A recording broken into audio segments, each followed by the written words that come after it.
On behalf of the American Geographical Society, welcome to Geography 2050, our annual fall symposium, now in its 8th year. This year, our theme is towards a more equitable future. At AGS, we understand our role as the foremost standard bearer for geography and geospatial science. And we believe geographers and all of us involved in the world of geospatial must engage in the conversation surrounding how we move towards a more justice-centered future for all. Equity is an inherently place-based phenomenon, no matter where you are in the world. In fact, research shows inequity is impacted by your longitude and latitude. AGS members and followers have unique skills and insight that can be valuable as we all struggle to make the world a better place. We are hoping the discussions we begin this week will be useful in pursuing this more equitable future and provide geo-expertise as decision makers and everyday citizens consider how they will act. No matter what area you focus on, the pandemic, inflation, unemployment, the Academy Awards, access to food and housing, healthcare, unstable governments, even space exploration, one cannot help but notice the inequity that exists virtually everywhere. Now, it would be very naive to suggest that we should embark on a journey to make everything and everyone equal, and we are not suggesting this. But it does make sense to most people that we must make progress towards a more justice-centered future when it involves the survival of humanity or the ability of people to live a decent life that at the very least allows for basic necessities to live and opportunity to thrive and grow. Inequity that threatens our survival and causes people to suffer by merely living must be addressed, and we all have a responsibility to do our part. AGS has a proud history, but like all organizations, we have made mistakes in decisions and actions along the way. We cannot change what our history has recorded, but we can do now our part to move forward to a more equitable future. Our symposium this year is just that, our part. We don't pretend to have all the answers or even know what all the questions are, but we are committed to do better. We are committed to push change and not just let it happen on its own. We are committed to use geography and geospatial science to make the world better. And we are confident that our use of geography and geospatial science will result in a more equitable future. So thank you. Thank you for joining us this week. Thank you for sharing your thoughts and ideas on this topic. And thank you for your commitment towards a more equitable future. AGS is very lucky to have at its helm two people whose names are synonymous with geography and geospatial science. They understand deeply the responsibility of AGS to actively participate in the equitable conversation. And they both had the foresight over a year ago to champion this symposium from the very beginning. It gives me great pleasure to begin our symposium with an introduction by our chairman, Dr. Christopher Tucker, and our president, Dr. Marie Price. Marie? Thanks, John, and thank you for joining this year's symposium. We began developing this theme over 2 years ago. What inspired this topic was our recognition of the challenges of economic inequality and its dynamic patterning across the surface of the earth. These differences are driven by many factors, including state and local policies, investment decisions, natural resource base, a changing climate, and discrimination by race, gender, ethnicity, and age. Our mission at AGS is to be the foremost champion of geography for the benefit of society. We believe that the use of spatial thinking and geospatial tools will be critical to measure our progress and to build a more equitable future. This is a difficult topic, but such an important one. Our aim was to be forward-looking and oriented to solving problems and finding solutions. To do this, we reached out to a broad and diverse group of presenters from academia, industry, government, and civil society, to make this the most diverse gathering in the 8 years of Geography 2050's history, something we're very proud of. This event would not be possible without the thoughtful guidance and intellectual contributions of Dr. Amy Glassmeyer, our symposium chair. I also want to recognize the entire organizing committee for their efforts in building the program. Andrea D'Amato, Kenan Fikri, Dr. Dee Jordan, Dr. Robin Lachenko, Dr. Chris Tucker, and Dr. Joseph Wood. For many years, we have included educators in this event, especially AP Human Geography teachers. AP Human Geography is now one of the top 10 AP exams in the country, with 250,000 students taking the exam each year. AP Geography teachers are leading the effort across the United States to advance geographic education for a new generation of students. When we meet in person, we usually have 50 geography teacher fellows. Our virtual format allows for hundreds of teachers to join us. I'm especially pleased to share that 2 teacher fellows will be in our program this year, Celeste Reynolds and Greg Hill. As a reminder, we will be hosting the Saturday morning workshop at 11 a.m. for teachers, so please sign up for that. To reach a wider audience, we made the decision to make this an open access event. So all these talks will be available to you online through our website, not just this week, but throughout the year. Save your favorite talks, share them with friends, use them in classes. We do ask that you consider making a tax-deductible contribution to Geography 2050. There's a donate button on the site. It only takes a moment. Your support will allow us to share Geography 2050 events going forward, so that the ideas and policies suggested can reach a diverse and broad audience. And now I invite Chris Tucker, the chair of AGS, to share a few remarks. Chris. Thank you, Marie, for your thoughtful introduction of this very important subject. Inequality manifests geographically, shaping the landscape of our lives in so many ways and along so many dimensions that it's often difficult to make sense of it all. As Marie already said, Geography 2050 is a multi-year strategic dialogue about the vital trends that will reshape the geography of our planet over the coming decades. While we have addressed so many different classes of trends over the last 7 years of Geography 2050 symposia, geographic inequality strikes me as something different in kind. As we look at our world through this lens of geographic inequality, we find ourselves peeling back the covers of some of the most troubling parts of our societies and even our interpersonal relationships that systematically undermine the well-being and future success of our neighbors, our fellow citizens, and even our friends and family. While our selfish selves and our self-centered selves naturally focus on how we can live in the best neighborhood, keep crime far away from us, place our children in the best schools, and enjoy natural landscapes for ourselves, our more empathetic selves demand that we think geographically, that we understand the patterns of geographic inequality, which may be out of our sight or over the horizon.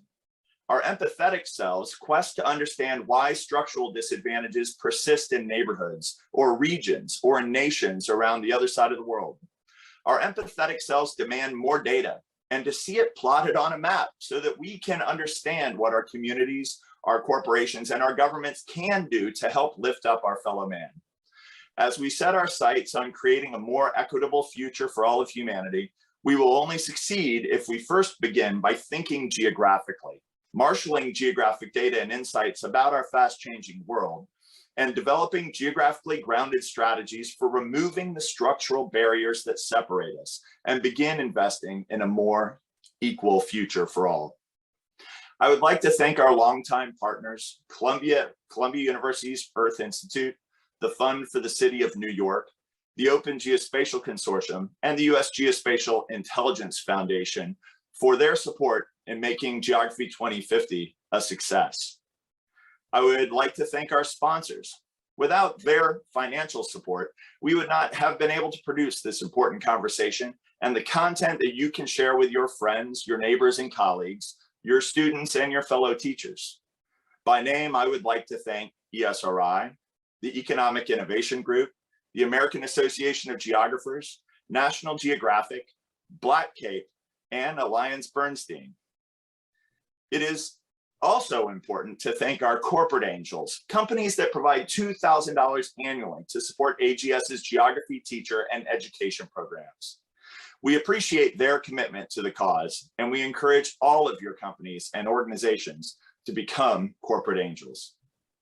I would like to thank our digital producer, Adam Simmons, and Project Geospatial, the online content community that he has curated over the years, for their support in making Geography 2050 a success. Please make sure to tune in to Project Geospatial for more rich content on how geospatial tech shapes our world. And like Marie, I also would like to thank Professor Amy Glassmeyer for taking the lead as this year's Geography 2050 program chair, leading a team of wonderful and thoughtful individuals that help curate the important collection of talks and panels you will see over the next 5 days. We appreciate her hard work and inspiration, and that of the larger program committee. Thank you, Chris. Hello. My name is Amy Glassmeyer, and I'm a professor at the Massachusetts Institute of Technology's Department of Urban Studies and Planning. At MIT, I teach undergraduate students to be professionals in the field of urban and regional planning. At MIT, I also operate the Living Wage Calculator, a tool built in 2003 with a colleague of mine named Tracy Farragon, who works at the US Department of Agriculture's Economic Research Service.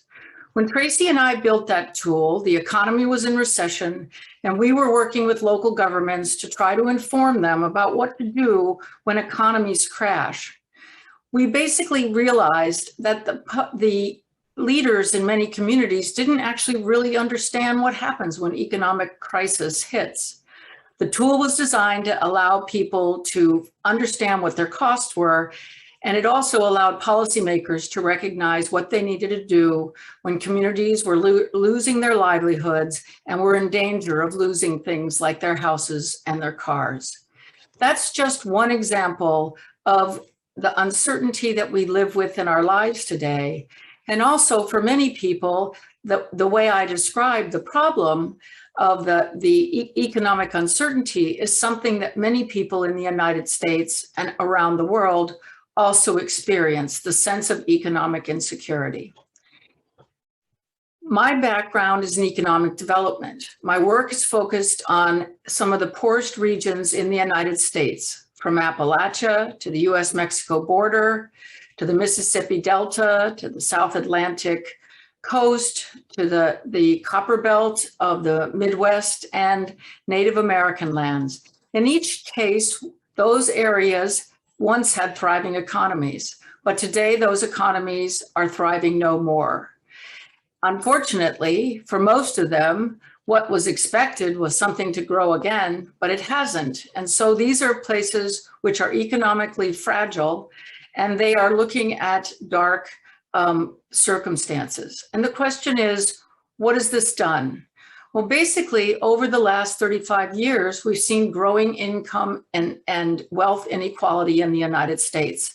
And in some cases, those two factors are what we see now in many of these communities.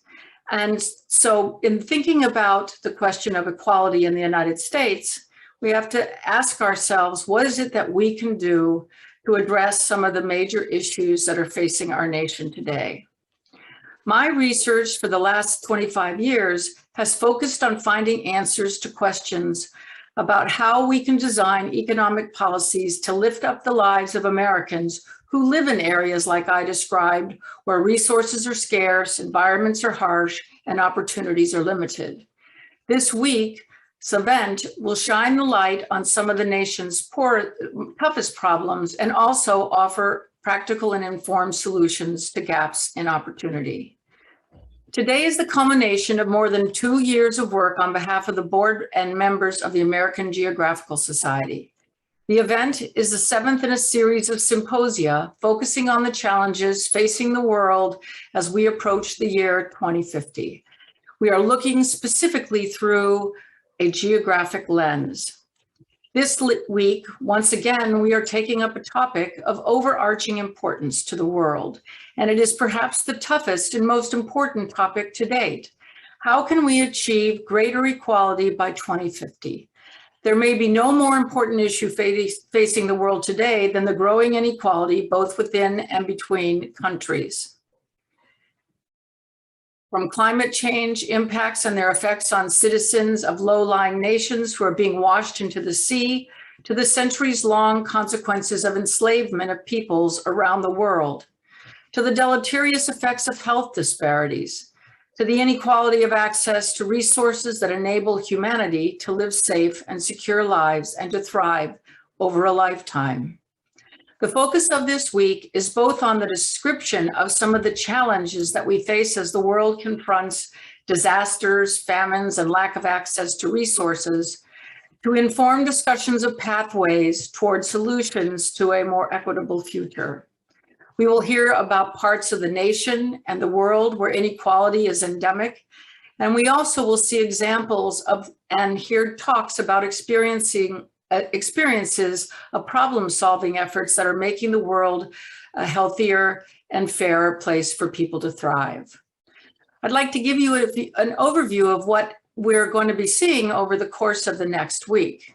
The event has 4 major parts. We have panels, we have lightning talks, we have book reviews, and we have spotlights. We also have a daily quiz on the session contents of the day. So pay close attention to ensure that you will be able to knock your answer out of the park. Some of the themes that we'll be looking at are such things as equity and shelter, building the inclusive city, climate change and global justice, and right-sizing transportation to meet the needs of underserved communities. We'll also see presentations made by Youth Mappers Ambassadors Panel on mapping for greater equity. We'll hear a series of keynotes from eminent individuals from around the world that will talk about such wide-ranging topics as equity, development in the global South, how we can use technology, and in particular, how can we use geographic understanding to make inroads in areas where endemic inequality exists, to hearing from policymakers who have thought deeply about the subject of inequality. And finally, we will also hear about the ability of new technology and science to give us greater insights and aperture onto some of the world's biggest environmental and social problems. Today's discussion is going to focus on building the inclusive city, from wealthy enclaves to asset deserts will be our lightning talk. We'll have a book review on furthering fair housing. And we will hear a spotlight talk, creating a more equitable learning environment and a world through mapping. I'd now like to turn and introduce our keynote speaker for the day, Mr. Maurice A. Jones. Mr. Jones is president and CEO of 110. Mr. Jones was appointed CEO of 110 in March 2021. 110 is a coalition of leading chief executives and their companies who are coming together to upskill, hire, and promote 1 million Black Americans over the next 10 years who do not yet have a 4-year degree, and to promote them into family-sustaining jobs with opportunities for advancement. Prior to joining 110, Maurice was the president of the Local Initiative Support Corporation. LISC is one of the country's largest community development organizations supporting projects to revitalize communities and catalyze economic development for residents. During his time at LISC, Maurice led the company's effort to expand its footprint to the southern part of the United States, where some of the poorest and the least resourced communities in the country reside. He grew the company's annual investment from $1 billion to $2 billion. He also increased the economic development investments that LISC has made throughout the country and created a subsidiary company dedicated specifically to small business lending. During his tenure at LISC, Maurice diversified its partnerships with multiple industries, including healthcare, technology, sports, retail, and advanced manufacturing. Mr. Jones has had an illustrative career far beyond what I just said. He previously served as the Secretary of Commerce and Trade for the Commonwealth of Virginia, where his primary job was to utilize Virginia's assets to solidify its position as the preeminent place to live, work, and conduct business. He also served as Deputy Secretary for the U.S. Department of Housing and Urban Development from April 2012 to January 2014. As the second most senior official at HUD, Maurice managed the department's day-to-day operations with an annual operating budget of $40 billion and an agency's 8,900 employees. Before his appointment at HUD, Maurice was the president of Pilot Media, the largest print and digital organization in Hampton Roads, Virginia. He joined Landmark Media Enterprises, owner of Pilot, in 2005, and he became vice president and general manager of Pilot Media in 2008, and finally president in the next year. Maurice was also a commissioner of the Virginia Department of Social Services and deputy chief of staff to the then governor, Mark Warner. Other positions that he's held include special assistant and general counsel at the U.S. Department of Treasury, legal counsel to the Community Development Finance Institutions, the CDFIs, fund and director of the fund during the Clinton administration, associate attorney at Hunton and Williams in Richmond, Virginia, and partner of venture philanthropy partners. Maurice received a Bachelor's of Art in Political Science from Hampton-Sydney College and attended Oxford University on a Rhodes Scholarship, where he received a Master of Philosophy and International Relations. He later received a Juris Doctorate for the University of Virginia. One thing I can say about Maurice personally is that he cares deeply about the issues of injustice and opportunity. And he's always an optimist when it comes to finding a way to deal with challenges that are vexing and are growing in some instances and need to be addressed. So thank you, Maurice, for being our first keynote.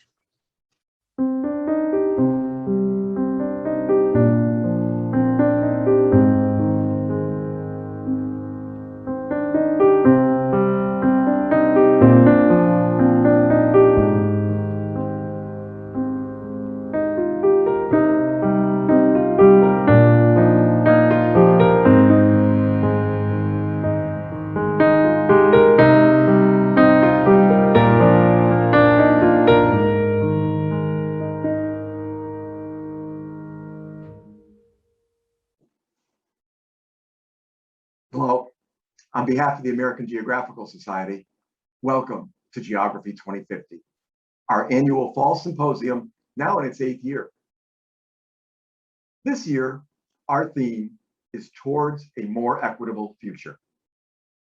At AGS, we understand our role as the foremost standard bearer for geography and geospatial science.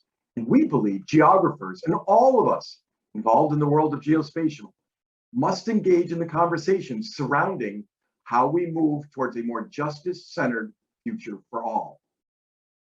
Equity is an inherently place-based phenomenon, no matter where you are in the world. In fact, research shows inequity is impacted by your longitude and latitude. AGS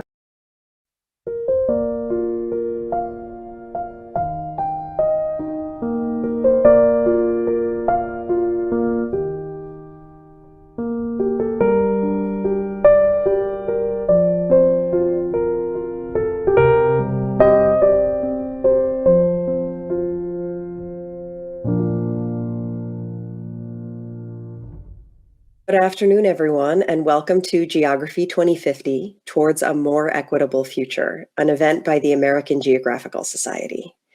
Today, we have a distinguished panel convened to discuss the topic of building inclusive cities.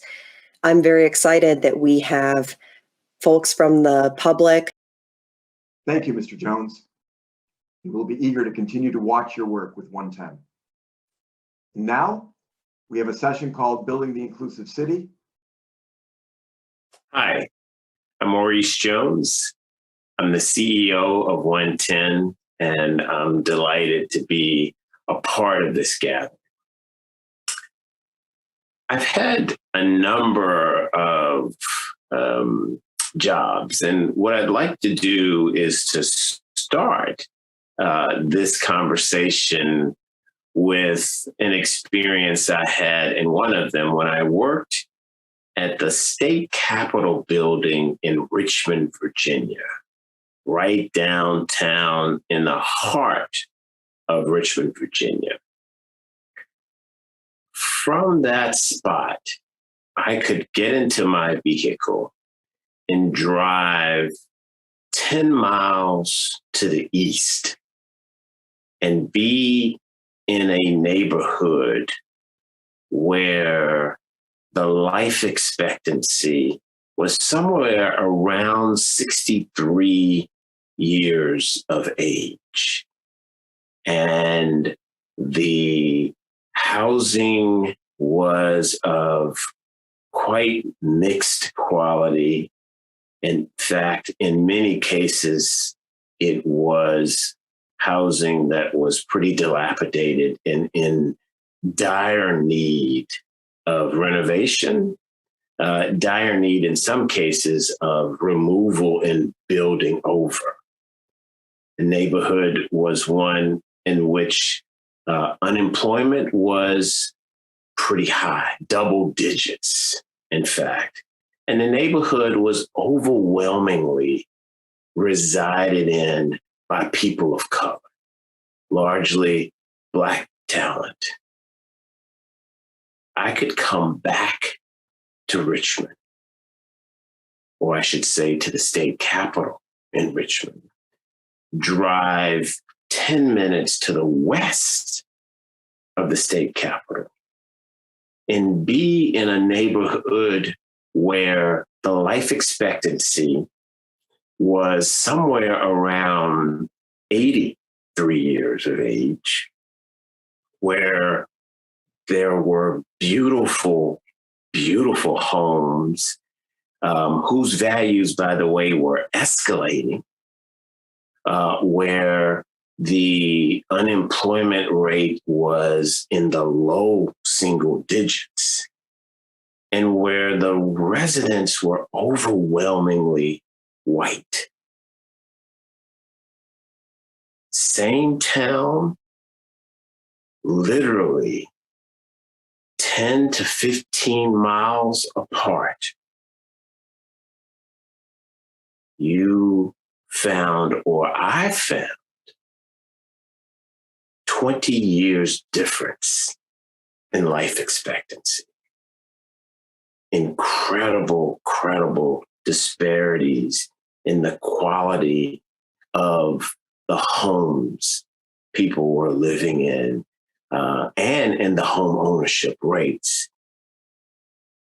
Definitely one neighborhood in the east inhabited overwhelmingly by Blacks.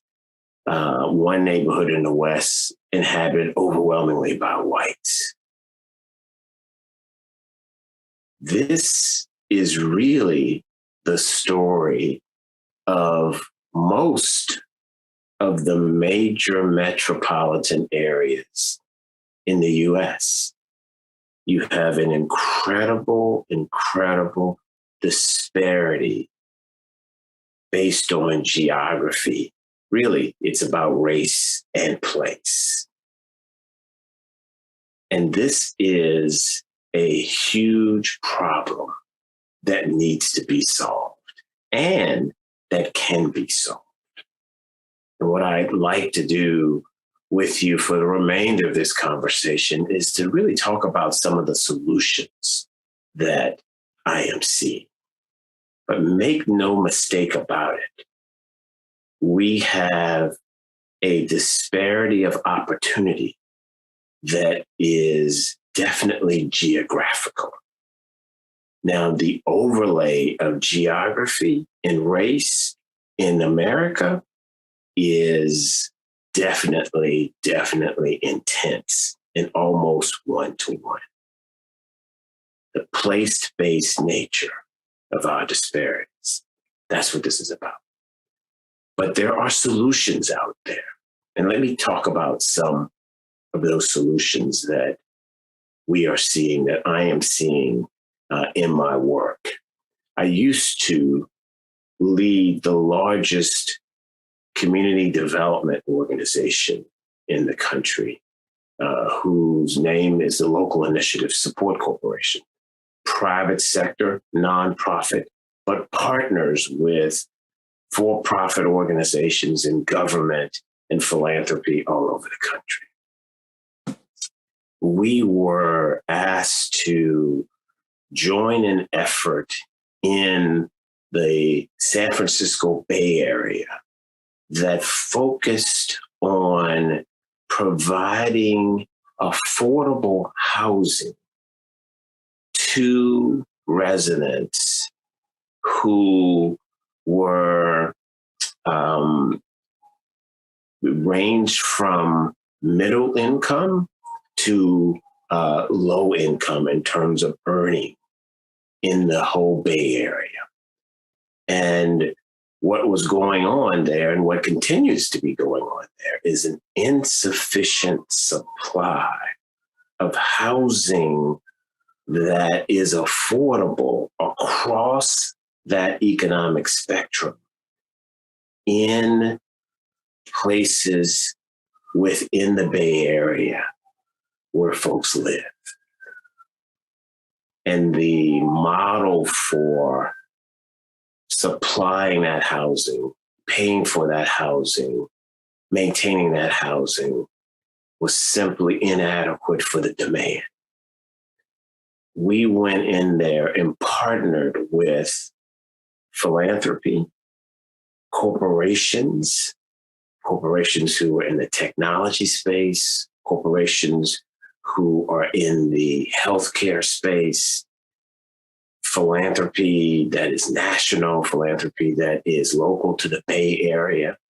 And through this partnership, created a large fund, basically, a large pool of funds. In fact, half $500 million that is being used to actually finance the preservation and the construction of housing affordable to folks who are earning anywhere from 30% of the area median income in the Bay Area up to about 150%. And focusing on neighborhoods where that housing can be maintained and constructed anew.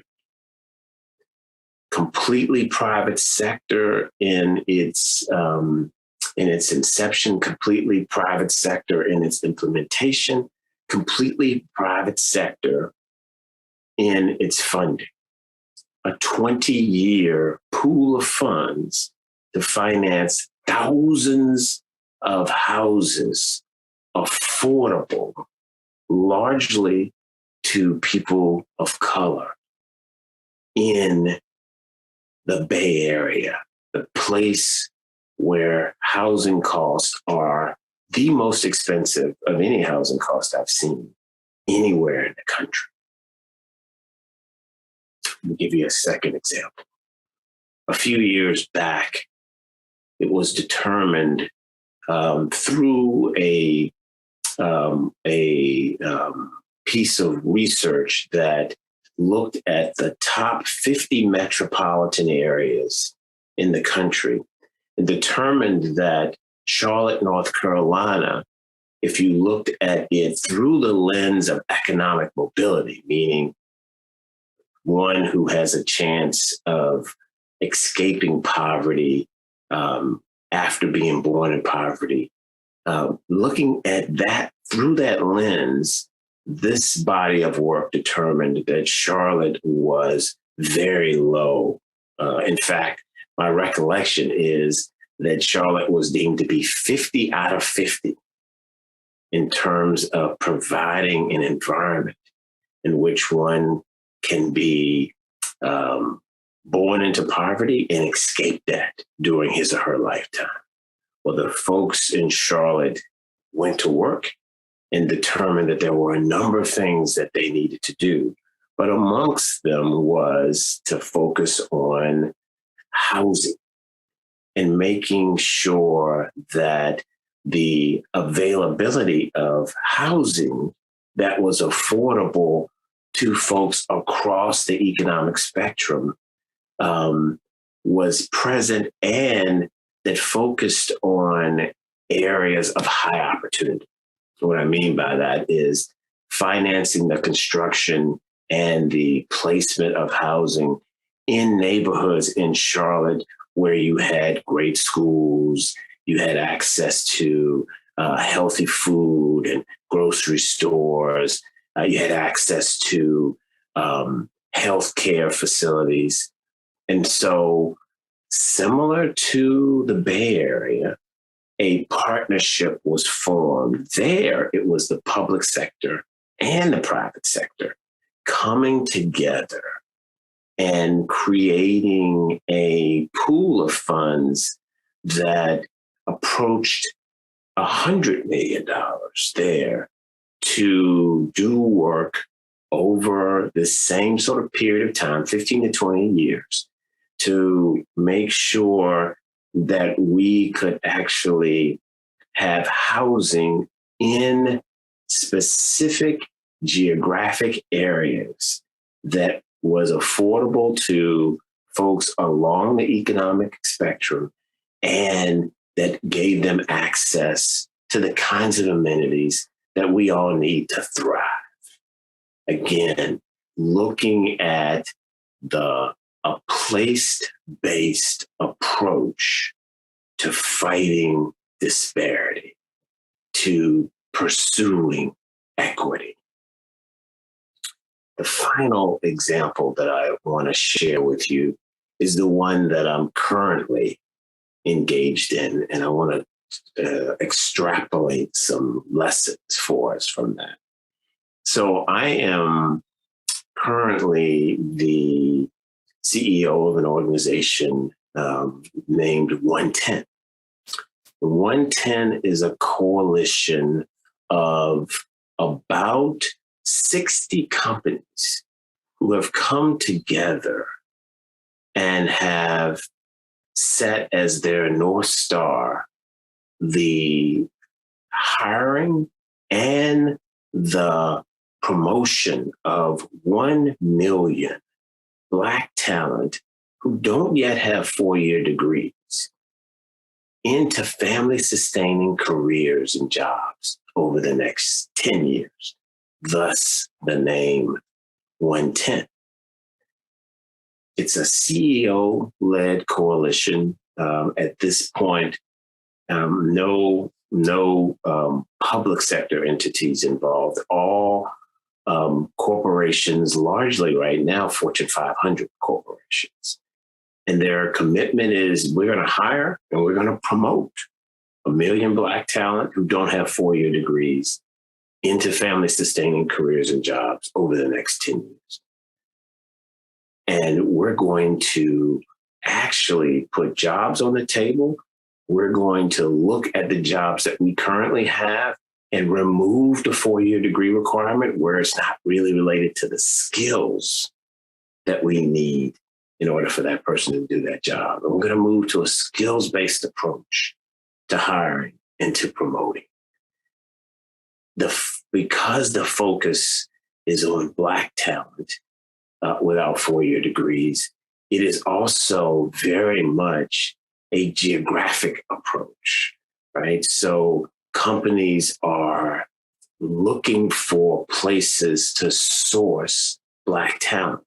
And so they are putting jobs on the table specifically in places where we believe we can source Black talent. Now, the beauty of this day and age is now a lot of the jobs can be virtual. And so a company that's perhaps in a place like Salt Lake City, where there's not a large cohort of Black talent, can still access Black talent by making their jobs virtual. But the points I want to make about this effort toward carving more equity and the overlay of that in geography is really to focus on the actual big pieces of this coalition. And there are a handful for me. First, I want to focus on the fact that this is a coalition that is looking to remove a systemic barrier. Namely, in this case, the requirement that many companies have that you have a 4-year degree in order to access a family-sustaining job.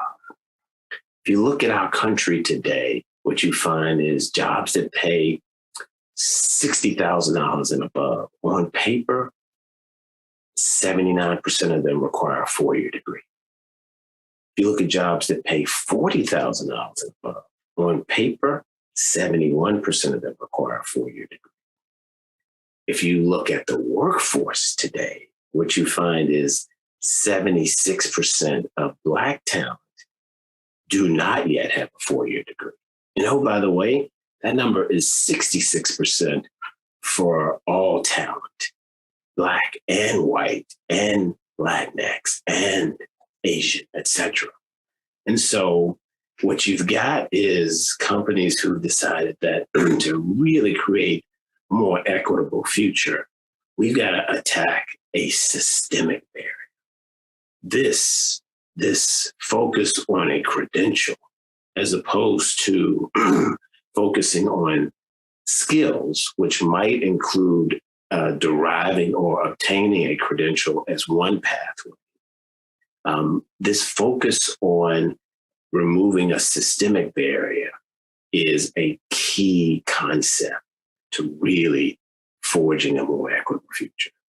2, I do want to highlight that this too is a private sector-led initiative. In fact, it's a CEO-led initiative.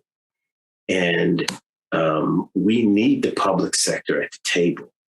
But I want to highlight the fact that there's a whole lot that can be done through changing private sector behavior, private sector practices, private sector policy.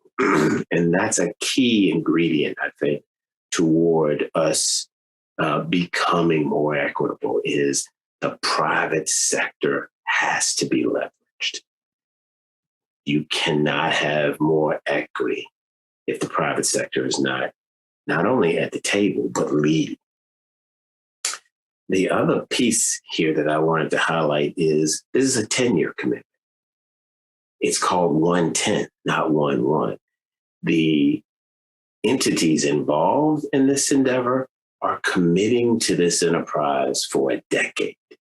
To make transformative change, we need to stay at things for at least a decade. And so this is about transforming companies. It's about transforming the lives of Black talent and their loved ones. And it's about transforming the country, particularly places in the country where you have high unemployment, where you have great talent that's on the sideline.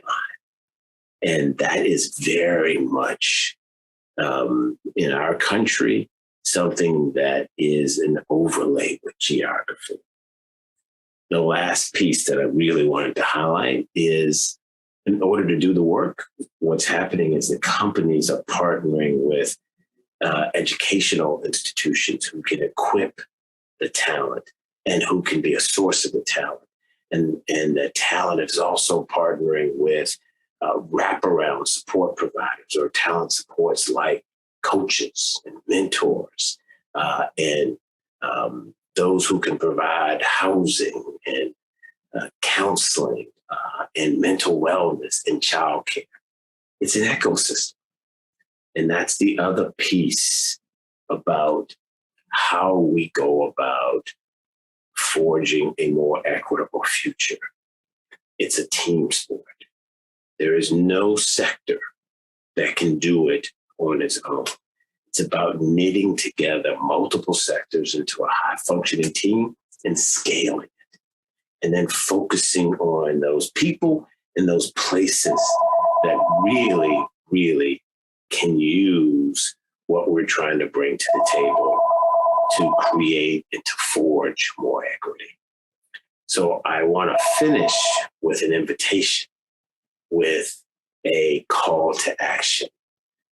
There is so much that we can all do to really recognize and take action on the disparities that we have that are based on place. I want to invite particularly the private sector to continue the leadership that it has really intensified, frankly, since 2020, since the pandemic and the recession, and frankly, the killings of folks, the Ahmaud Arbery's death, Breonna Taylor's death, and frankly, the killing, the murder of George Floyd, in broad daylight, what that did to move the private sector to take a leadership position in fighting for a more equitable future is something that is encouraging and something that represents a new opportunity and something that we need to sustain. And we need all laborers in the vineyard. With that, we can actually solve these issues that we see of disparities that are based on place and race. Now, I look forward to being a partner with you as we continue this work. Thanks so much for your time, and I hope you'll enjoy all of the events that are associated with this gathering. All the best. Thank you, Mr. Jones. We will be eager to continue to watch your work with 110. And now, we have a session called Building the Inclusive City, and to lead our discussion is Dr. Tracy Lowe. Dr. Lowe?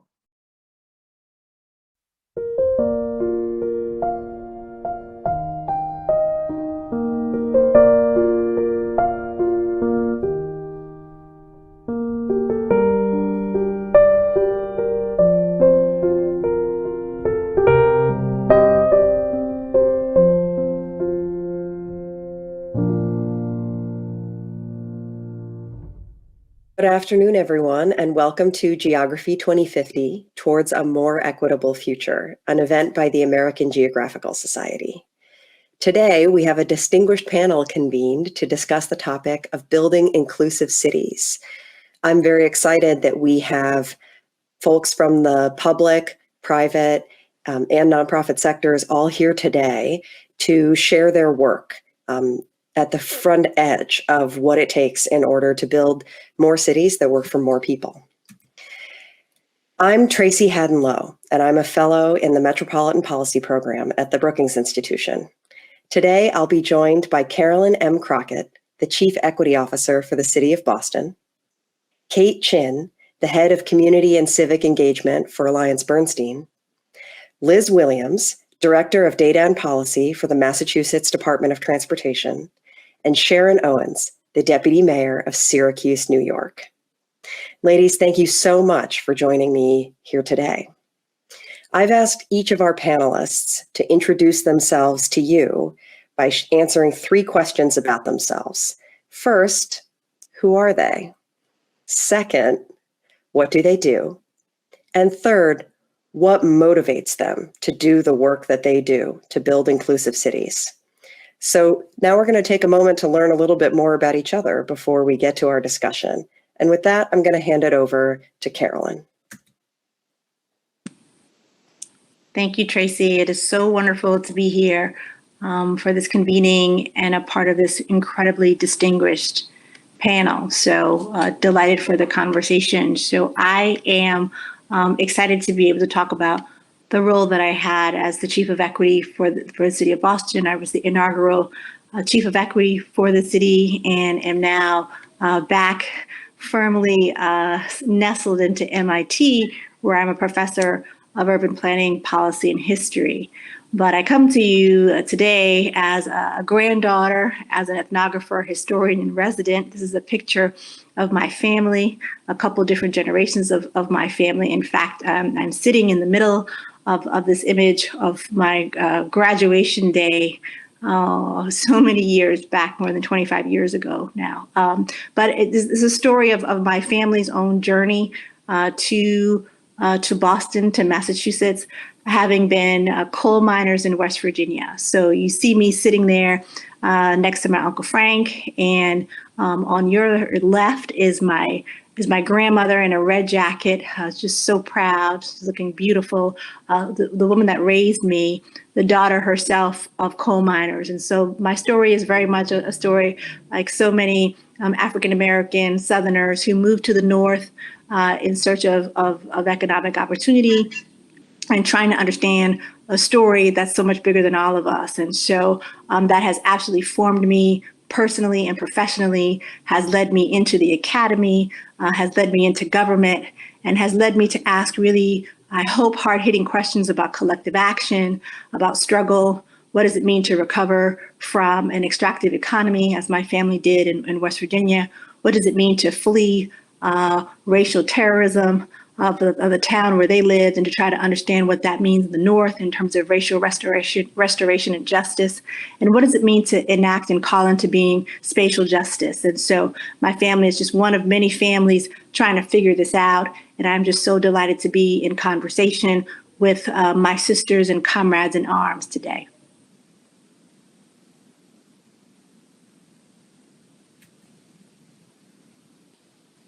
So much of my work is really animated by this story around action, collective action, organizing. My family leaves West Virginia in the 1950s and comes to Boston in hope of prosperity, in hope of greater educational and economic opportunity. And they did not, in fact, find that here. My grandmother, who you saw in that previous photograph, was one of the original plaintiffs in the Tallulah Morgan case, which was a landmark case here in Boston in 1974, where Black mothers and their children sued the school committee to integrate schools. So many of you know the infamous Boston busing story and all those images that were splayed across the country.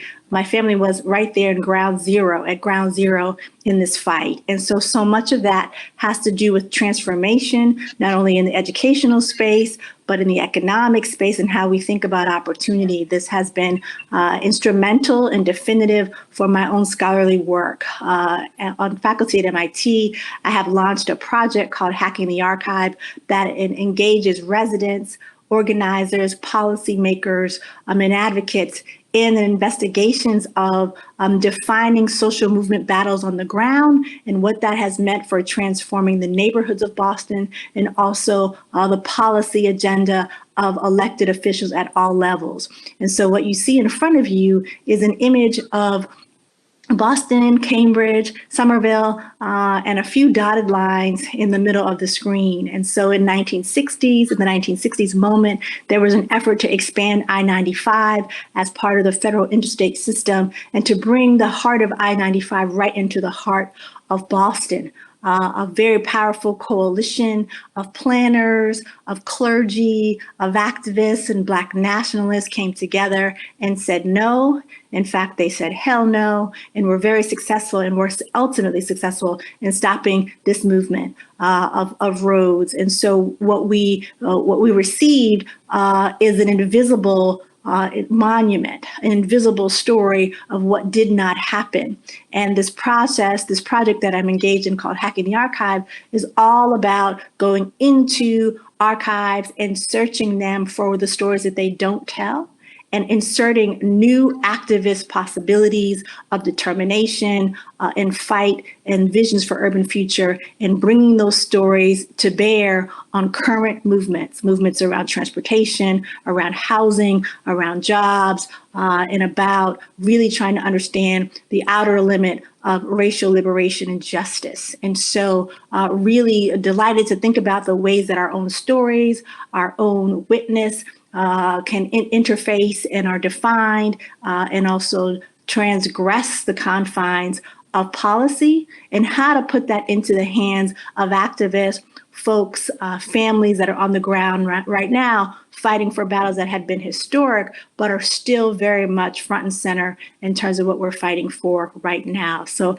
I'll pause there in terms of what I've been up to, but really just want to finish with this final image that talks about the project and talks about really engaging in exploratory coalitions, again, of activists, of students, of residents. We were able to bring people together for a hackathon in 2019. This work continues by bringing activists and archivists from local universities, including MIT, including Northeastern University, Suffolk University, Harvard, UMass Boston, and others, really to bring folks to the table with their documents and to say, how can we mine the past and how can we allow this current generation to be right in the front of that discussion, not only examining history and asking questions again about the past, but using that very much as a way to build new strategies, new networks for fighting on the ground for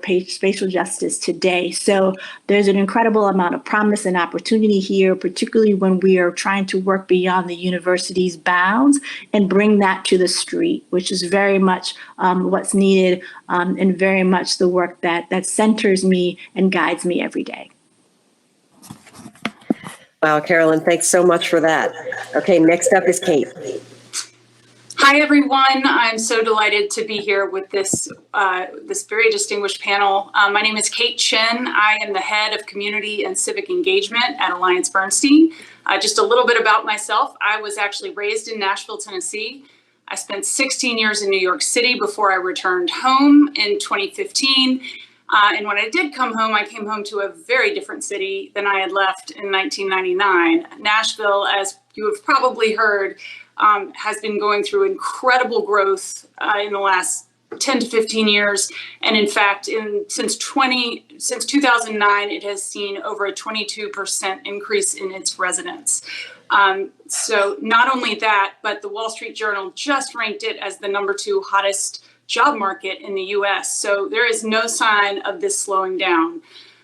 All of that said, when I returned home and I had this opportunity to work at the Chamber of Commerce, it gave me the opportunity really to learn more about the new challenges that Nashville was facing as it was growing so rapidly. And that positioned me very well when Alliance Bernstein announced that they were moving their corporate headquarters from New York City to Nashville in 2018 to take that position as the head of their community engagement. My role primarily focused in 2019 in that first phase. It focused on building our presence in Nashville.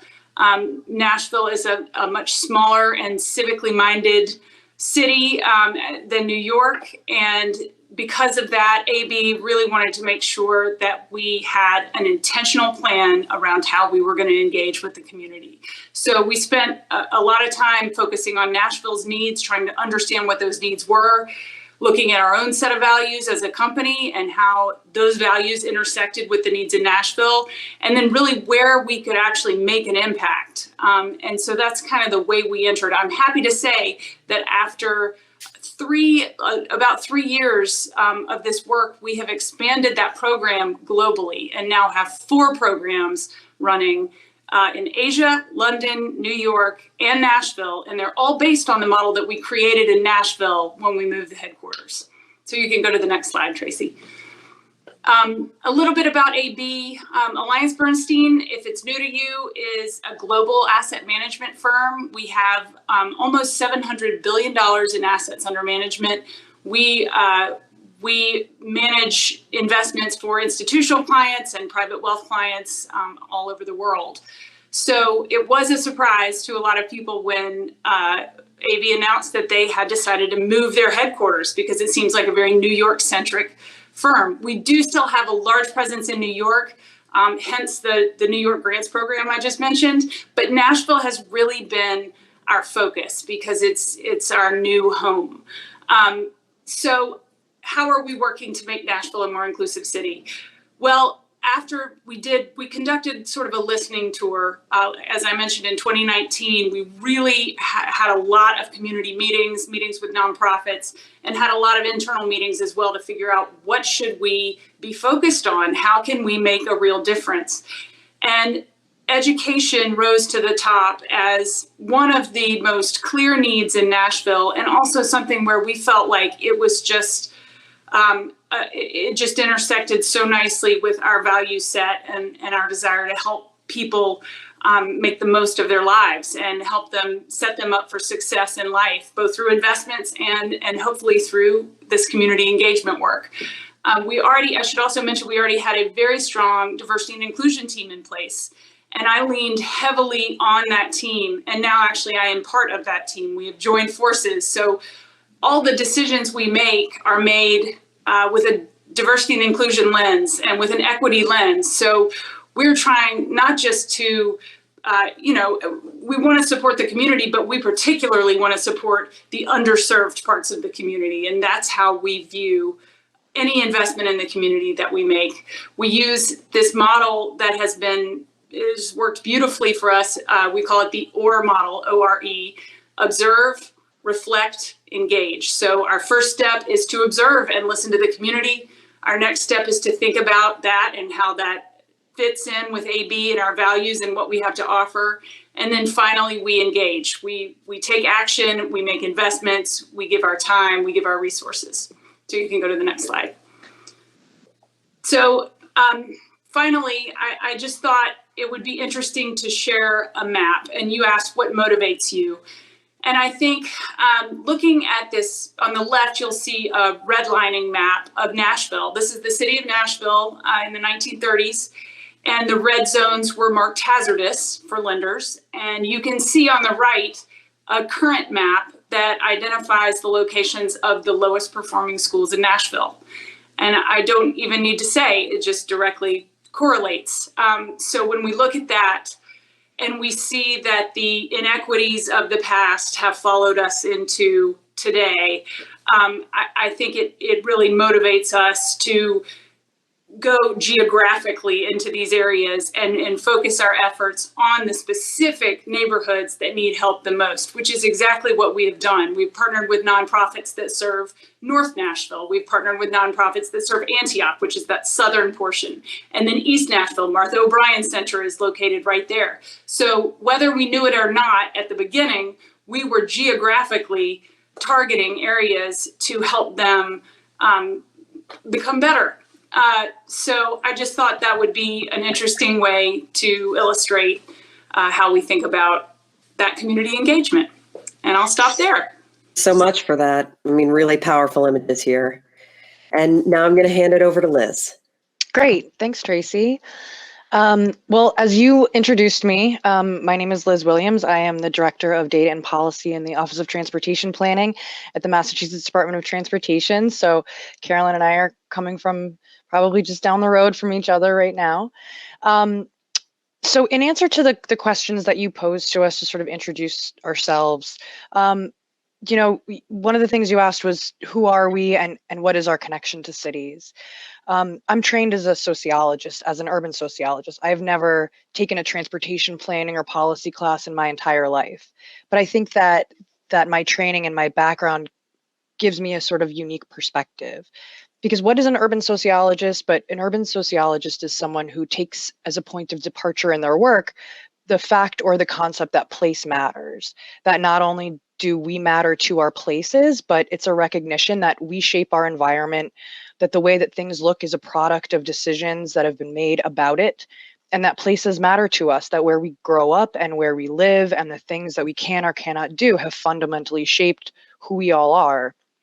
Communities and outcomes, all types of social and personal and community-based lived experiences, these are all tied to places, the physical places and our intangible sense of them.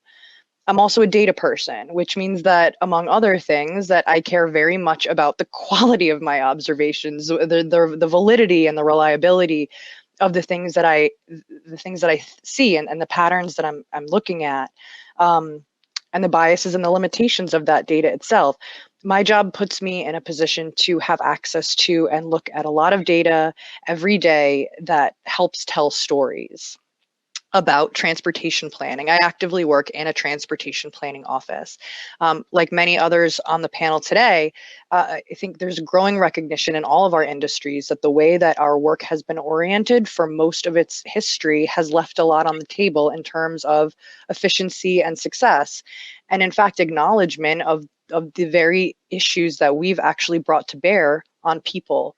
Transportation is fundamental, but it's often overlooked or taken for granted in terms of its mutability and its pliability in shaping those outcomes and the experiences that have been problematic for so many people. So next slide. So one other thing you asked us to talk about was, what does building, as in building an inclusive city, mean to us? And for me, coming off of everything I've just sort of told you about myself and my work, for me, it means access. It means enabling people to get to the places that they want to go, to access the opportunities that they want to see. That's what drives us. And in my profession, historically, we measure success of the transportation network in terms of travel time. How long does it take you to get between places?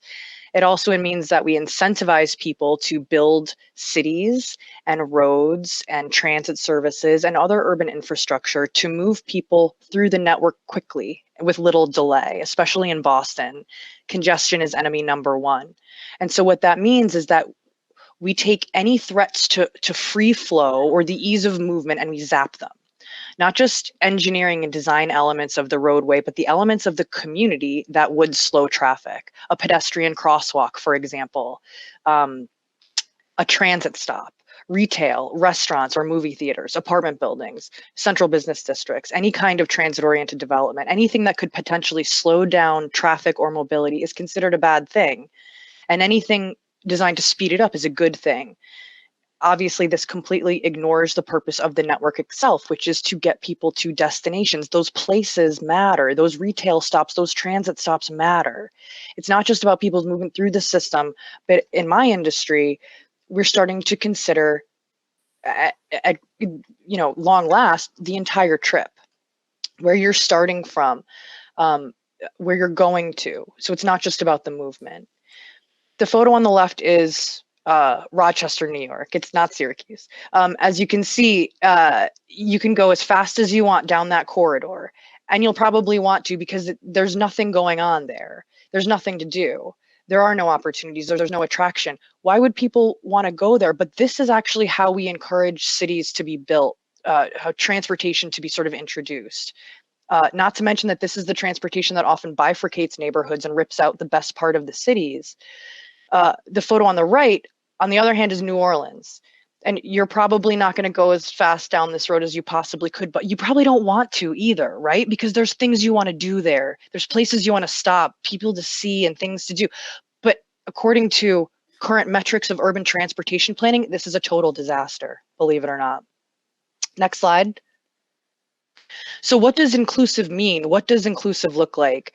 Coming off of that concept of the significance of transportation planning, it's not about mobility, it's about accessibility. It's about people reaching the things that they want to do. Inclusive to me means access. It means that people can go and do the things that they want, and it's not a big deal. It's not a chore. The initial decisions of the getting there part don't take more than 10 seconds, and the execution of the getting there part is safe, it's easy, it's reliable, and it's convenient no matter what mode you choose. It's not open to one group of people or another. And I'm especially thinking of now of ADA and people with limited mobility options, of course, as well. An inclusive city means one that provides literal and figurative pathways for people to get there, wherever that there is. And inclusive also means we need to change up community engagement. It's almost cliche in our industry, but bringing people to the table and giving people a seat at the table just doesn't fly anymore. We need to actually get away from the table. We need to get out of the room. Public engagement doesn't mean putting on a town hall. It doesn't mean going out and putting flyers up places. It means going out and meeting people where they're at, not expecting them to take time away to be part of that public process, but we take our time and we go to them because that's what our job is. So the images on this slide are ones that I've taken from Lynn, Massachusetts, where MassDOT has worked with the city and local organizations and regional stakeholders to develop something called the Lynn for Safe Streets for People playbook, where it's a really engaging site. People can get information about all kinds of multimodal projects happening in this city. It's been a collaborative effort with people at the municipal level and through many community-based organizations. And I think it really is the future for our transportation planning at MassDOT, which I hope will help us all lead to more inclusive cities. So that's it for me right now. Thank you, Tracy. Very, very cool. Very exciting. And last but definitely not least, Deputy Mayor Sharon Owens, I'm going to hand it over to you. Thank you, Tracy, and it's an honor to be here. As you introduced earlier, I'm the Deputy Mayor of the City of Syracuse. I am an adopted daughter of Syracuse for over 30 years. My origin is in the beautiful Finger Lakes region, and I came just east of that area to come to Syracuse University and met what happens to everyone from Syracuse University, some amazing people in Syracuse, and you marry them or you plant roots with them, and then you're here for now for me over 30 years, and it was the best decision I've ever made. And my pathway to now started in neighborhood-based community engagement and service provision. I have worked for over 30 years in neighborhood-based community centers, programming to provide the services for our families to help them be healthy and happy and whole, starting with, in my origins in Head Start, working in Head Start and working with those young women and their young children, and realizing working with them, they were making personal decisions about changing the trajectory of their life, whether that was going back to school or getting career development, but the environment around them wasn't keeping up with the personal decision they were making for themselves. And so I realized then that I had to be in a position where I can impact how they live, where they live, and how they work and play. And so that began the transition of my life through community engagement, housing development, neighborhood planning, and now the second time around in municipal government. Next slide. So I'm responsible for the oversight of the city's police, fire, housing, and business development departments. I see my role as I am the person who's overseeing and ensuring that we are providing the best opportunities for our residents for the way people live and play and feel in our city. My counterpart is the infrastructure, the water, the roads, all of that. I'm the people person and how we engage with people in our city. And so it impacts their neighborhoods and how they live and how they conduct their business. And building is the culmination for me of multiple parts that make a whole. You don't have a complete building capacity unless you're bringing, as Liz said, throwing out the table, tearing up the door off the hinges and getting out to people and engaging them where they are, how they live, and what they aspire to be for themselves, their family, and their community, and being real and purposeful about how we're going to adapt and make a change there. So all parts are important to growth. Next slide, please.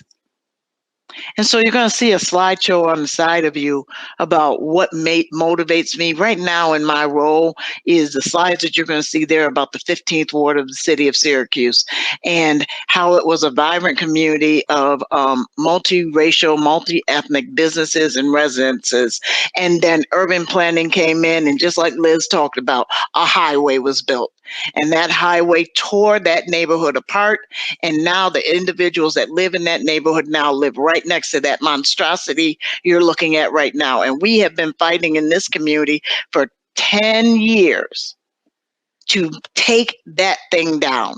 And so I'm motivated because I've seen over 30 years that intentional positive intervention in the lives of people result in transformational moments in time. When that highway was erected, that was a transformational moment in time. It was intentional, but it was not positive. And Webster's defines inclusion as increase or addition. So inclusion increases or adds one thing and makes it better. And if we're not providing something and adding to something to make it better, then it is not inclusion. And it requires opening or an entrance in order to influence circumstances and outcomes. It requires intentional action. What motivates me, next slide, is the opportunity to reclaim a community, to take that highway down, to reestablish it in an inclusive way that it adds on to the current residents in that community, not gentrifying them, not moving them out, but making them a part of what that community will be without that highway there, to reclaim what was taken from them in the 1960s. Thank you all. Okay. All right. So if this is a question for the whole group, I want us all to imagine that we're a little further on in figuring out COVID, and we've all gathered in person at a cocktail party, and the first round's been poured. What is one commonly held belief about cities that you encounter in your work that's just wrong, and that's an obstacle to inclusion? I'd love to hear from everyone on this, but why don't we start with Kate? Sure. That's a really interesting question. And I think in my case, in particular in Nashville, a common misperception is that everyone is experiencing the same growth and positivity and success and economic benefit to the growth of this city so fast, because they're just not. We, like both Liz and Sharon shared, we have the same situation. I-40 came through and cut off North Nashville, and it displaced 1,400 people. It was a thriving Black neighborhood with 3 HBCUs, and it's TSU, Fisk, and Meharry Medical College. There were shops and restaurants and music clubs, and Jimi Hendrix played there. And then this interstate came through and just wiped it out. And I think that area has struggled ever since. So first they had the redlining issue, and then they had the I-40. And, you know, they're not benefiting from the growth of the city and people coming in and pushing them out, and, you know, gentrification of certain neighborhoods. And it's easy to look at Nashville and think, wow, what an awesome city. And it is awesome in a lot of ways, and it's great. And there are certain areas that are just amazing, but there are people that are not coming along for the ride. And I think people overlook that really often. Yeah, I'm sensing some emerging themes here amongst this group. Carolyn, would you like to weigh in on this one? What's you're out there doing this community organizing, you're working with activists.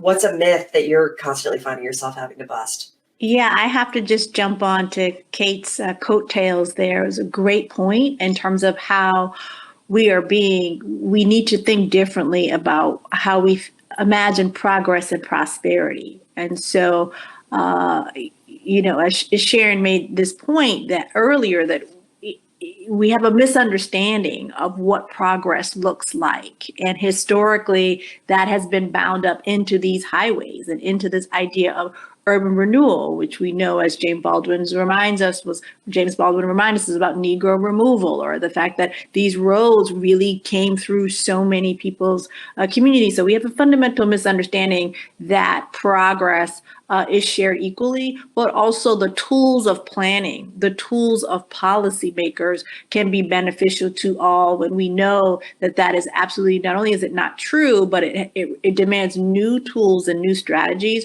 for how we link economic prosperity and growth to targeted on the ground revitalization and restoration. We are still walking out these lessons. And even though I sit in a planning department, a lot of the work that there remains to be done even in the academy is about undoing what we think we know. The reality is that highway economics as a field that has been debunked, dismantled. There was a body of thought that was really driving so many of these decisions. And we do have an opportunity to not let just the business leaders or just the corporate interests drive what happens in our cities. We've got to make sure that people who are on the ground can have an opportunity to not only to take advantage of benefits, but actually be designing benefits, shared benefit agreements, be designing cooperative agreements, be designing all of these ways that we're actually getting into bed with folks and designing what those kind of policies and clawbacks look like. That's the call and response. I think that's before us. Yeah, wow. So Deputy Mayor Owens, what does it look like in Syracuse? You know, and I come from a more rural setting, but I'm a city girl, been so for many, many years. And the one thing that you continue to see as the perception of cities, and in Syracuse, mid-sized city being no exception, is that it is the personal use engine for individuals who come for their job, who come for their favorite restaurant, and they leave without and go back to the suburb, not understanding the full complexity and wondrous nature of our green space, of our neighborhoods that are so eclectic. Any particular one you go around, the fact that Syracuse is a refugee resettlement community, and just the complexity over the last probably 20 years of complexity of culture that you can find here now, because we opened our arms to new Americans from all over this globe. And just the I'm always the person in the room probably putting my foot in my mouth, defending this city and every city against that just perception of it is dangerous, it is this, it is that. It is in a mixing bowl of amazing neighborhoods and green space and people. Oh my goodness, and culture. And so combating those just antiquated, bigoted, racist, socio-economic, culturally biased, all the isms that make this world, if we can get rid of all of them, a utopia, you find when people think of a city when they don't live in a city. I can relate. And Liz, I would imagine that in your role working with data at a at a state department of transportation, you're right there in the mix with people. Maybe people see the same number, but see different stories. How's this landing for you? It's so funny, and everything that everyone said resonates so much. And I know Carolyn knows this so well because we're in the same town, and especially Carolyn, who quite literally wrote the book on the anti-highway movement in Boston, can appreciate that. That movement, and this is what I've learned from Carolyn's book, that movement wouldn't have happened if people from many different communities, many different types of perspectives were all coming together to see the same goal and see the same outcome. And I think what we have in a region like Boston, in a state like Massachusetts, one of the things that we need to help people do is find themselves in the data, even if that isn't data about their own town. We're very parochial in Massachusetts. We have 351 cities and towns. We don't really have counties. We don't have regional collaboration here. It's very hard for people to understand why something that happens in the next town matters to them. And that really dampens and that limits a lot of what we can do in transportation planning when we want to build a regional transit network, for example, and build bus lanes that cross municipal boundaries. It can be very, very challenging to get everybody on the same page. And so I think one of the things that we've been trying to do is activate and incentivize more regional cooperation between our cities and towns. When we do corridor studies, when we do land use plans, when we talk about I-95, we're not just talking about one group of stakeholders. We're talking about people that live and work and travel through the area. So, everything everyone has said is so spot on in terms of making sure we're all sort of working towards the same goals. We all need to get on the same page and sort of appreciate where everyone's coming from and why this all matters. you know. Yeah, I hear you on that. So one thing I'm noticing that everyone has in common is this belief that intentional intervention can yield positive change. So let's head for some high ground here. Can folks share some encouraging things that have happened in your career as far as building inclusive cities? Anyone got a pick me up to share? I have one that I can share. It's really quick. When I was a grad student at Northeastern, one of my projects was to go working with a local community-based organization to go door-to-door surveying people. And traditionally, right, you build surveys that are as short as possible because you don't want to take up too much of people's time and they don't want to be bothered with all these questions. Well, our survey was about transportation and transportation challenges. We couldn't get people to stop talking to us about this because everybody wants to tell you how terrible their commute is, how hard it is to get their kids to daycare or to after school or pick them up after school. It's sort of a universal thing that people can commiserate over. I know that sounds bad, but what it means is that people are engaged and they're actually, if you bring people things and you ask for their help with building inclusive cities, they want to. The public wants to be a part of this process. And that's again why I was saying how important it is, you know, through a lot of our more recent planning efforts is to get out of the room and get away from the table, because that is priceless. We spend a lot of time modeling people's transportation behaviors at the expense of just going out and talking to them and asking them, you know, but when you do that, you're going to get a lot back. So that's one thing that's always been encouraging to me is just how engaged and how energized I became after talking with people about these very issues. Wow, I'm really struck by how that kind of echoes what Deputy Mayor Owens was sharing about what motivates her and Carolyn's work and the activists and communities that she works with, and the model that Kate shared, the Alliance Bernstein kind of like Kate, what was that again? I'm just really struck. It was observe, reflect, engage.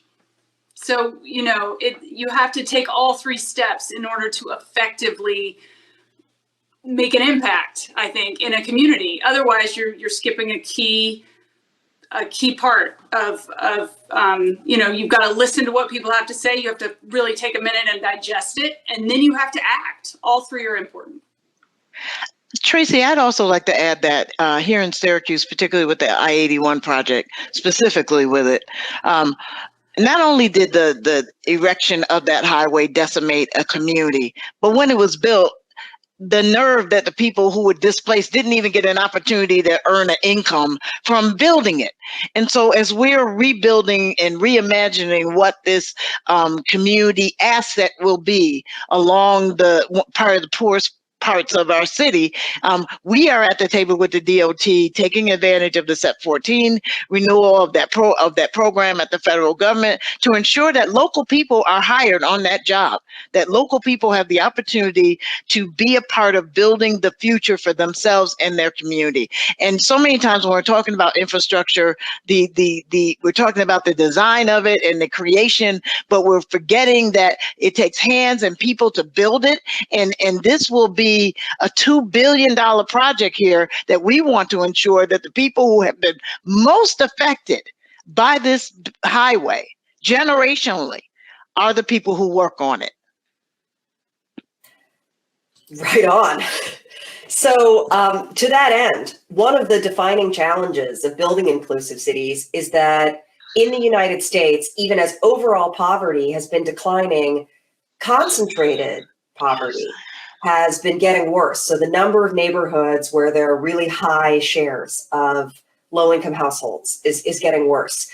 I'm interested to hear from folks in your work. Are you encountering this? Why do you think it's happening? And what do you think we should do about it? For me, you are underscoring there, Tracy, the need to have a real focused look at wealth extraction and wealth creation. We've all been in this very engaged discussion nationally and perhaps locally around the racial wealth gap.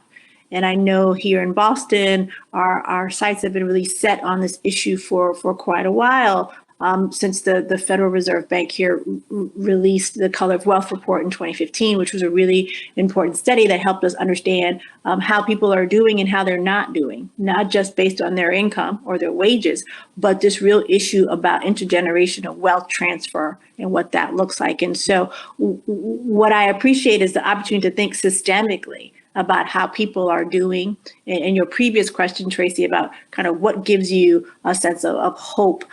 For me, it is kind of the way that we're shifting our sights to conversations that are much more systemic and intentional in nature. And want to just appreciate Deputy Mayor Owen's comment earlier, and apologize for addressing you by your first name, but really appreciate just what it means to think very much about sort of the intentionality of systems colliding and systems exploding and not serving folks who need and deserve them most. If there's anything that we've learned in the aftermath of George Floyd's murder, which is the need to really think systemically and structurally and hold our attention there. And it's definitely true in terms of poverty reduction, but certainly what that means in terms of wealth distribution and shared wealth.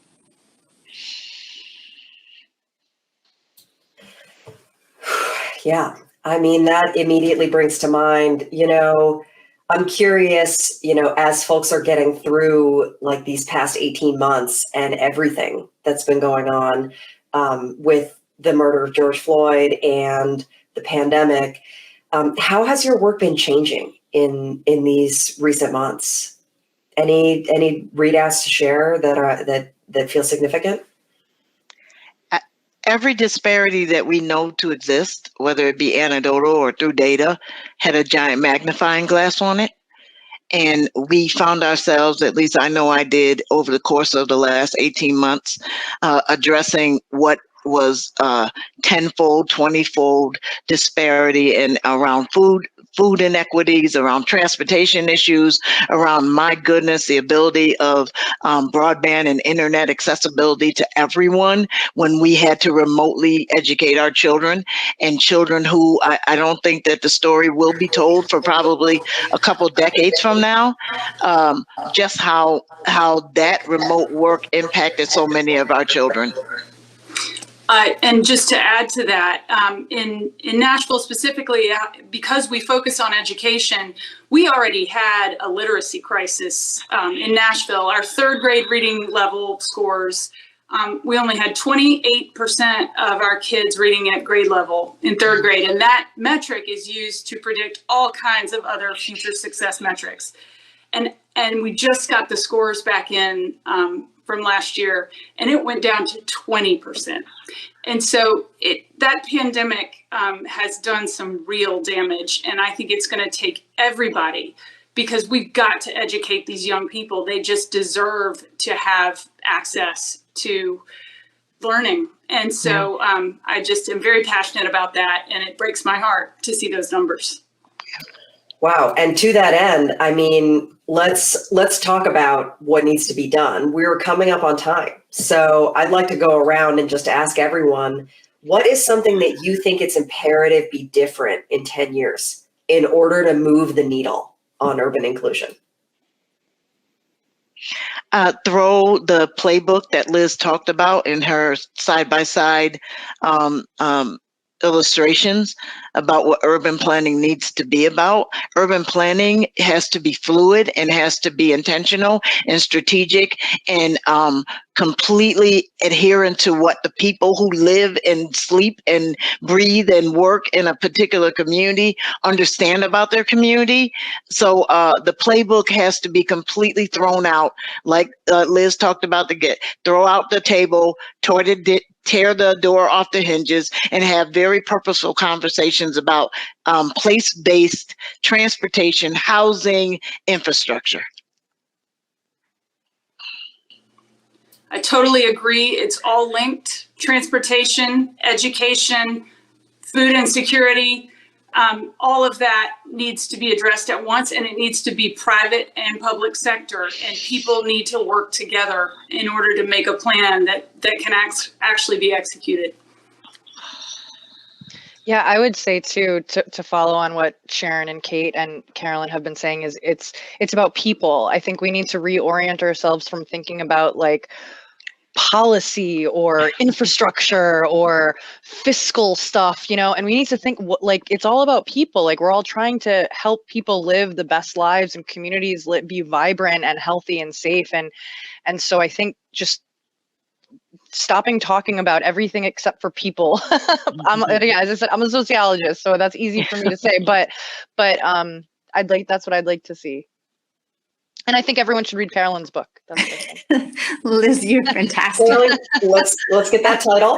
Thank you so let's have much. that be our concluding remark. Oh, so Liz, I appreciate the shine and attention to this book, People Before Highways, which was certainly a labor of love. And in that process, I learned how important it is for us to listen to folks, as everyone has said, people who are on the ground, who've been living these realities. They absolutely have a very robust ideas about what the present and future can be. And for planners need to understand that that's where the action is, and there's got to be a longer term arc of understanding time, literally, and a longer term understanding of time, both that's projecting into the future that includes us, and time that is rooted in an understanding of how people lived and sustained and thrived also in the past, because we run the risk of not only repeating the mistakes of the past, but bringing in new violence to ourselves because we are not using the common sense of folks who are willing to tell us what their experiences revealed and what we need to be building. So I've appreciated this conversation so much and just feel completely encouraged and energized to kind of head back into the classroom and to keep working. And we are all leaving with an action item, which is to get and read People Before Highways by Dr. Carolyn Crockett. So everyone has something they can do today, but we all also understand that we need to start working on those muscles so that we can tear those doors off those hinges. Thank you for that, Deputy Mayor Owens. Liz, Kate, thank you so much for your time today. This was just a wonderful convening, and I really appreciate this energy. Let's all stay in touch. Thank you all. Thank This you. was wonderful.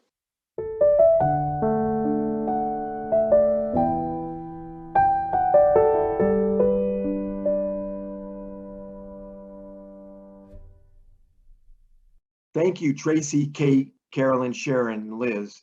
And thank you to our sponsor, Alliance Bernstein, who helped put this panel together. Now we have a lightning talk. Unprecedented home price increases affect most vulnerable. Dr. Megan Lawson. Dr. Lawson?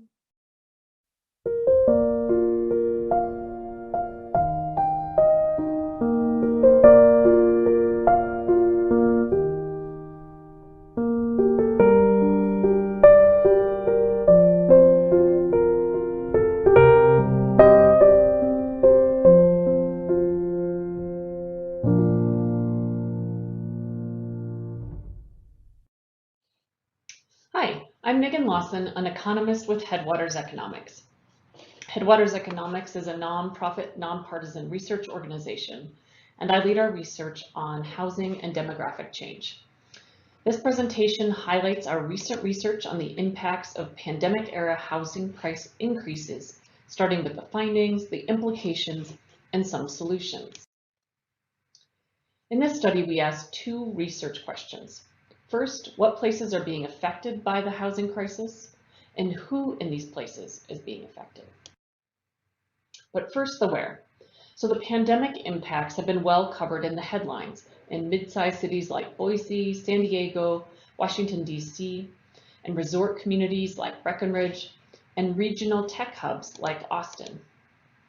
This set of charts show on the top row the value of a typical home since 2000. And on the bottom row, the change in typical home value since 2000.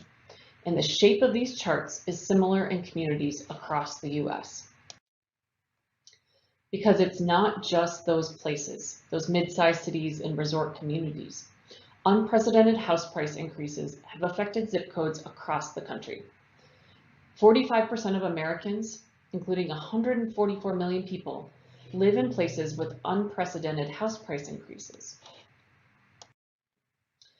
At least half of the zip codes in these 8 states had record-setting increases.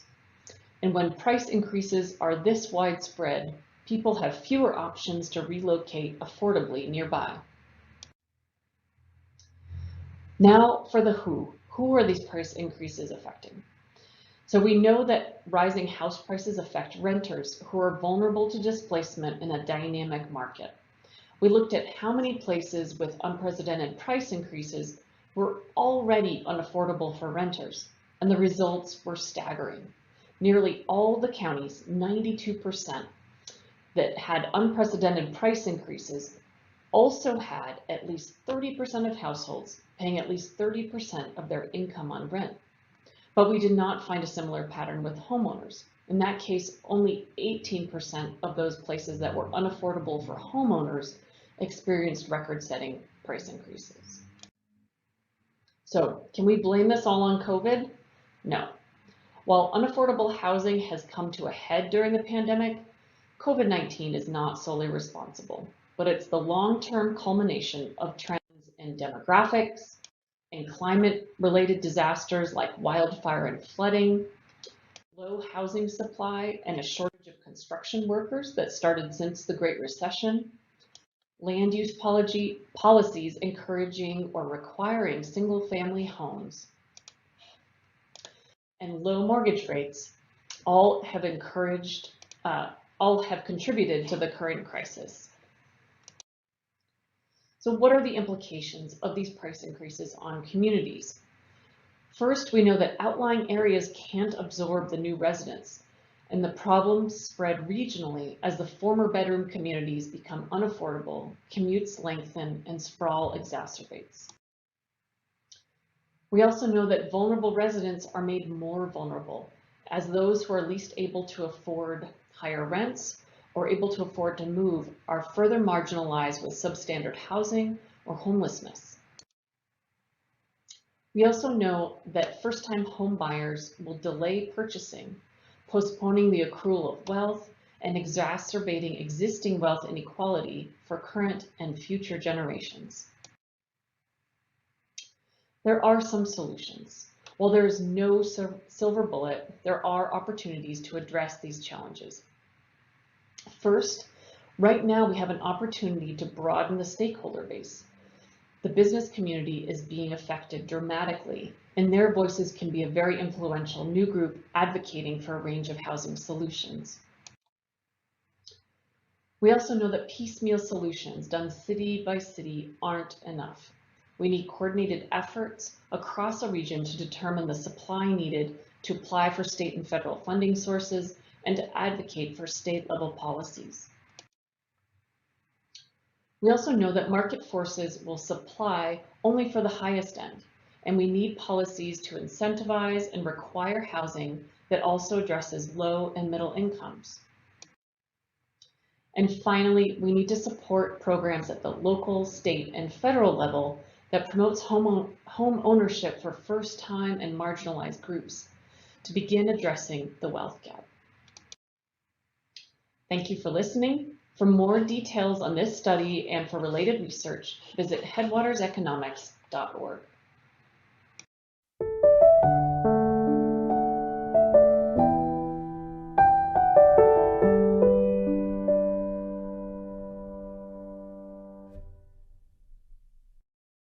Thank you, Dr. Lawson.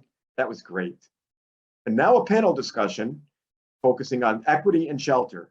And to lead off our conversation this afternoon is Dr. Xavier Briggs. Dr. Briggs?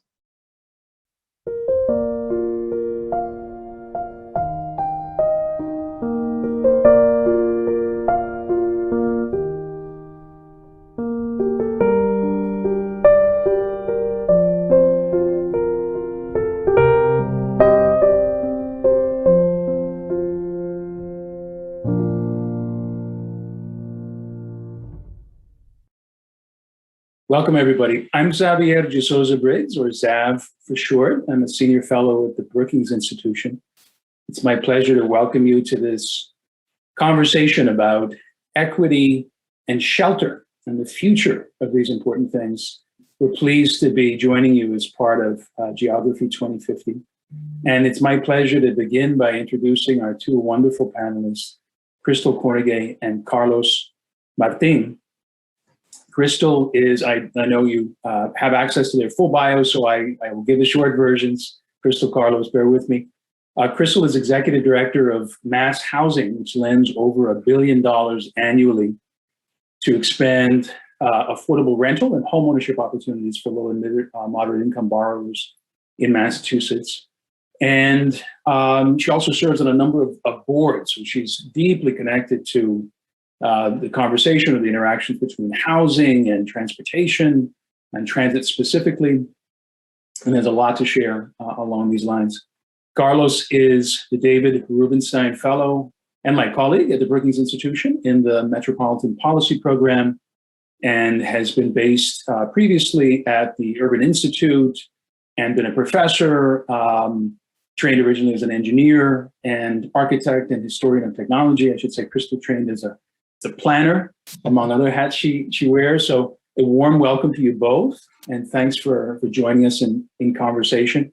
You know, we want to make sure that we can look ahead and think about the long run today, and take the conversation, of course, to what needs doing and what needs asking. What do we need to figure out in the near term? And Crystal, I wonder if I could start with you. I know you've given a lot of thought to the future of housing affordability, of equity and economic opportunity in the broad sense, and of course, the important role of housing finance as a key piece of that puzzle. And I want to invite you, in the spirit of what draws us together in this conference, to look way ahead for us and ask, what are some long-run futures that you can imagine when it comes to equity and shelter and the way our capital markets or our finance system either does or doesn't help us create the future that we ought to have? Thank you. And thank you both for having me here with you guys. I'm not a scholar like you guys, and so a lot of my impressions about this stuff is based on what I know on the ground and what I see, and the way that I want to envision our future and where we go. As you both know, community development is actually what is the term I learned, like a future back thing, right? And so it's all like thinking about what you do today, because community development work, affordable housing, this is generational work, right? And so everything you do today is going to impact future generations. I think that we're going to have to create a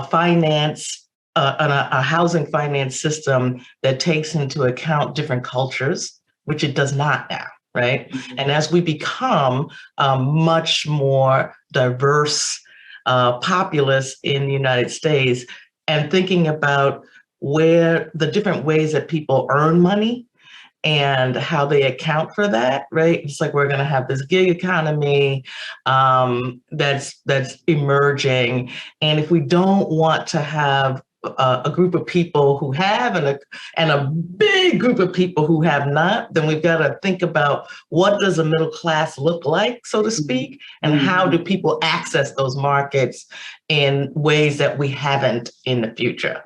We are also going to get to a place, I think, in 100 years where shelter is a basic right. And because we're just going to have to.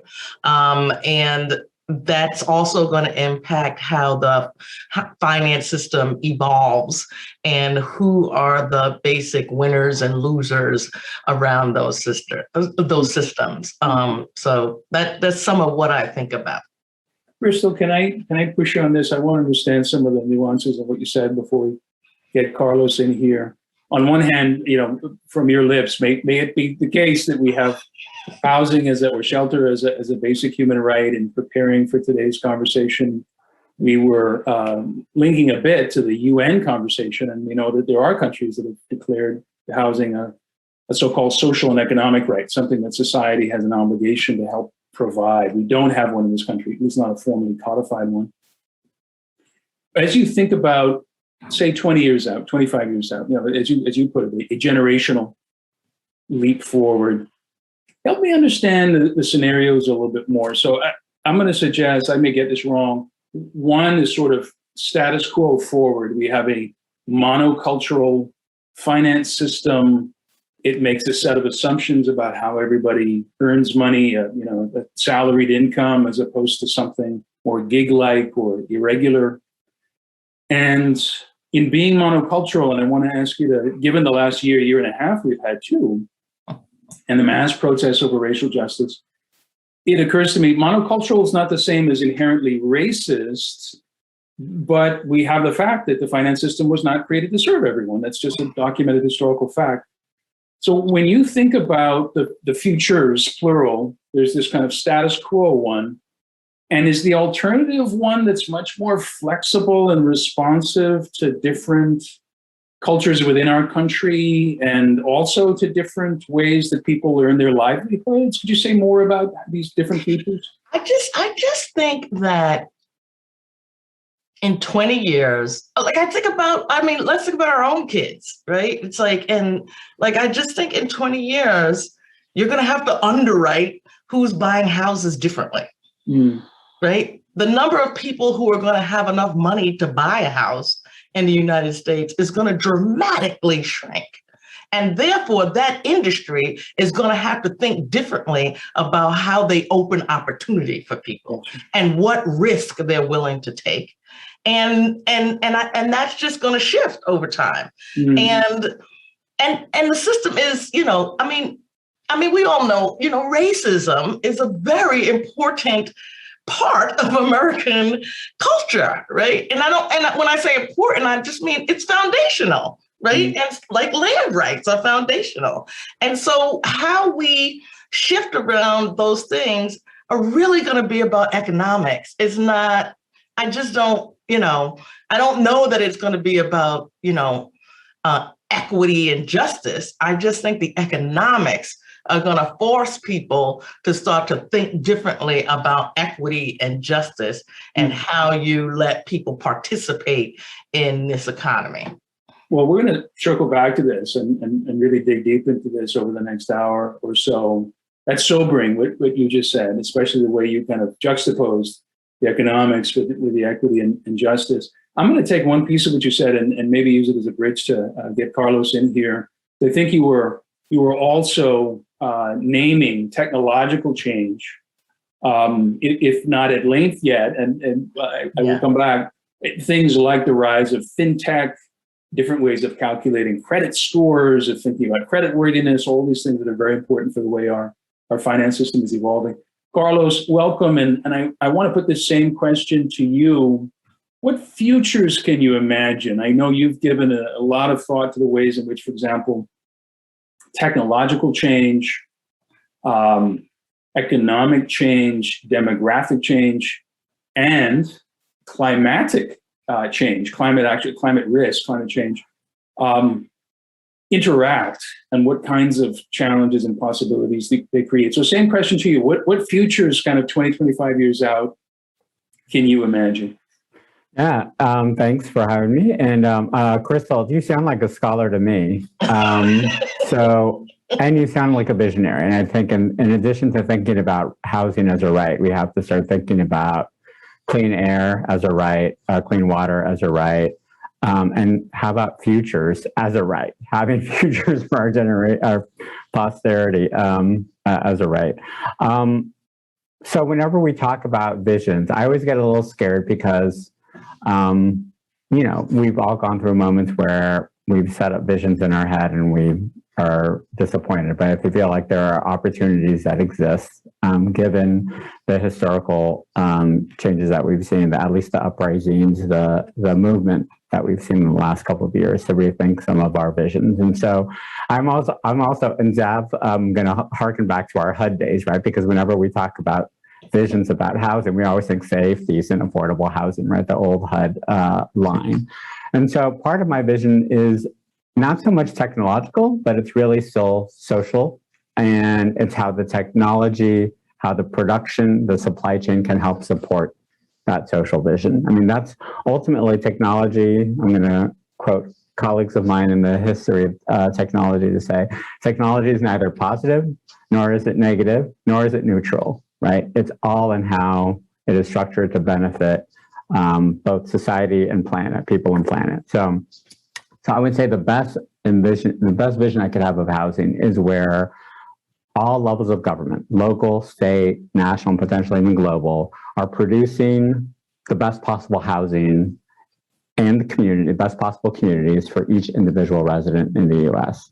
So, I mean, there are some low bars we can strive towards, right? And that's a broad vision, but I want to make sure that households in the communities are at the center of that vision. Unfortunately, our local, state, and national governments are structured with very different motivations, with very different funding resources, and people slip through the cracks. So the lowest bar is, let's have no one slip through the cracks anymore, right?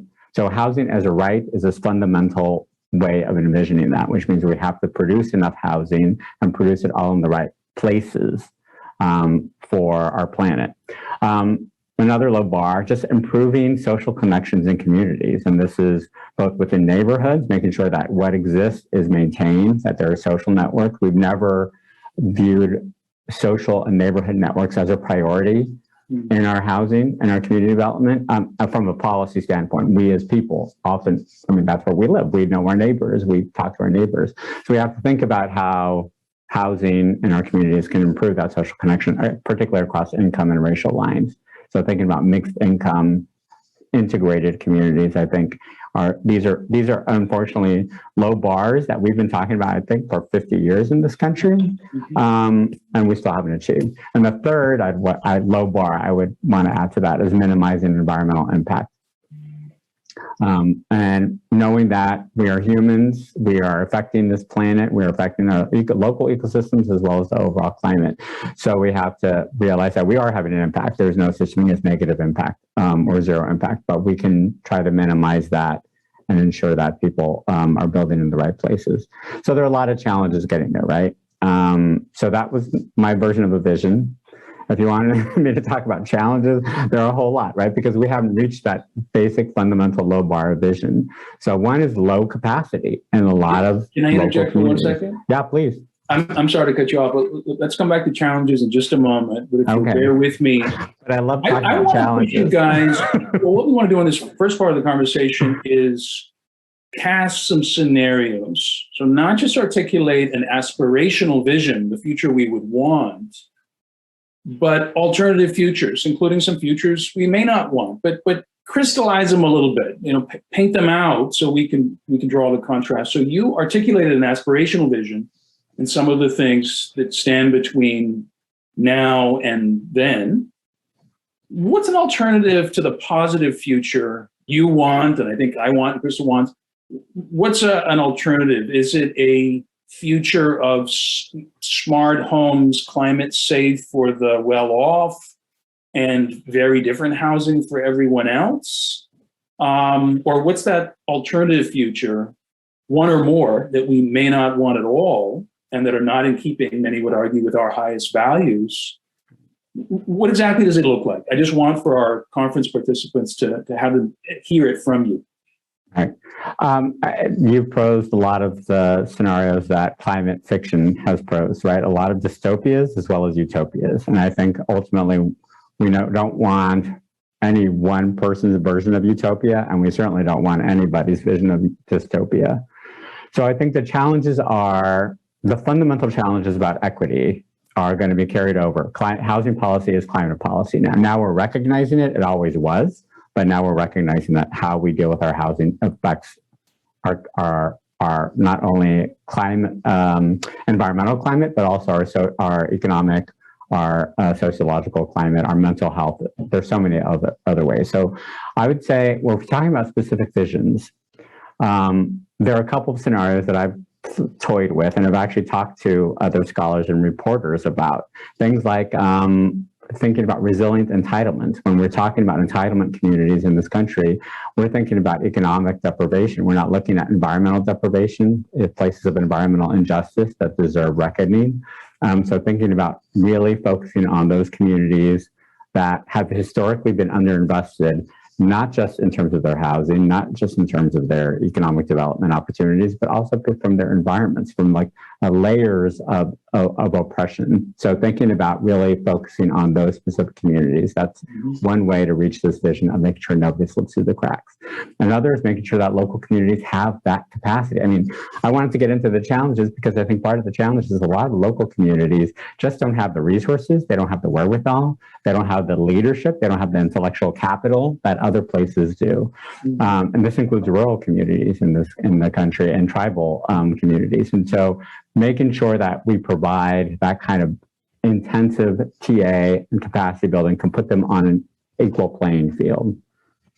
I'm gonna play with one specific policy scenario before. I know I'm talking way too much, but that I've toyed with a good colleague, Jonathan Parfrey from Climate Resolve, who we've talked about mutual resilience agreements.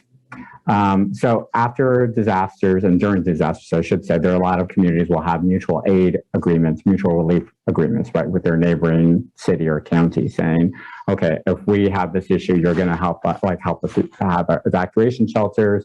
You're going to let us use your emergency management offices because ours are down, that sort of thing. Well, why don't we think about this in the longer term? Why don't we think about how our neighboring community may be suffering in the longer term and maybe losing land, maybe losing population, and how we may be less exposed so we can build more housing. We could build more economic development opportunities, more jobs so that they can come to us. We're not thinking in terms of that level. We're not thinking of our neighbors in that way. And I think that's part of my vision, slightly utopic, is that we actually care about our neighbors. A vision of mutuality and then working out the mechanisms to sort of enact that.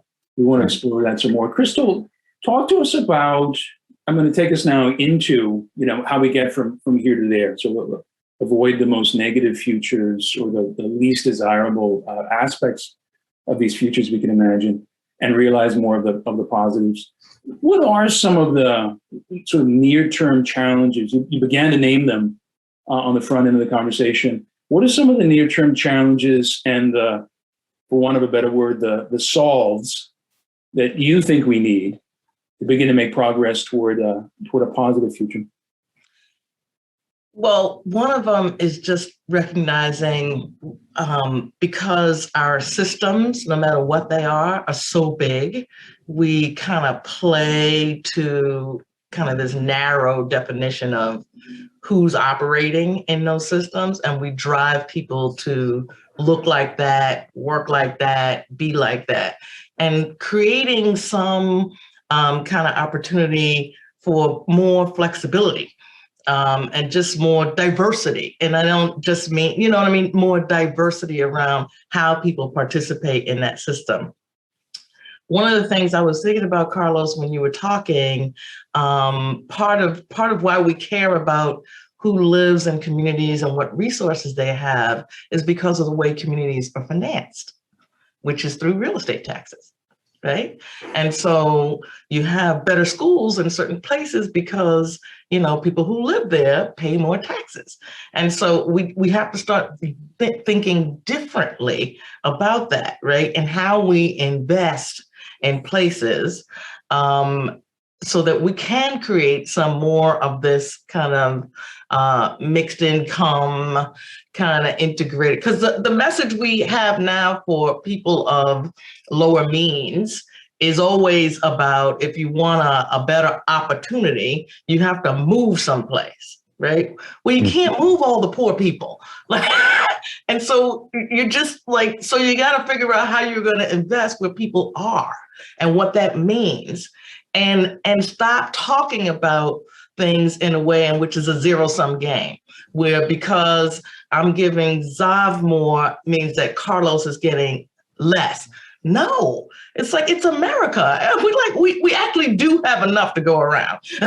And so we got to get rid of that mythology as we start about that, as we start down this path around how we want to have people participate in the economy and why it's important to not create an economy in which, only 2/3 of the populace really participated. Because that gap gets to get bigger, and then it's just creating all kinds of different problems that Carlos is talking about. One of the things that that I'm worried about when I think about a dystopia is that we end up in this environment in which, you know, I'm slightly exaggerating, but like there's only 20,000 people who own anything in this country, right? Because we're creating all these things, and even with the fintech, right? Like we're now discovering like technology is great, except that, as you said, like it's a reflection of who programs it. And so, like, what are we thinking about that? And then we're saying, like, you know, well, you're not eligible because the technology said you're not. And I'm just like, okay, well, that's like telling me, you know, that white guy said I'm not eligible. It's like, what's the difference? And so, just thinking about, you know, we got to be able to take a little bit of step back, and we got to get out of this place in this like scarcity mode, in which like we don't have enough. Part of being the greatest country in the world is about having enough. And so, you know, like let's lean into our greatness of, you know, of prosperity and enoughness, as opposed to our fear and our scarcity.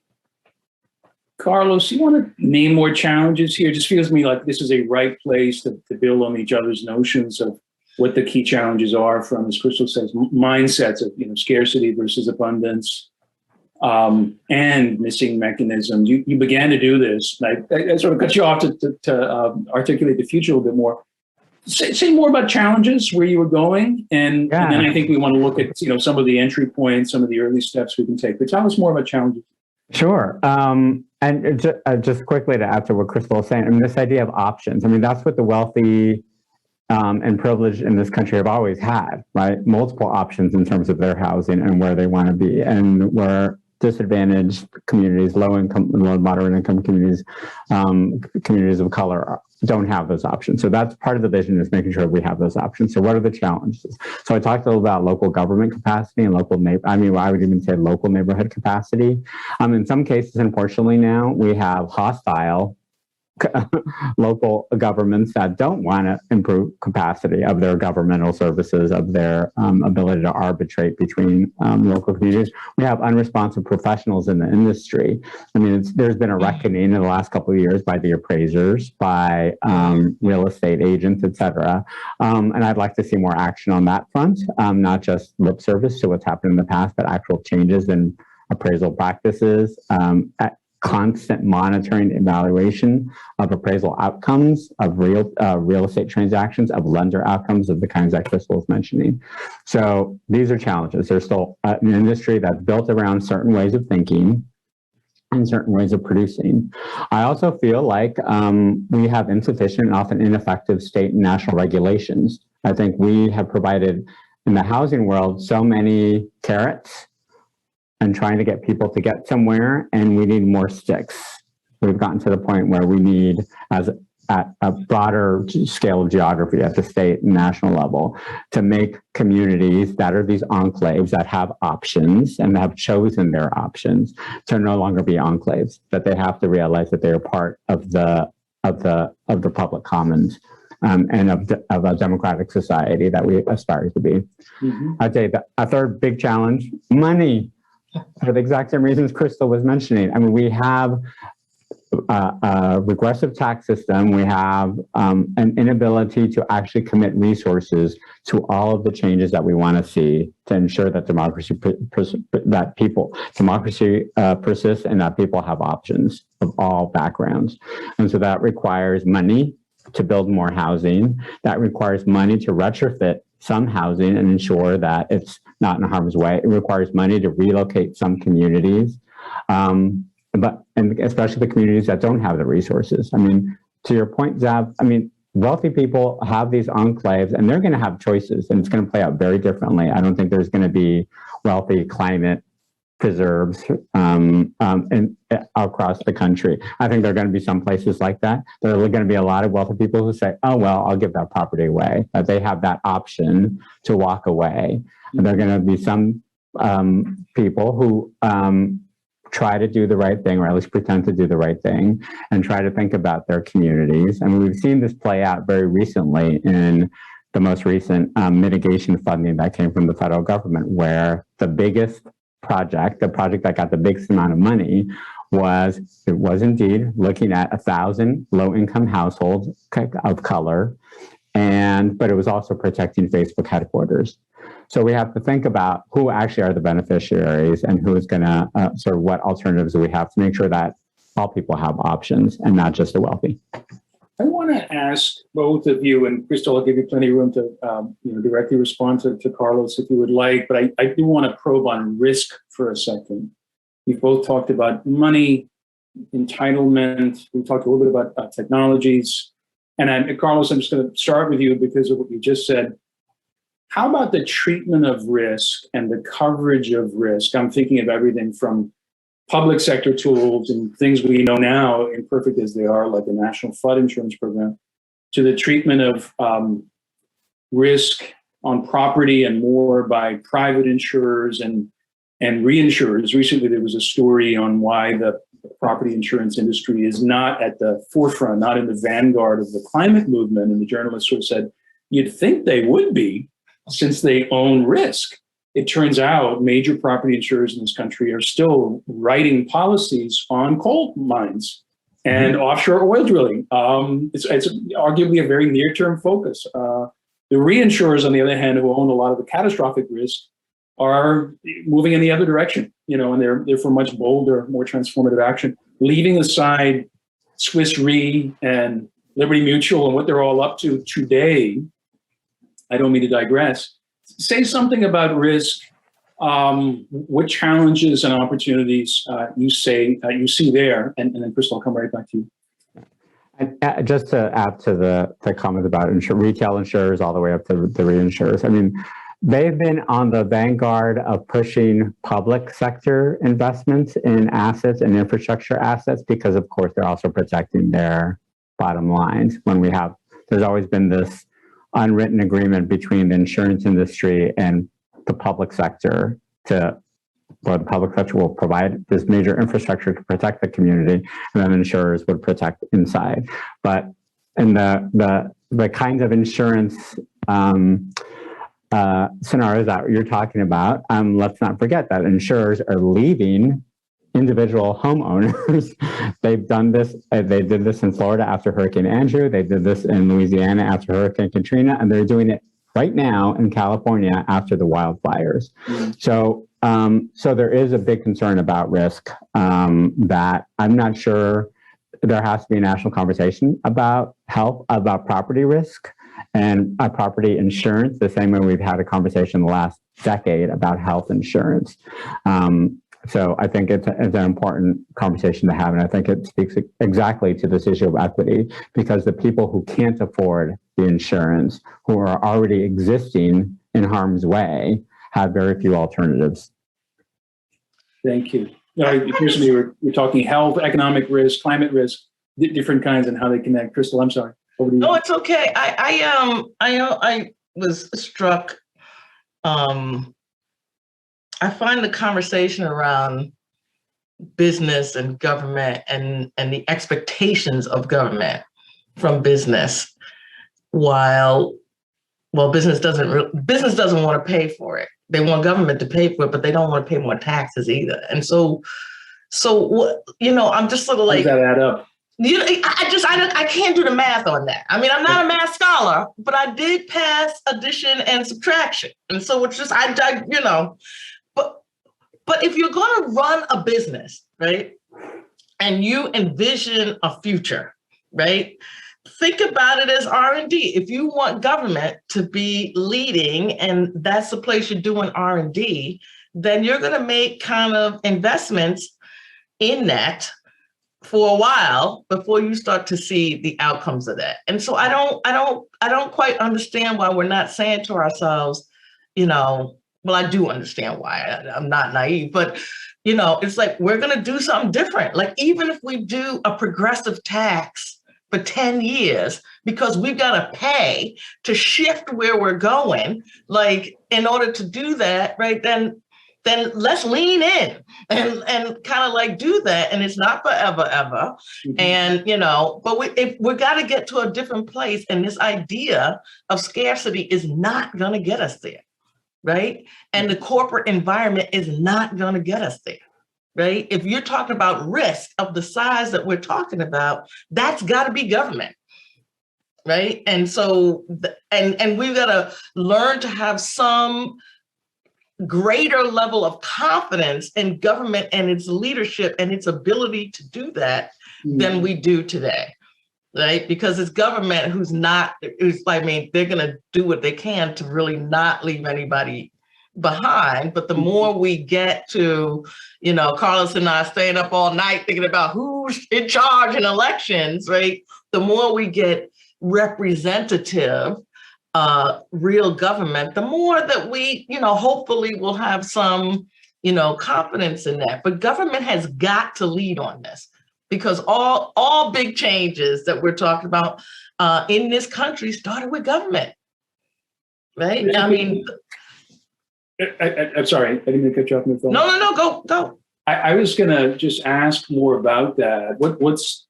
What's the this, especially around some of the changes you are actively thinking about and experimenting with in Massachusetts? All three of us have served in government.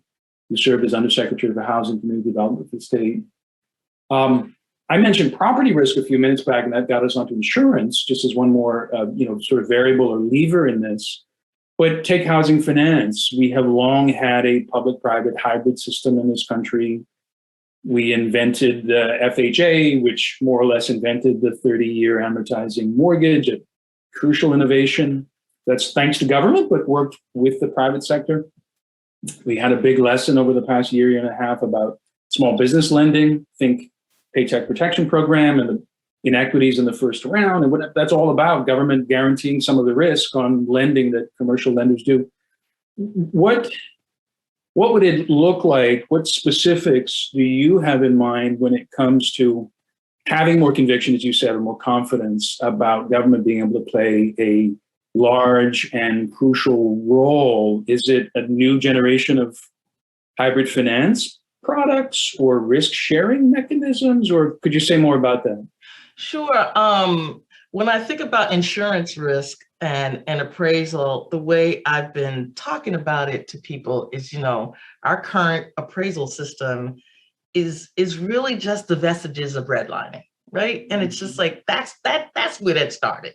And if you look at, we've been doing some looking at where communities have been redlined and where they weren't, and just comparing, like over 50 years, what does that mean? What does that look like for, you know, incomes in those communities and that kind of thing, right? And so what you're alluding to is the low-income housing tax credit program, right? And how that's at the heart of driving affordable rental housing in this country, right? And how you've got public and private folks coming together to deal with that. We have no similar kind of thing on the homeownership side.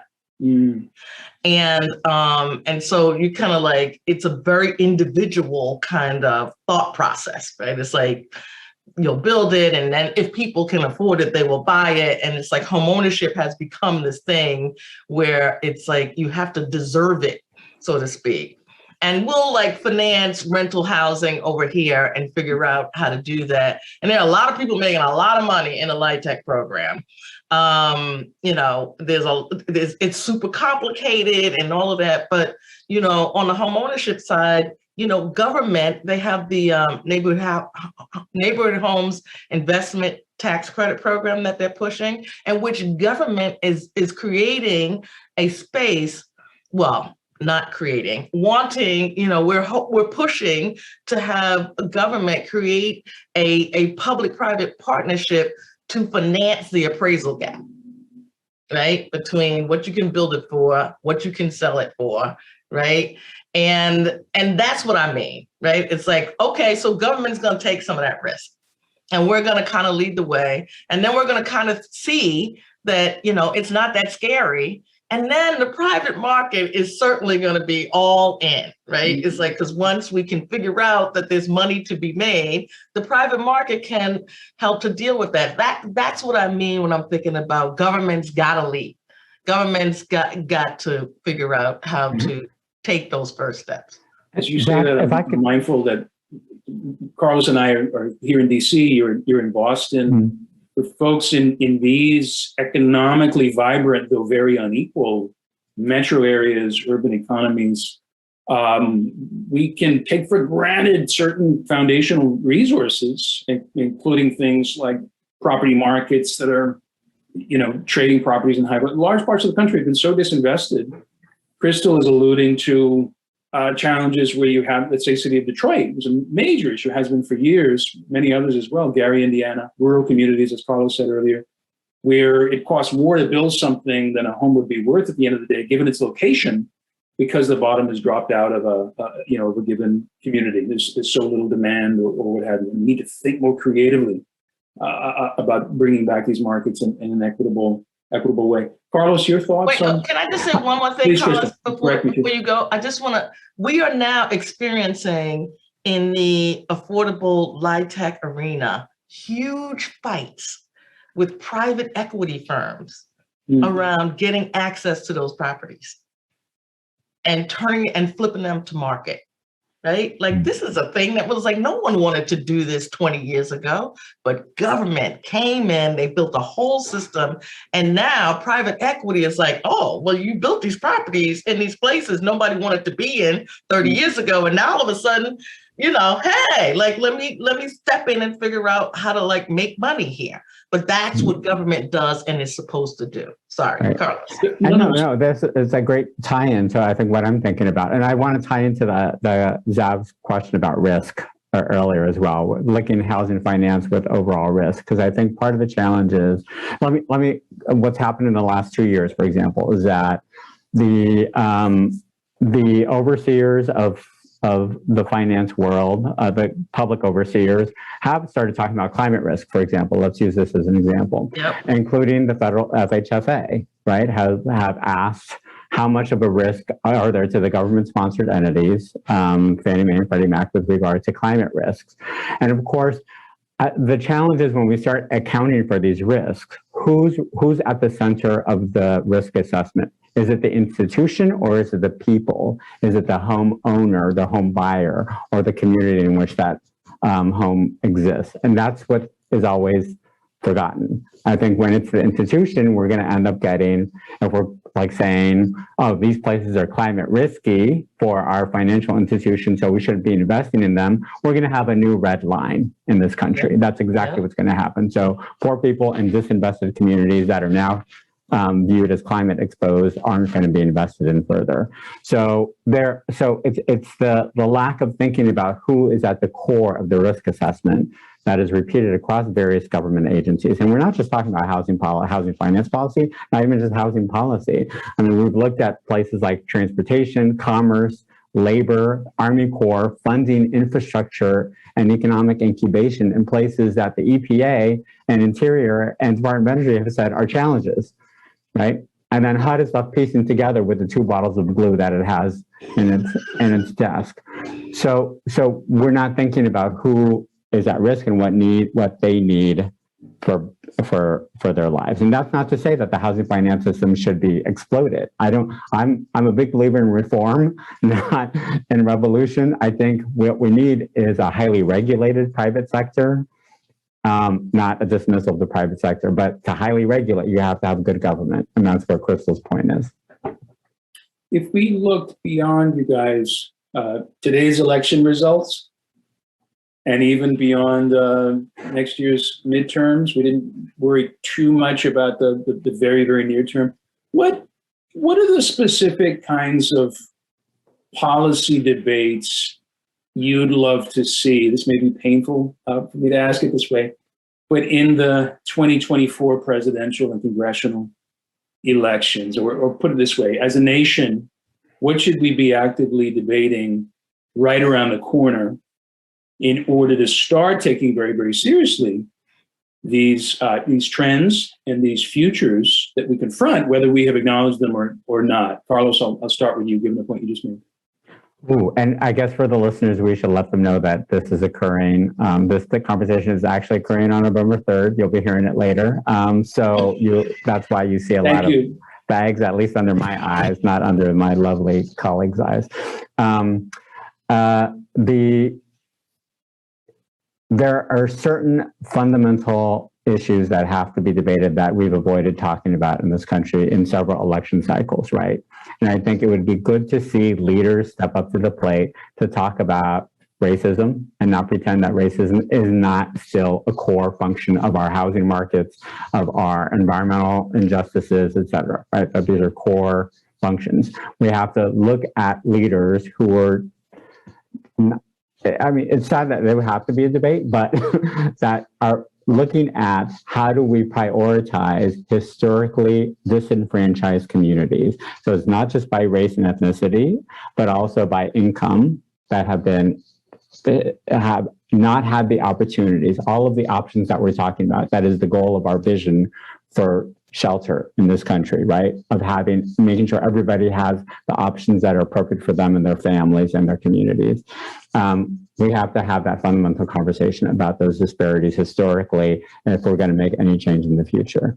And then, so that's the big reckoning that I'd like to see. And in the future, we have to, I actually would like to start seeing leaders talk about, and we're not seeing this at the local level either, people willing to talk about what we have to do in our communities to deal with the massive exposures to climate change that we're going to be facing.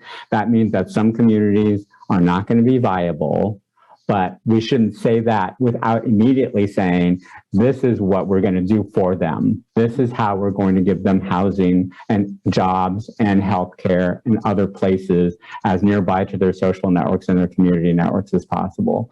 Having that conversation about what do we value, what communities do we value culturally and historically, which spans the racial and ethnic spectrum in this country, because we have such a rich racial history in this country and wonderful cultural productions that some things we want to value. We have to have that conversation. And that's going to be a debate that I would like to see. I don't know if it'll ever happen. Carlos, thank you. Crystal, how about you? What's your list? I don't know whether I should say I'm less optimistic or more practical. Part of the way, I think about race, listen, I'm a descendant of slaves here, right? And part of the way I think about racism is like I said, it's a fundamental part of American culture. And I don't want to play the blame game. I just want to say, like, okay, you want to have this conversation around racism, then let's have it. It's like like, don't be scared. Like, there's nothing to be afraid of. What I would like to have people talk about is not about investing in communities that have long been disinvested. I would like to have a conversation of people talking about housing and the need to actually build more. And what does that mean? And the federal government, in the same way the federal government will come down and tell you that, like, you got to do something with this bridge. I would like a conversation where the federal government goes to Cornegayville and says, you haven't built a house, in 25 years here. And so we're going to make you, whether we give you money or not. Right? We got to get people back in the production business. Mm-hmm. And if we get this country back into the production business, housing production business, then that will lead to these investments that we're talking about in certain communities. Because guess what? Those are the places that have land left. Those are the places that, have opportunity. Like those are the places in which we're going to have to talk about and think about. But if we're not doing it in a way in which we can envision a conversation in which the industry benefits, then it just becomes too esoteric and people get too, kind of like polarized, well, not too more polarized than they are now. And so I want to say to the federal government, it's great that you want to talk to the GSEs about where they should, back mortgages, but you need to be talking to localities around building housing. Everybody's got an obligation to get us back into that game. Let me add to that, Zab, just for a second, because I think part of the issue, part of the reality is we have a housing industry in this country, from new construction builders to remodelers to the financial interveners and exchanges that are there that are incredibly nimble. I mean, this is one of the most nimble, demand-ready industries on the planet. And so maybe to your question, Zab, what the debate that I'd like to see is them fighting for what are the best new technologies, what are the best land use reforms that we could do to ensure that we're providing the right options and amount and at a price point and environmental impact of housing that we need in this country. So I would like to see debates about that, about who can out-nimble each other. I'd like to see debates about how Justice 40, who can best define Justice 40 to be as inclusive as possible of as many communities and as many subgroups as possible. Thank you both for that. Just a reference point for our viewers, knowing that the conference attracts folks from a wide array of backgrounds, not all sort of deep into housing questions, or perhaps not yet. As we begin to wrap up here, I would invite folks to take a look at last year's housing proposal. So when we were at an early stage in the presidential election cycle, Data for Progress, for example, it's really a polling group that sort of provides scorecards, rated all of the Democrats on their housing proposals. So it's an interesting little time capsule to sort of go back and look at how they reviewed Elizabeth Warren, Joe Biden, Cory Booker, Kamala Harris, go on down the list. And one of the proposals at the time related to this question, how could the federal government challenge, but Crystal, to your point, also insist that communities of all types share, the old concept in housing is fair share in the work of providing housing opportunities, decent, safe, affordable. So it's interesting given where we are now. We'll see where we are in 6 months or 24 months, but to think about what the debate was early, right. So 2019 into 2020, some of the COVID with these big proposals look like. As we wrap up here, I want to ask you both to offer us any thoughts you have on regions that are lagging. They may be still depopulating, losing talent, losing their young people to other parts of the country, simply because we don't often center them, and we have a tendency to think of them monolithically too as being white, working class, and then commentators sort of off to the races on the politics of all this. And in fact, they are racially diverse, culturally diverse. Tend to be poorer because one reason they're lagging is they don't have the most competitive industries.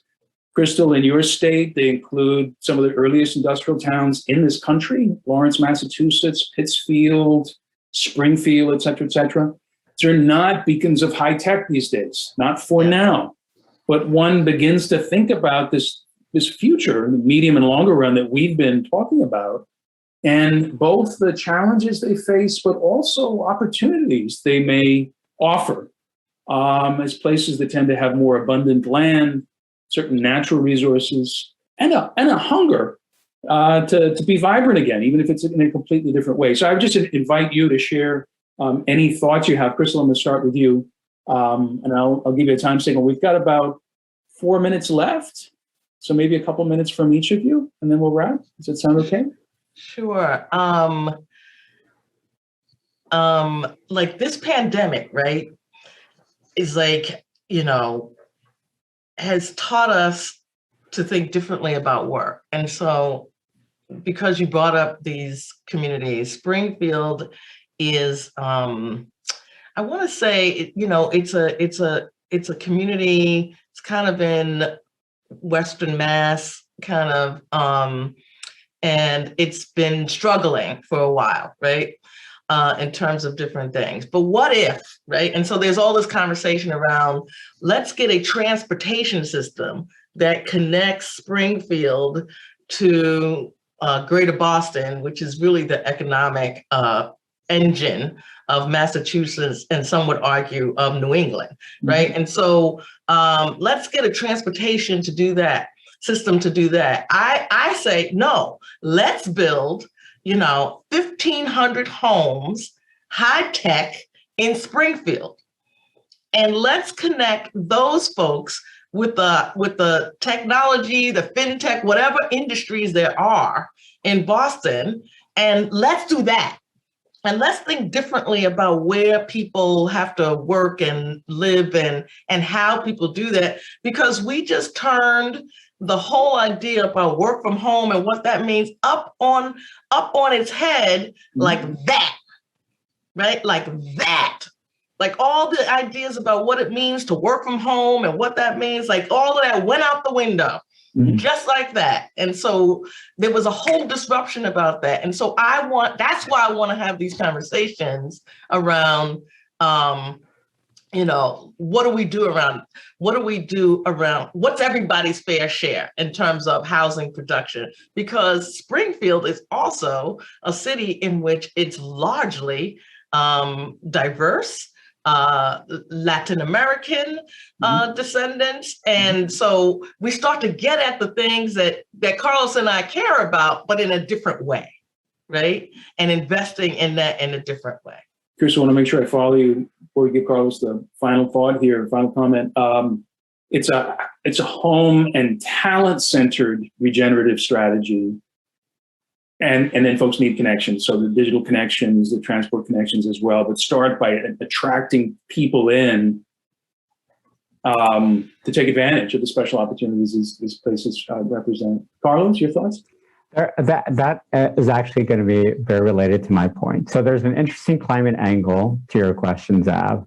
There are a lot of these former Rust Belt and Midwestern cities that are proposing to be climate receiving communities in the future. And some, there's an actual active public marketing, public relations campaign by these city governments. Carlos, would you define that? I don't want to assume that phrase is familiar to everybody. Certainly. So climate receiving community is people who are displaced by either an acute climate disaster like a hurricane or by slow onset chronic climate effects like sea level rise. So in those places that I'm saying may not be viable physically anymore, that some places like Duluth, Minnesota, Buffalo, New York are presenting themselves as options for people to move to supplement their populations. The reality is, in the studies at least that I have done, usually in these receiving communities, after about a year and a half, the welcome mat gets worn very thin once communities realize the demography of the people who are moving in, that because the people who need to move are going to be the low income, the communities of color that live in historically disadvantaged, highly exposed places, right? So I would say what I would like to see in the long term, and what I would hope would be the debate, is which of these communities have figured out how to support their existing populations and integrate newcomers in the best possible way so that you're forming entirely new cohesive communities.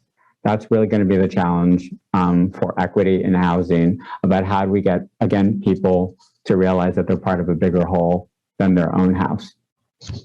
Carlos, Crystal, thank you so much. I'd love to keep this conversation going. There's so much to talk about. We are at time. Huge thanks to both of you for making time today, and also for the incredible and important work you do. And thanks to everyone who tuned in. Thank you, everybody. Take good care.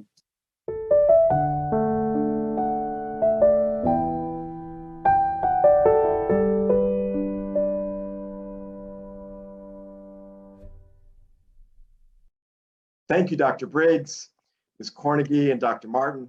That was a terrific discussion. And now we're going to move on to another lightning talk, from wealthy enclaves to asset deserts, with Mr. Kenan Fikri. Kenan?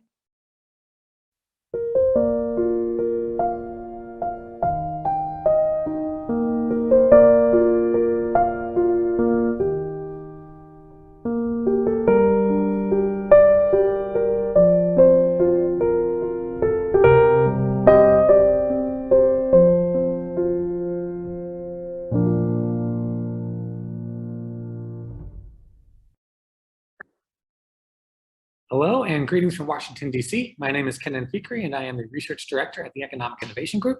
I'm here today to talk to you about geographic inequality. Now, we know that income inequality in the United States is the greatest in the developed world, but we have less of an understanding of the state and geography of wealth inequality. Now, wealth is notoriously hard to measure, right? It's the balance of our assets and our debts, and it encompasses everything from student loans to homes, retirement accounts, stocks, and savings, and all these factors that either make us financially secure or not. And the reality today is that most assets are out of reach for the entire bottom half of the income distribution. So in some recent research, we said, well, we can't map wealth in its entirety, but we can look at the income that American households derive from wealth in the form of the dividends, interest, and rent that they earn off of the assets that they may own. So a unique data set from the Bureau of Economic Analysis tabulates this data at the county level, and the result is a really refined and unprecedented new look at the map of wealth inequality in the country. So asset income now constitutes 1/5 of all personal income in the United States. But widening national inequality means that this source of income is becoming relatively more concentrated in fewer hands and by extension in fewer places, such that we see that adjusted for inflation, asset income per capita on average has been entirely stagnant for the bottom 90% of counties, even as it's doubled for the top 10%. To really appreciate how much larger the equity gap looks when you start to dig into wealth, consider this. The highest earning county in the country enjoys 12 times the total personal income per person as the lowest earning county. However, if you just zoom in on asset income, the highest earning county in the country enjoys 67 times such earnings as the lowest earning one. So we see that income from wealth magnifies and deepens inequality from earned income. Let's take a look at some geographies of inequality to start to bring this to ground. They say everything is bigger in the West, and geographic inequality is no exception. The landscape here is dominated by the super wealthy enclaves of Teton County, Wyoming, Aspen, Colorado, Park City, Utah, and Sun Valley, Idaho. These are the new preferred recreation destinations of the country's super rich, and their story is really one of rising national income inequality. They stand in extremely stark contrast to other more persistently poor corners of the region that are often tribal, such as Bighorn County, Montana, or Oglala Lakota County, South Dakota. Now, moving farther west, the canyon of income of inequality that separates coastal California from central California is one of the steepest in the nation. The story of the Bay Area is, of course, one of minting profits on a truly global scale, but it's also home to a workforce that's relatively well compensated with stock options and other forms of equity that supplement traditional salary income. And we see that Marin County has about 7.5 times the asset income per capita as the more working class and agricultural Merced County in the Central Valley. So in fact, one of the most surprising findings in this research was the extent to which diverse and middle-class places have really been left out of the national boom in asset wealth. Even some of the fastest growing corners of the country, such as Clark and Maricopa counties in the Southwest, trail far behind the national average on this measure. These relatively affordable middle-class migration destinations offer plentiful job opportunities, but their economies are less oriented towards tech and finance, and their populations are demographically tend to be majority minority, such that these local economies are really on the wrong side of some of the inequality that we're looking at here today. Now, the natural resources extraction has helped put many corners of the central part of the country on the map, but there's been no such luck in Appalachia, which remains one of the asset poorest parts of the United States, even as it is energy rich. And similarly, we haven't seen any kind of commensurate grassroots wealth increase in northern Pennsylvania or southern New York that other fracking regions have enjoyed. Now, it's only natural to end any story of geographic inequality in New York City, where a glimpse at Manhattan and the Bronx should prompt us all to ask really big questions about how such inequality can persist in such close proximity for so long. Now, median household income in Manhattan is just over 2 times that in the Bronx, but asset income per capita is more than 13 times higher. So Manhattanites have ridden the multi-decade global boom in asset prices and wealth creation that's been led by Wall Street. Our nearby Bronx, where 90% of residents are people of color, has been completely untouched by it. So this isn't just an exaggerated caricature of inequality. This is everyday life for the working people of our nation's largest metropolis. The reality is that very few Americans have direct income generating ownership stakes in the wealth created by this formidable, awe-inspiring US economy. So as we look ahead to 2050, we need to think about how do we create more equitable pathways to asset ownership so opportunities to build wealth, even modestly, are enjoyed by the many and not by the privileged few.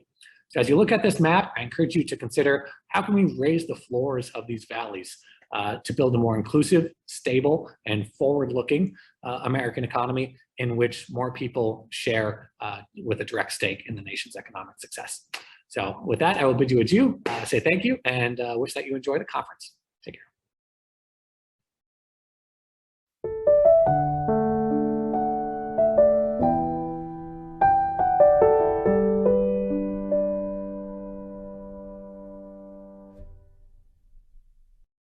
Thank you, Kenan. By the way, Kenan was on the organizing committee for the symposium this year. Kenan, we thank you very much for all of your efforts on our behalf. And now we have a book review, Furthering Fair Housing. And to start us off, we have Mr. Noah Kazis. Noah?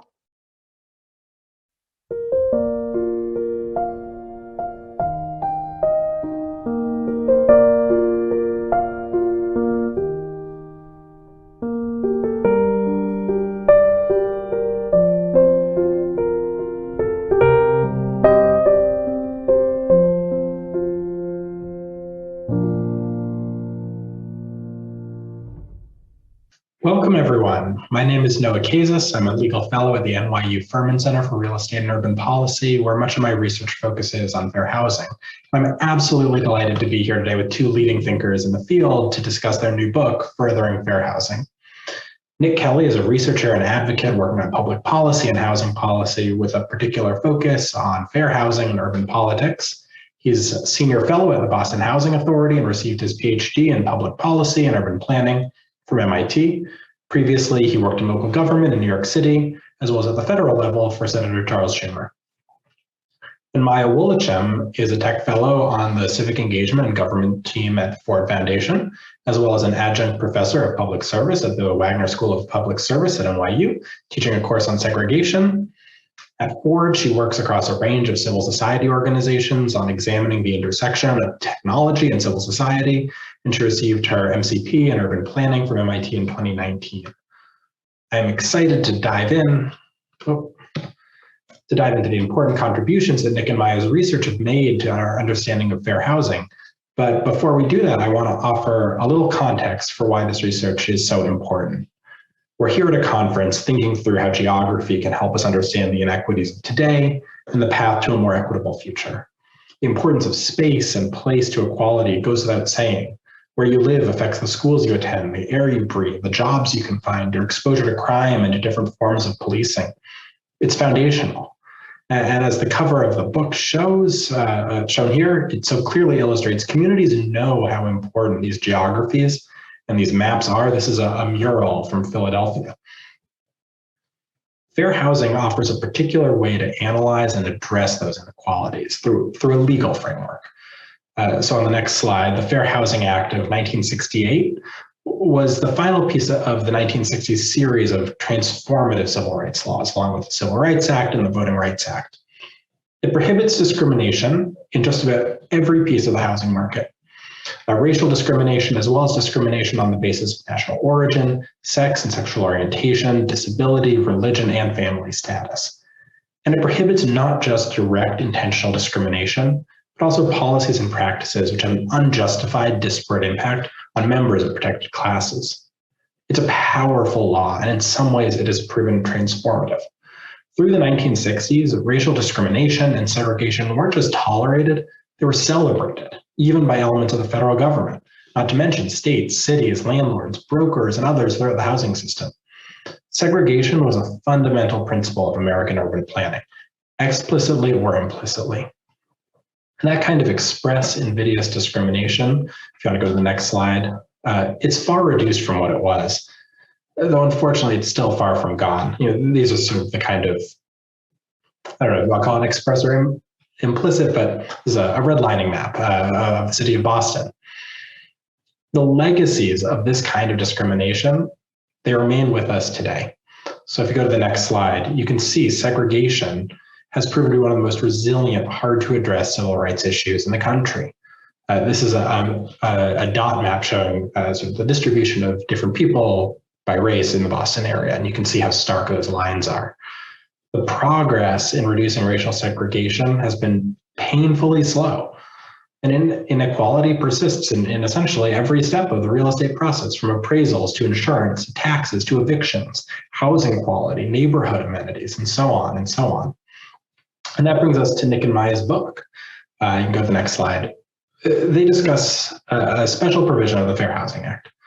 The act not only requires an end to discrimination, it requires the federal government and its grantees, so states and local governments as well, to, quote, affirmatively further fair housing, or we'll be saying AFFH. In other words, they have to stop discriminating, and they also have to work proactively to dismantle the structures that discrimination built. They have to work towards integration and equity. And that is a potentially radical proposition. As a result, the AFFH provision was barely used. George Romney, as HUD secretary, tried until Richard Nixon immediately put a halt to it. And the law then sat practically unused, with a few important exceptions, for 50 years. Under the Obama administration, spurred on by innovative litigation and activism, HUD tried to create a comprehensive framework to make the promise of affirmatively furthering fair housing a reality. It didn't last. The Trump administration quickly halted the AFFH process. And yet, even so, this was one of the federal government's most important and systematic efforts to take on segregation in decades. And that's the subject of this book. What the Obama era AFFH rule tried to accomplish, how it succeeded, how it fell short, and where affirmatively furthering fair housing might go next. So with all of that introduction, let's bring in Nick and Maya. I want to begin by asking, why did you put together this book? Well, what makes this issue important to you, personally or important to readers more generally? And Nick, do you want to start?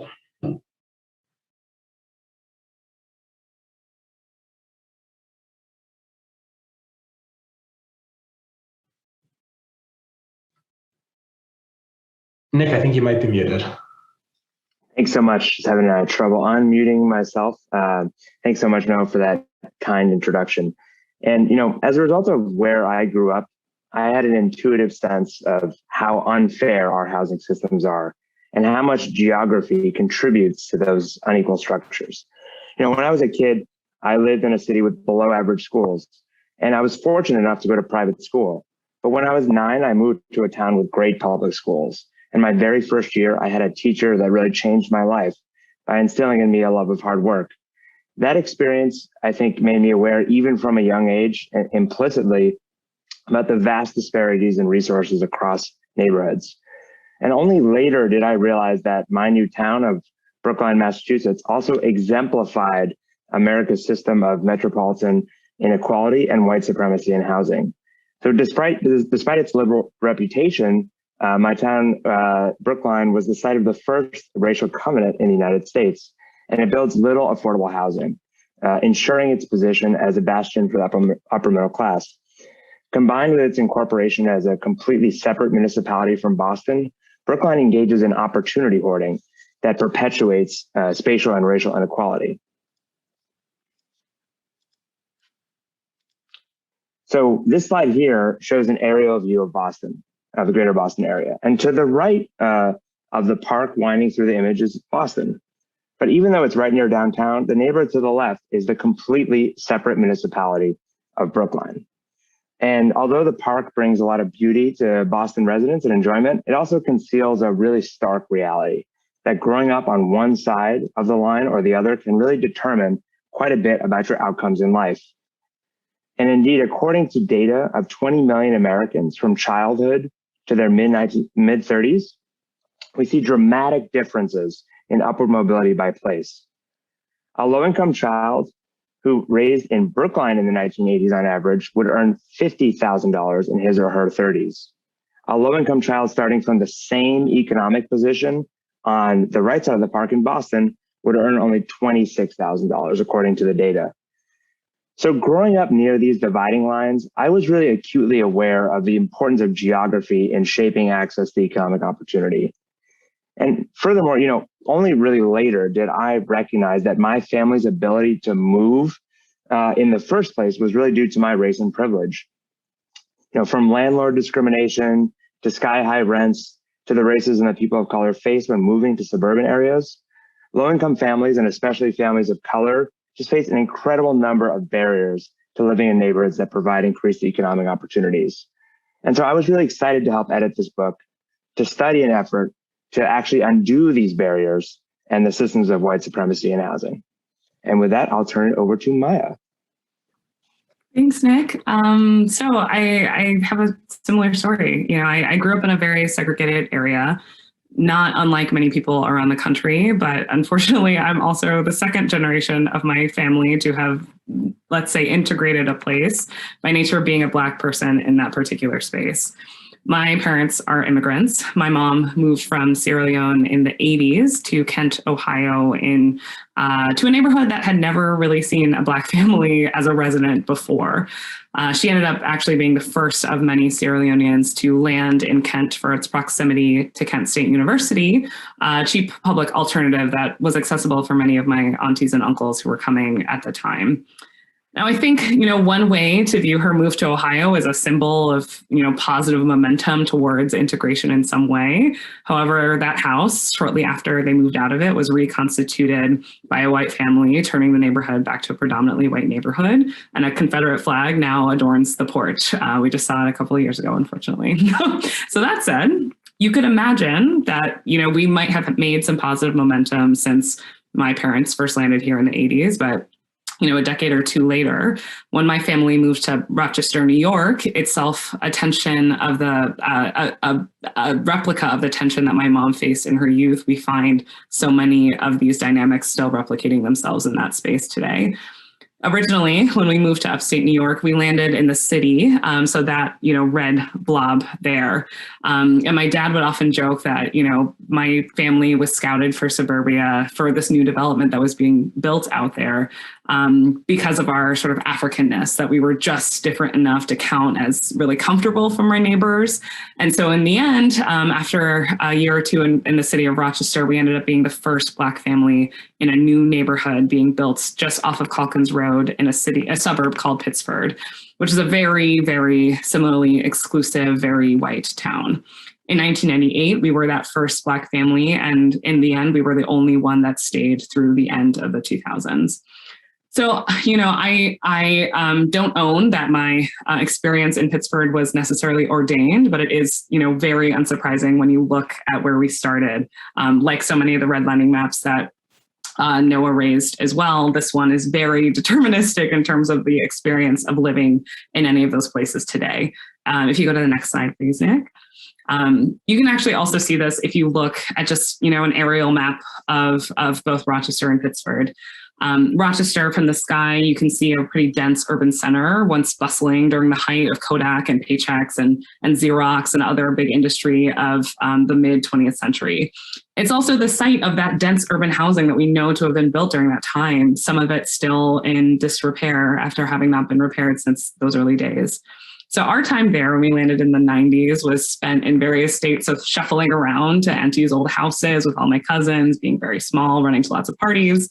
And I include this picture here because I really want to reiterate that though this is a site of, you can look at any of the stats on the side and say this is a place that has been very disinvested. It was also a site of love and young parents and good food, but also suffering from so much of the legacy of segregation and disenfranchisement that accompanied it.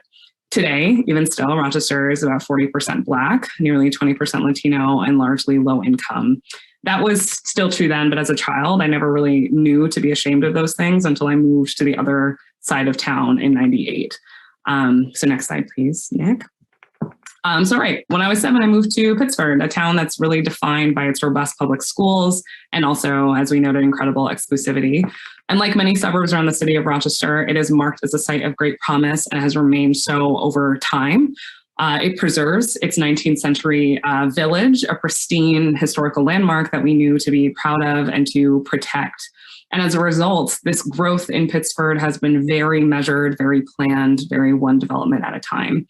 These developments here, they fetch about $300,000 a property, which is really high for upstate New York.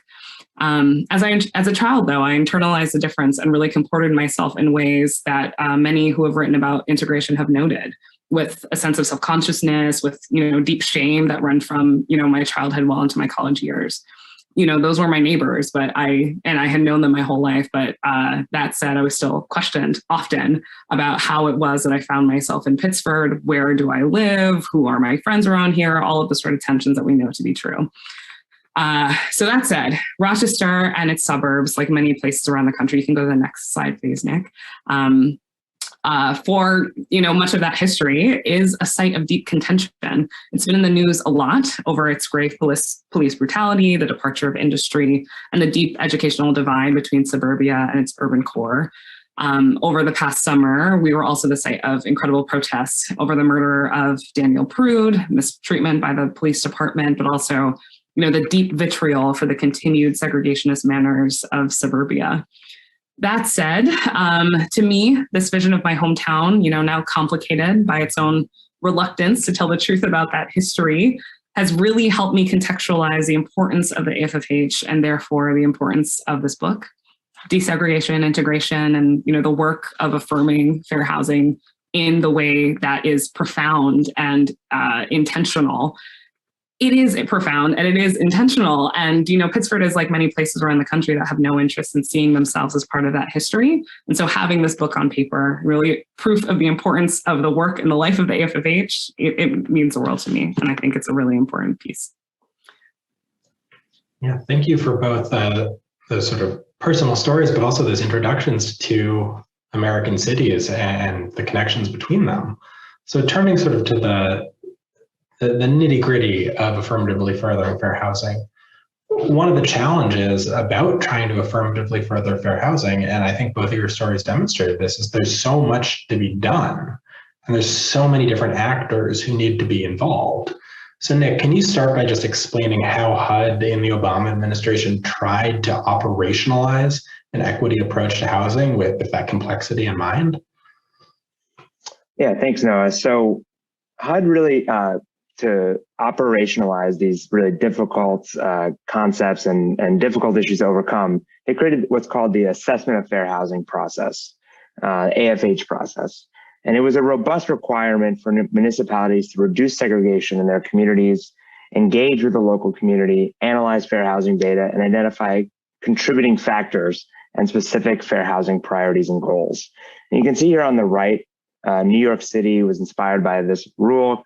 This is their plan, Where We Live NYC, which was a plan to think about how to address segregation in New York. And this was an important step because previously HUD had a very weak and unenforced process called the analysis of impediments that basically sat on the shelves at HUD. No one really read them and didn't really have an impact.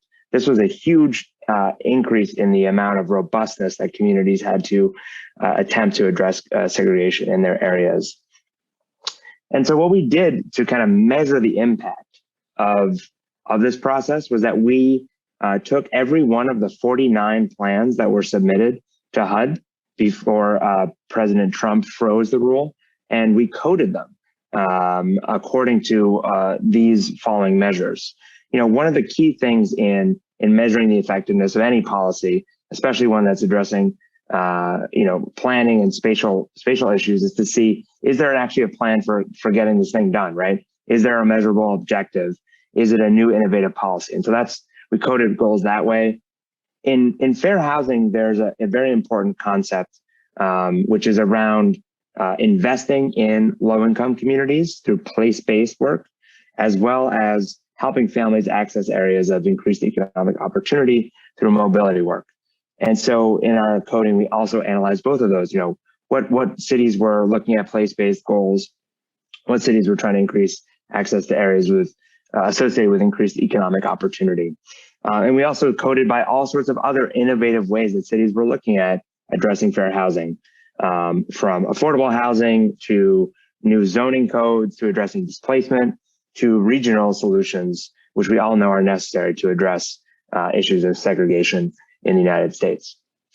And to try to create a resource for practitioners, we created a website, furtheringfairhousing.mit.edu, where we put all the plans online. And part of the reason for this in the first place was that the federal government had withdrawn under the Trump administration.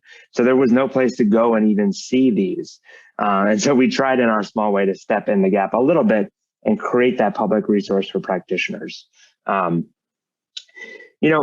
as basic as it sounds, I think one of the ways that the rule really operationalized this concept of addressing fair housing, addressing segregation, was by requiring cities to sit down and reckon with their segregated living patterns and the racist policies that contributed to them. So I actually just want to quickly read a quote from one of our interviews with a practitioner in Seattle. She said, "To be completely cliche, a picture says 1,000 words. We had 2 or 3 of the most key maps, like this one here, of racial segregation in Seattle, mostly based on racial and ethnic segregation and integration by neighborhood, made up into handouts and big billboards. And we held these ice cream socials. And that was one of the most satisfying community engagement initiatives I've participated in 35 years of being a public servant, because it was with people. The kids are sitting there making a mess at the end of the table and having a great time, and their parents were relaxed. We didn't ask them specific questions. We just asked, can you take a look at this map and then give us your reaction? And that led to some fairly extraordinary conversations, many of which are highlighted in the community engagement section of our plan. But if we hadn't had that tool to specifically look at the effect of public and private actions on the demographics of our city, geographically displayed, there's no way we could have gotten down to the level of information that we did in just a glance at the map. It took all this statistical stuff and made it very plain English and very direct. So I think that quote really shows that, just as important as the goal setting in the assessment of fair housing plan was this community engagement process. And frankly, the importance of mapping, the importance of showing these patterns in a easy to understand way that was accessible for all communities. This screenshot here shows a screenshot of a mapping tool, maybe not the best looking mapping tool, but a mapping tool nevertheless, that did something that had never been done before, amazingly enough, which is to allow every city in the country to just plug in the name of their city and get a map of racial segregation in their area. And so just by doing that, just by creating those maps and requiring cities to engage with their communities, we saw really interesting conversations start to happen. I think that was another really important part of the affirmatively furthering fair housing role. Nick, I know you said it was just a small step, but having actually read the research and relied on it myself, I think you can say it was at least a large step. It's really impressive work. Another piece of the book that I just loved was the chapter where the drafters of HUD's rule explained, sort of how the sausage got made and what they were thinking under the hood, which you don't often get to see. So can you talk a little bit more about why HUD made the choices that it did? Yeah, so this was a really fun chapter to write. It was with 3 former senior officials at HUD under the Obama administration: Raphael Bostic, Kathy O'Regan, and Patrick Pontius. And I think the chapter really gets at what I think is a really understudied and undervalued issue in planning and geography, which is implementation. We can come up with as many innovative policies as we want to address spatial inequality, but unless we actually come up with a way to implement it, nothing's going to get done. And this fair housing rule was a great example of that. They started working on this fair housing rule in the Obama administration in 2009. But it wasn't until 2015 that it was actually implemented, almost the entire Obama administration. And it was so contentious that they even called it the Civil War Project. Now, remember, this was just an internal process at the Department of Housing and Urban Development. This was a civil war within the agency itself, right? And that shows you how contentious some of these this program could be. So, you know, and part of the tension, part of the reason for that division was that there's a real tension in a lot of federal agencies, and particularly maybe at HUD, between the carrot and the stick, between you know, incentives and legal enforcement. And I think these authors do a really good job at explaining that this rule was meant not to be a real legal enforcement tool. You know, HUD had tried to do legal enforcement, maybe not very robustly, but had done a little bit over the previous decades. They were trying something new here. They were trying to introduce planning into a concept that had really been a legal concept of fair housing. And so they thought, instead of just punitive measures, how about we have a planning tool to help communities analyze their own data and come up with their own proposed solutions customized to their needs. You know, another key innovation, in addition to focusing on planning, was expanding beyond just looking at racial segregation. So for many years, fair housing, again, was focused on racial segregation, but we know that racial segregation intertwines with many other important concepts in geography. One is the geography of opportunity. So where are the high quality schools? Where is the job access, et cetera? You know, they also incorporated a lot of the really powerful recent research on the impact of concentrated poverty. And by combining concentrated poverty, opportunity, and overlaying that with racial segregation, HUD really tried to present a more holistic look at what these communities really presented in terms of opportunities and how they look demographically. And finally, as I mentioned before, a really key innovation here was this balanced approach to fair housing. So including both place-based investments and mobility approaches. And like many of the different aspects here, this innovation was both, I think, a really good policy step, because it recognized that not all families will be able to move to areas with the city with increased economic opportunity, nor should they, right? We need place-based investment, and we need to make sure all our neighborhoods are areas of opportunity. And so by emphasizing place-based as well as mobility-based approaches, they really created a stronger policy. It also, like many of these other changes, had the secondary benefit of allowing HUD to thread the needle internally to get support from community development advocates and from fair housing legal enforcement advocates to support the rule. Thanks. So one thing that jumps out both from that explanation, from the book itself, from the rule itself, is how holistic the AFFH analysis is meant to be. It includes housing, and housing-specific issues, but also things like transportation and job access. And one of the chapters of your book talks about including an analysis of crime data, which wasn't part of the Obama era analysis. So Maya, maybe I'll ask you, based on your research, what do you think of as the most important elements of a fair housing analysis or an affirmatively furthering fair housing analysis? How do you include all of the different components that are important while also staying focused and, manageable? Yeah, I think it's a great question.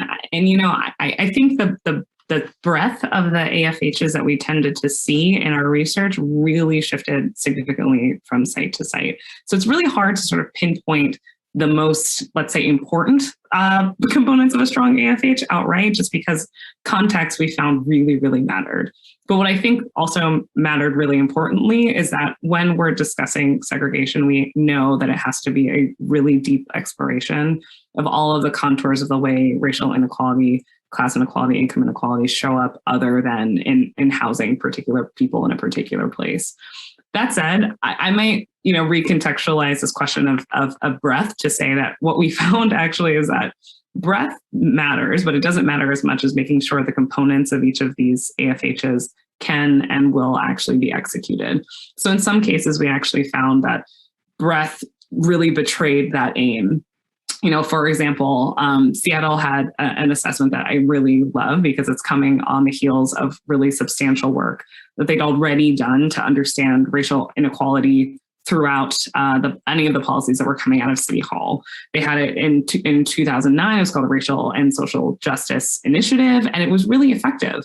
And they had a really strong articulation of the goals that they wanted to meet, but they did so really, building upon many years of momentum. And so where their goals really deviated from questions of housing availability and affordability and choice and all the things that we think are really central to this question of segregation and fair housing, it was really strategic. It was really about work that had already been in the works, such as, they restored a waterway, or they did really broad investments at their already existing choice neighborhood sites, but they didn't try to just throw everything in the bucket just to do it. That said, there were a bunch of other sites that really did really try to branch out and embrace a wide range of other indicators that, did so with a variable degree of focus, and therein lies really that tension. On occasion, we'd see things like, vague goals that spoke to, implementing best practices from high performing schools into all ranges of schools, or, ensuring youth are job ready. And those things, they are important, but, they're not as specific as, something that you would imagine to be measurable over time. We did have some examples that, really spoke to that. I really love Somerville had a great example of a boulevard project that, really attends to health, environment, and transportation all at once. But it's a very deeply thought out and really sort of, again, it's kind of building on the legacy of work that's already been done. To that point, though, about the book, Michael Lenz writes an incredible chapter about sort of the importance of including other ranges of data and other perspectives in the analysis of fair housing that sort of kicks off the process of creating an AFH. And in that, he's saying, we don't have any data that's provided from the federal government in terms of crime. And crime is a really, in many cases, predictive indicator of families' housing choice. He mentions the MTO study that, really showed a very strong correlation between how families and individuals were considering the safety of the neighborhoods that they were moving to or from. And so this is all to say, by failing to incorporate that data, it could be a core consideration in how one treats their AFH. And it may also be, leading us to miss something entirely about the extent of opportunity that we're really aiming to reorient in a space. That said, it's not to say necessarily that localities didn't do that on their own. Ithaca, for example, really included a lot of nuanced perspectives about crime. Other cities also did the same. But I think, one thing that is just generally true about this process that is really hard to say quite bluntly. Every AFH or every process needs to include X, Y, and Z, because as we find both the sort of relevance of that issue and the preciseness that needs to be approached when sort of handling that kinds of depth, I think is really important and variable. Yeah, so just to build on that really great answer, what are some of the other big successes you see from the first year or two of AFFH enforcement? Yeah, maybe I can take that one. So I think, we can talk about it broadly, and then I'll, give a few examples. I think kind of really broadly, our biggest takeaway is that affirmatively furthering fair housing was working. We found more concrete policies proposed to address segregation and opportunity, increase place-based investment, and it started new important conversations in communities. We also found through regression analysis that AFFH had its intended impact on more segregated areas. So we found, even when controlling for population size and other factors, that municipalities with higher levels of segregation took on more concrete steps to further fair housing. We also found, unsurprisingly, and important for this moment when the federal government may be about to make a historic investment in public housing, at least at the time of this recording, that federal funding matters. Grantees with higher levels of community development block grant funding, even when controlling for population, were positively associated with more robust fair housing goals. And we also looked at the number of fair housing cases that were filed in each municipality or region. And we found that cities municipalities with higher numbers of fair housing cases per capita had stronger plans. So in addition to these kind of overall findings, there were some really strong plans that I can mention. Kansas City really put together an incredible plan because they looked regionally. Kansas City operates in a region, obviously, and so they worked across municipalities to come up with a regional plan to further fair housing.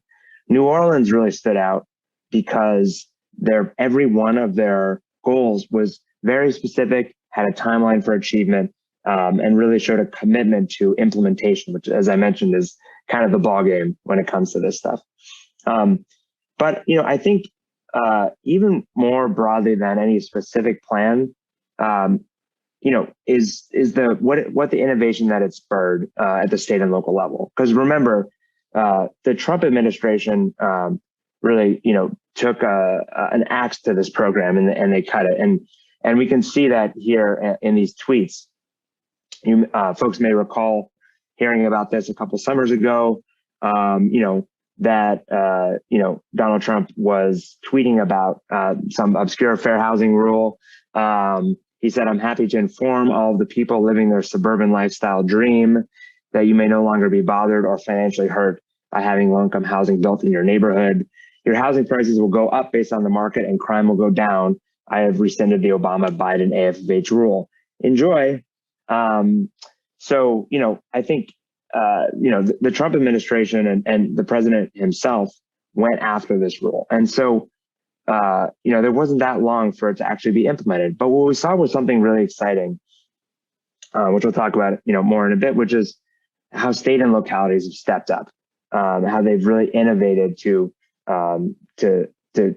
push forward while the federal government stepped back.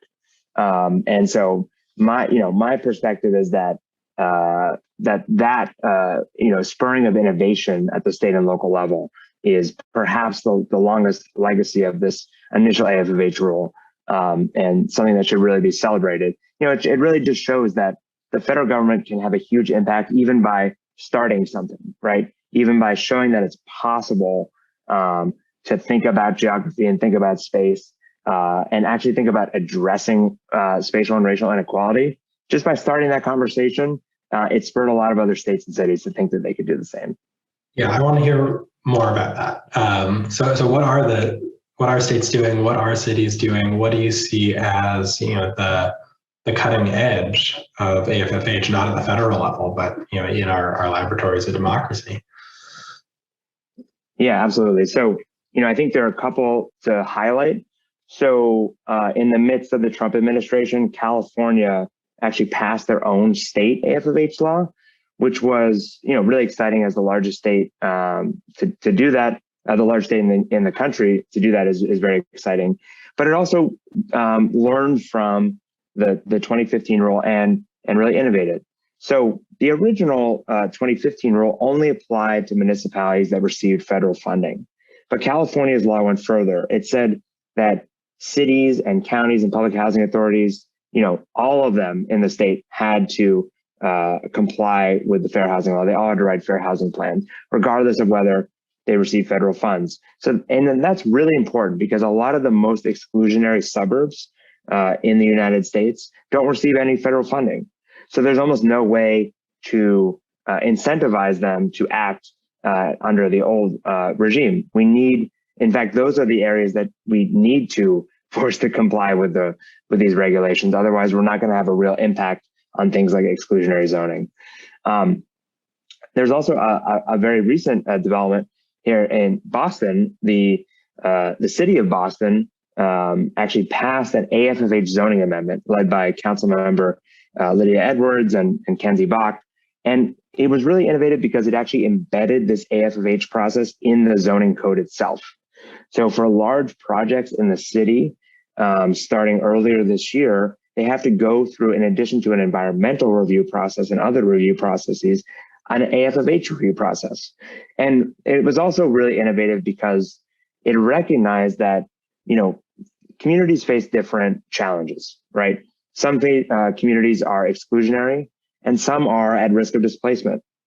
AFFH, affirmatively furthering fair housing, is meant to address both. And so the zoning code says if you're building a development in an exclusionary area, there are different criteria that you have to achieve there. You can maybe build more affordable housing and other things. And in areas at risk of displacement, you have to think about how to build new development that doesn't cause displacement there and allows residents to stay. So it really gets at that two sides of the fair housing coin. And it's really an innovative law that I think other cities should look at as well. So that's a great segue to another fascinating chapter of the book, which really asks, how do you integrate these questions of gentrification into an AFFH framework when gentrification was sort of not maybe at the original heart of the Fair Housing Act? It wasn't on people's minds in 1968 necessarily. So maybe Maya, can you talk more about sort of gentrification as a fair housing issue and what you learned through writing this book? Yeah, absolutely. I think it's really essential to the way that we're considering fair housing in the modern context, because there's always going to be real tension between the idea of reinvesting in formerly disinvested neighborhoods and the gentrification and the change and the tension that comes on the other side of that intervention. In which case, so much of the question then becomes, who is then the focus of these interventions that we want to put forward? And do we have agreement among the so-called, let's say, targets of this work on what the path forward might actually be? I live in Bed-Stuy right now. My neighbors across the street have very different opinions about the change happening in Bed-Stuy. Some love it, some are feeling, increasingly priced out, increasingly unwelcome in the place that we all call home. So these are real sort of live tensions that happen at any sort of site of shift. And so that said, the truth is that so many of the strategies that localities are relying on when it comes to the AFFH process and the AFFH that comes out of it, could be considered real gentrification threats, or at least, make these sites really attractive for high income, new residents. So in our prospects section, Vicki Bean, raises the example of East New York, which, has been undergoing incredible pressure to upzone and make other infrastructure investments like schools and parks and, street and safety improvements, all things that, ultimately did result in about $250 million of investment in that neighborhood, but also, real attraction for people who are not from East New York, who suddenly find it to be a much more amenable neighborhood to their needs and the things that they might want out of that particular place. So that said, an effort like this, of course, has received, significant pushback from advocates, worried about the potential for displacement, either through the traditional moves that one might expect, being priced out of the neighborhood, but also, the more pervasive cultural displacement that often occurs with that kind of investment.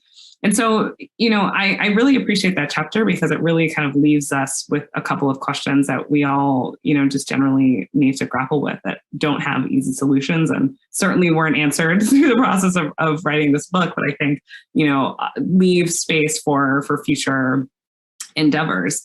I might argue, that first one is about targeting. How do we target fair housing initiatives such that they actually reach the people that they're intended to reach? Displacement, of course, can happen in a range of ways, but even if people stay in the place that is growing around them, is that going to be a place that's going to be welcome to them 10, 20, 30 years into the future for their grandkids? Is that a place that they can imagine being home?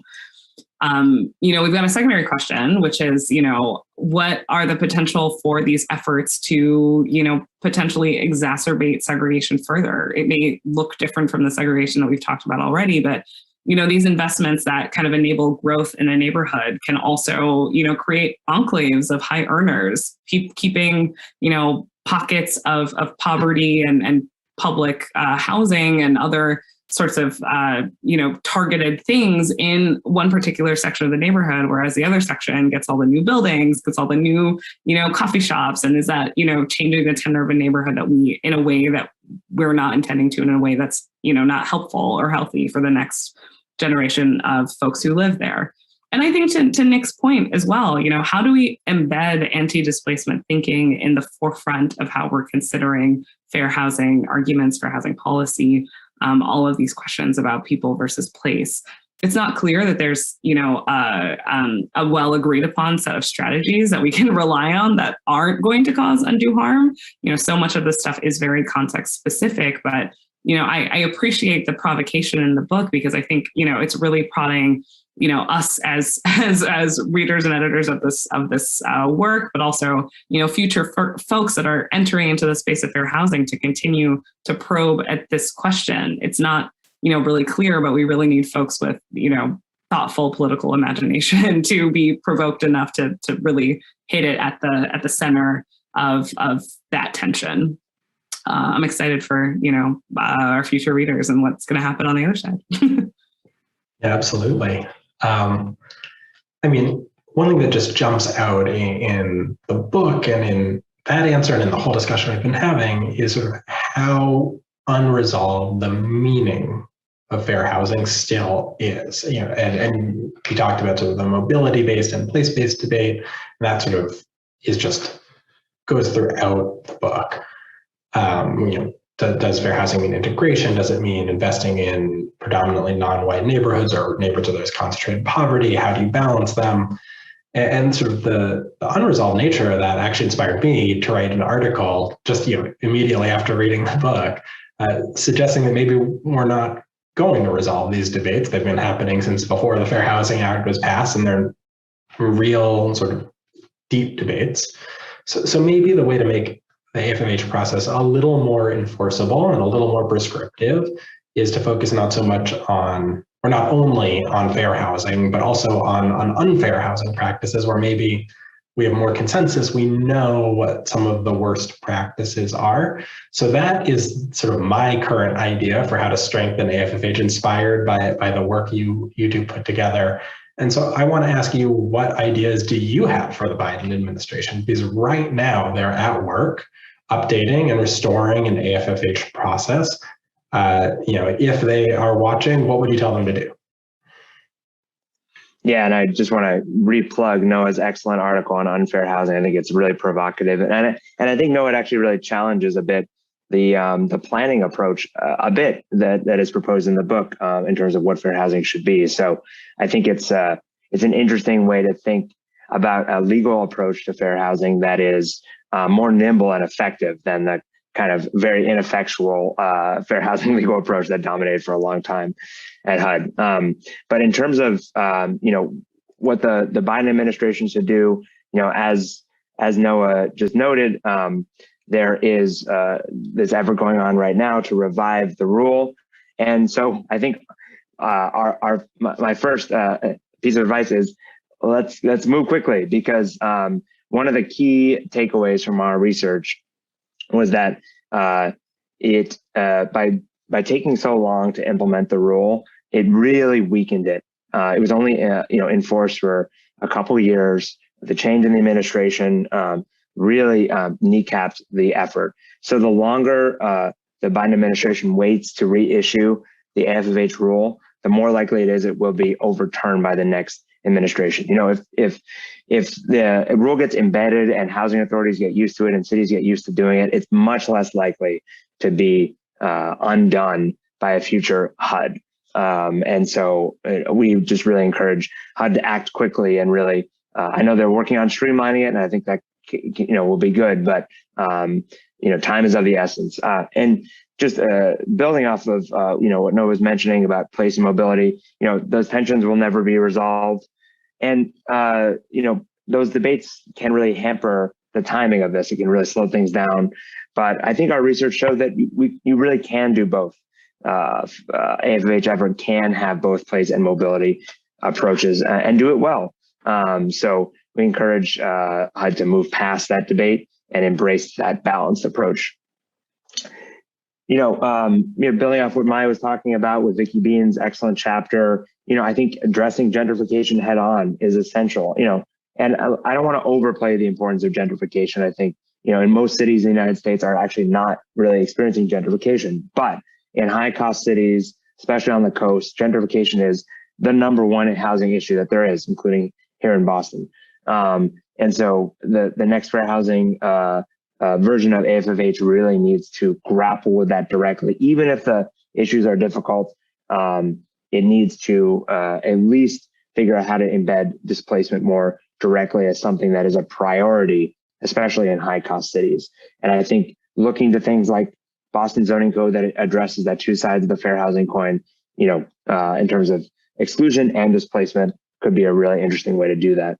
And the third, just bringing up again what Maya was talking about with Mike Lenz's excellent chapter on crime data. Violent crime is one of the most important factors in terms of children's outcomes, and limiting children's exposure to violent crime is critical, but it's not talked about at all in the 2015 rule. Now, part of that's due because there's lack of good data on that, but HUD, as the federal agency overseeing this process, should lead an effort to get good crime data from our police departments and cities to enable better analysis of violent crime and opportunity in our communities. So I think by doing these three things, HUD can really improve on the rule without taking too much time, and really set our communities on a path towards greater equality of opportunity in our regions. Maya, anything you want to add? Your message to HUD?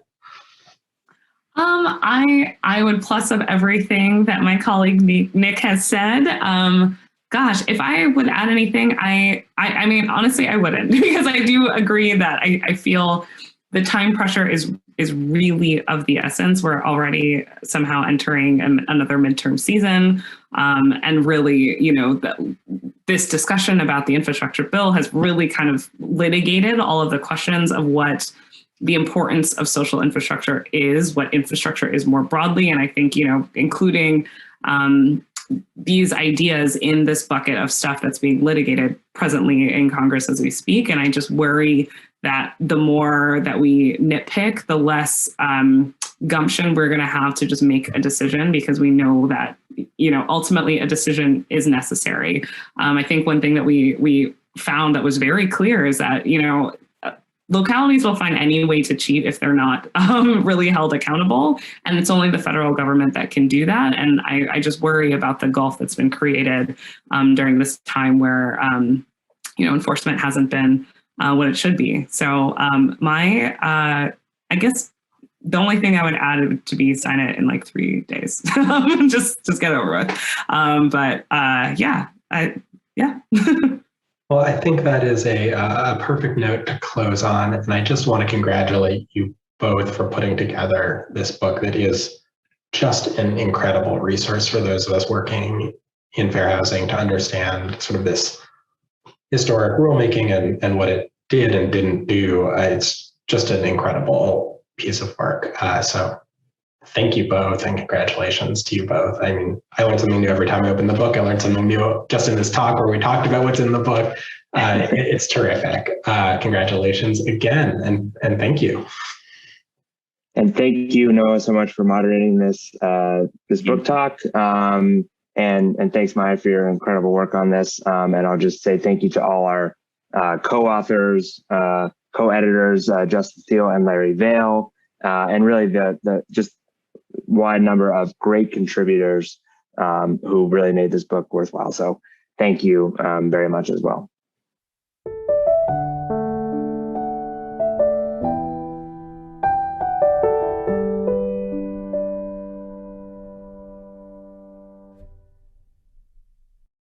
Thank you, Noah, Nicholas, and Maya. And now it gives me great pleasure to introduce Vice Admiral Robert Sharp, the Director of the National Geospatial Intelligence Agency. And today he's going to give us a special spotlight on water scarcity, climate change, and national security.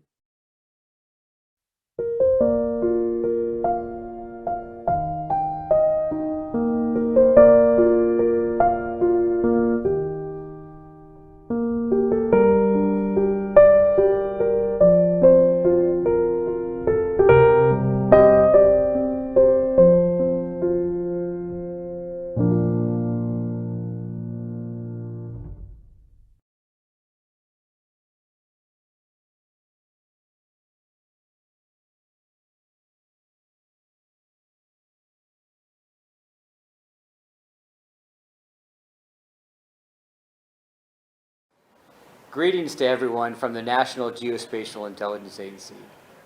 I'm Vice Admiral Bob Sharp, and I'm here with two of my teammates, our Senior GeoInt Authority for Geography and Cartography, Dr. Debbie Fugate, and our National GeoInt Officer for Economics, Threat Finance, and Climate, Dave Burchett.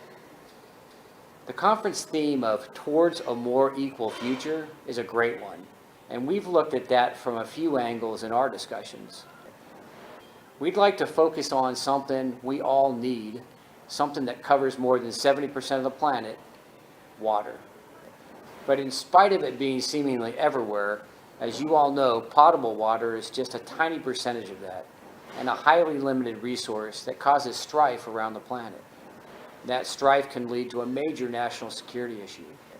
One recent report dealing with this topic came out from the National Intelligence Council. It's a national intelligence estimate titled Climate Change and International Responses, Increasing Challenges to U.S. National Security through the year 2040. There's an entire section on increased strains over water and migration. And there are some really great tables that explain at a glance the impacts to human security with respect to heat, heavy precipitation and flooding, drought, sea level rise, Arctic ice melt, tropical cyclones, coral reefs, and biodiversity. And with that introduction, let's get into some conversation. Now, Debbie, the theme of Geography 2050 this year is Towards a More Equal Future. How can GeoInt be used to better understand the geographic dimensions of inequality? So GeoInt is an essential tool for understanding everything that goes on Earth. That includes patterns related to human activity, like the consequences of inequality. And that's right, inequalities can have impacts that can be seen from space. So we can study outcomes like mortality or poverty or water access and gain a better understanding of the scale and the history and the effects of our impacts on the planet. And ultimately, we can investigate even further using GeoInt to get an understanding of changes in both the physical and the social environment and better inform any potential solutions. That's great. So Dave, how do we define the concept of water scarcity or water-stressed regions? Water scarcity is a fundamentally dynamic status that changes over time. And we can really break it down by talking about supply and demand. And we can break it down further by talking about water availability versus water access. Water availability is just like it sounds. It's the amount of physical water available in a given region or location. If there's not enough water, that can lead to water scarcity. Access is a different type of situation. You can have an area that has available physical water resources, but they lack the appropriate water management policies or infrastructure to deliver that supply to where the demand is. So as an example, the World Resources Index provides a list of the most water-stressed countries in the world. And unsurprisingly, most of those countries are in the Middle East. The number one on the list is Qatar. But India and Pakistan are also very high on the list as well. And they have very sufficient physical water availability, but they're on that list because they lack the resources and water management policies to effectively deliver that supply to where their demand is. So based off of what you said, it seems like both distribution and accessibility are unequal around the world. And you hit on this a little bit, but if you can expand on this, how many people in the world lack sufficient access to water? And where's water scarcity a significant issue? Let's take a look at the big picture. As you said earlier, about 71% of the Earth's surface is covered in water, but 97.5% of this is saline water, mainly in our oceans.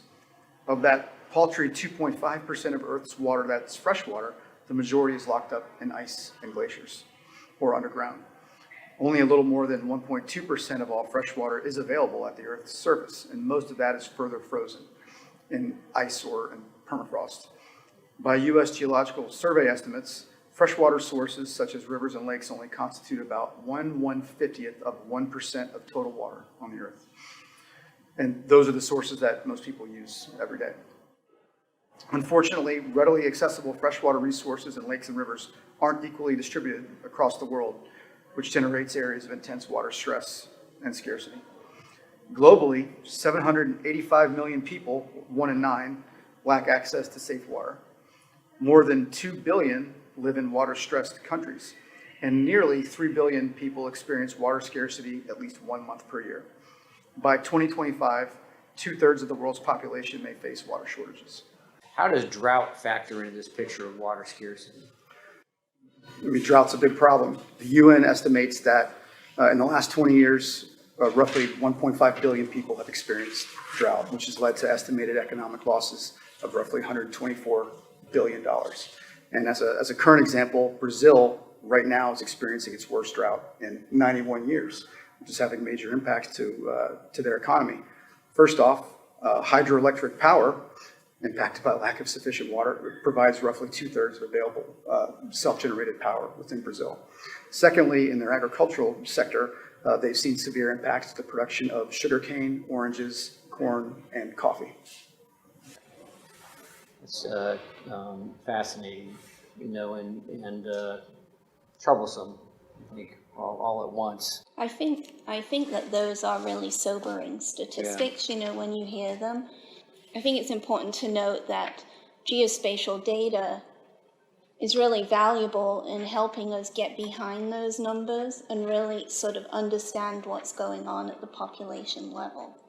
And then, you know, as Dave said, both more developed countries and less developed countries can suffer from drought. I mean, it's something that's going on globally, but many of the less developed regions are where they are disproportionately affected by this, and they are least unable to cope. David, let me pull the thread on that a little bit more, because one of the things you said was the geospatial perspective helps you understand what's happening where, right? And to understand these problems from different perspectives and different dimensions. But the important aspect to it is really how it's impacting humans. Right, so how do we explore that problem from a human geography perspective? Right, so there's a large body of research now looking at water security, or more broadly what I'd call the population water food security nexus. And really at the very basic level, we've got drivers and impacts on both the demand side and the supply side. Now, from a human geography perspective, we know from the research that the interactions amongst all those factors are really strong, and we've got many different push and pull factors at play. So let's step through what that can look like. In some parts of the world today, populations are still growing rapidly, and they're also urbanizing at quite a high rate. So that's a process that they're undergoing that we call the urban transition. That transition brings with it a number of demographic forces. Those demographic forces, they drive up the demand for water. That then diverts water away from agricultural production, which ultimately leads to lower agricultural output and negatively impacts food security. So that's a really basic example, but you can sort of see how they interact with one another. On top of that, urbanization itself contributes to climate change through increased greenhouse gas emissions from processes like land transformation, changes in transportation, those types of things. So we have this environment of insecurity, and it can then drive migration, both internal and international migration, as well as other forms of population displacement when we've got competition for resources going on. And, you know, I think that the bottom line is that we have an environment of inequalities, and we've got all kinds of stresses on the system at various levels, and they can contribute to societal tensions, including conflict. One of the things you're highlighting is just the interconnectedness of these issues that we're dealing with. And as you know, our agency provides products and services to inform improved disaster response, humanitarian support, and security issues. Can we also use those resources, those same products and services, to look at inequality from perspectives on how communities respond to and recover from those types of crises that you're talking about? Sure. So in some parts of the world, populations are still growing rapidly. And in humanitarian crises, disasters, and complex emergencies are often where those inequalities can become the most visible. Now, that could be in terms of unequal access to humanitarian assistance or uneven recovery from a disaster. And in those situations, imagery can be particularly valuable because it can give us greater insights that we can analyze to better inform policymaker response. Now, food security is a good example of that. And I think we have on the screen a graphic showing some flooding in Iran. So you can see in the graphic that over 10 million people were affected by this flooding, and over 40% of the agriculture was impacted by that flooding. And I think it's a great example of how we can use imagery and mapping to determine the extent of flooding in a disaster like that, and the amount of agricultural area that was impacted by that flooding. And we can better understand how that might impact future agricultural output, such as it could delay harvesting, it could delay planting, or it could delay even just transporting crops to the market for sale. And so you can integrate human geography data as part of that analysis and estimate the actual population that's going to be affected by that agricultural impact. You can better understand and estimate the actual number of people that might rely on that particular food supply that has been damaged. And we can better understand what the humanitarian needs will ultimately be. All in all, this will help us develop a better U.S. policymaker response. Something I really love about what you're saying there, Debbie, it's moving from just responding to being predictive, to estimating what the longer term effects are going to be, and informing decisions and informing actions in advance of those maybe becoming exacerbated, right? Yeah, and I think it's really important, especially, and you can see in this graphic that we've got a picture of some protests, and it's important to remember that those types of situations where you have food security, it can definitely lead to political unrest. I like to say that it helps to add context and clarity as to what's happening where and how you might approach solving those complex problems. Yeah, it's very valuable. That's great, Debbie. Dave, let's talk about climate change in general. How does NGA help with the global fight against climate change, and how are we looking to address projected future enhanced requirements? Sure. So NGA's role is in monitoring the impact to the Earth, mainly with monitoring Earth systems as well as populations. And we do that by providing intelligence and foundational data to a wide variety of customers, including both on the policy side as well as departmental, primarily DoD, but also partners across the federal science and civil science communities. And much of that data is provided through our foundation GeoInt, whether it's topographic or in the hydro realms. And that data is used to provide advanced models, both weather, climate, and hazard models. And NGA does modeling work ourselves. Another way we're supporting the mission is through our research department. We're leading on automated sea ice detection in the Arctic. Hey, Dave, you mentioned partnerships, and as you know, partnerships are key to everything we do. Our strength is our people and our partnerships. Is the climate change mission any different there? No, not at all. And I would argue that partnerships are more critical to the climate mission than many other missions that we do at NGA.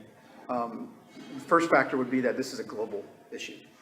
We cannot work this in a vacuum and need to be as inclusionary as we possibly can with our wide variety of international academic and scientific partners. not only to just to leverage their added effort to our overall level of effort, but to take advantage of their unique skills, tradecraft, and regional perspectives towards this mission. A second factor would be that the level of expertise, the subject matter expertise on this mission resides overwhelmingly in the open, specifically with our academic and scientific partner. And that creates a two-way dynamic where we need to take full advantage of their expertise and deliver that to our policymakers and departmental customers and consumers. But conversely, we need to do a better job on the government side to ensure that they have visibility to what those requirements are so that they can deliver more robust answers to those requirements. And the third piece, and it's arguably the most critical piece, is that this is a mission that we can do overwhelmingly in the unclassified mission space. And what that means to us is that it's an enabler. So when we work inside the SCIF, our most standard hurdles towards partnership and engagement are really policy and IT. And they don't fully go away in the unclassified mission space, but it's a lot easier. Deb, did you have something to add on the partnerships? I did. I think I really would like to reiterate what Dave said about the criticality of partnerships. I think it's especially true when we talk about climate change and the science and research that we need to do. Many of the commercial solutions today don't really operate in the spectral range where we need to be doing that science for climate change. And so we often have to rely on some of our civil agency partners like NASA or USGS and some of their satellite capabilities to help us do our science and things that we need to do to meet the mission. You're always talking about the power of the diversified experiences and expertise and perspectives to help solve some of these complex problems. And one of the things you both talked about is the global nature of this. And I like to say that there's no such thing as local problems. They all cross these regional boundaries, and they have this global dimension to them, right? Requiring global perspective and global approaches to things. And Debbie, you mentioned also that they don't exist in isolation. Some of these problems and these challenges that we're facing. And Dave, can you talk a little bit about climate change, water insecurity, and U.S. national security, and how those aren't isolated, how they are interconnected and interrelated? Sure. So, water shortages, which are being increasingly exacerbated by climate change, can inflame, local and cross-border tensions, and that can have pretty significant impacts to U.S. national security interests. So, water scarcity in broader regions, especially those transboundary, that's where we're seeing near-term and projected future risks. So, as an example, there are more than 260 rivers and 600 aquifers globally that are shared by 2 or more countries. Most of those are in areas where there is no formal treaty or water agreement. We have one ourselves with the Colorado River, where we have a very outdated water policy both between states and between the U.S. and Mexico. And you see with the 20-year drought in the western U.S. how that's causing impacts to communities and to farming. And those challenges exist on the international stage as well.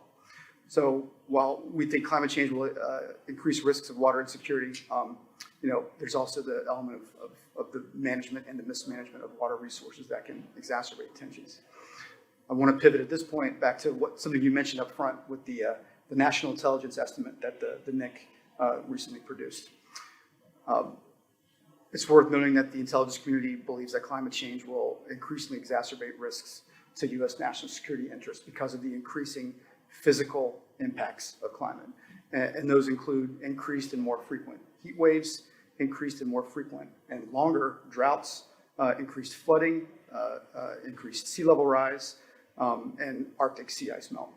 And all of those things can lead to the potential for increased transnational, transboundary tensions. One issue I'll bring up also is the issue of migration. Where there is a lack of available resources, in particular water or water scarcity, that increases the likelihood of increased migration. And we're already seeing that now, both in Europe and the US, with migration due to economic issues or for conflict. And when you add the possibility of enhanced migration due to climate, it provides an additional stressor on already stressed international systems. And so that increases the possibility for an enhanced demand signal for U.S. aid or U.S. resources in terms of economic, diplomatic, military, or the humanitarian sphere. That's a great description of how these things don't exist in isolation, how they're interconnected and they have impact on each other, you know, the challenges that we face. And Debbie, you talked about the value of geospatial perspective and understanding what's happening where and understanding these situations. It's visualizing data, right? But to visualize that data and to see the interconnectedness, you have to have data. That's right. Right? You have to have the data. Can you talk a little bit about biggest gaps right now in data availability on water resources and flood risk? Sure. So water data is a particular area where we do have a lot of challenges quantifying both water resources and flood risk, because hydrologic data is difficult to get. It can be of poor quality, or it's just really not available in some places. And so this really sort of exacerbates some of that uncertainty we have in flood risk modeling and better understanding the distribution of water. A major challenge is also groundwater data, such as the water table and aquifer, like Dave was talking about earlier. And data about those are really outdated and just often not available. So recently we did sponsor a National Academies of Science workshop. You'll see here, this is one of the books that we had from that workshop, and it's available to the public. So we believe that this workshop and some of the findings from that will be helpful to addressing the issue. So another significant data gap that we do have is with sort of the hydrologic infrastructure writ large, things like dams and levees. Even in countries that can be quite data rich, like the United States, we can have issues with small scale hydrologic infrastructure data that are missing. It does present a major challenge when we're trying to do things like flood prediction, because infrastructure has a major influence on how floods behave. We do have gauging stations that are important data sources for flood models, again, in the US from many of our civil partners, but around the world from hydrologic institutions. And there are networks available in the United States across all of our river systems, but in other parts of the world, they usually don't have that data, or if they do, it's just very, very limited data. When you're talking about flood risk and data availability and some of the challenges that we have, what are some of our improvements that you've seen in that realm, you know, adding to the data sources? Either one of you. Sure. Well, to kind of, double down on what Debbie said, these are extremely complex problems. And so it's pretty vital that we rely on our partnerships to ensure that we have the most sophisticated models available and possible, and to draw on contributions from specifically the scientific community to do so. Accurate and up-to-date models are critical for advanced planning of flood issues, but also for pre-planning for avoiding disaster the next time that we have a water issue like a flood. Yeah, it just strikes me that it's becoming easier and easier to sense and collect data, and part of the solution may just be raising awareness levels as to, hey, this data is of value if you can collect it, if you can make it available to a broader audience. You can have impact by being part of the solution, by being part of this community. What are some ways that NGA supports the U.S. government in monitoring global water resources to better inform its impact on regional stability? So I can take that one. So we do provide a significant amount of both environmental data and population data that can be used as inputs to developing different types of models for things like water availability or any kind of sort of water-related natural disasters and floods and droughts that we need to delve into and study in more depth. We also develop analytic tools to improve the data going into those models, and to better incorporate the data into our analysis as well. So it's kind of a two-step system there. And some examples of that might be improving elevation models to conform to real topography and hydrography that can improve the models, estimating better water systems for crop irrigation, monitoring changes in lakes and lake surface water, and creating products that highlight water quality risks in surface water and different sorts of water sources that we have. That's great, and thank you for that, and thank you both for joining me here today and your comments. Now let me close by just giving a shout out to all our great teammates all across the government, as well as our international partners and all of our teammates in academia and industry. I like to say that we not only have good friends, we have friends who are really good. And it's our privilege to be members of many awesome groups. For example, partnering with the Interagency Water Working Group run by the State Department. And it's definitely our honor to be able to engage with the AGS community. So thanks for the opportunity to be with you all virtually, and we hope to see you next year in person.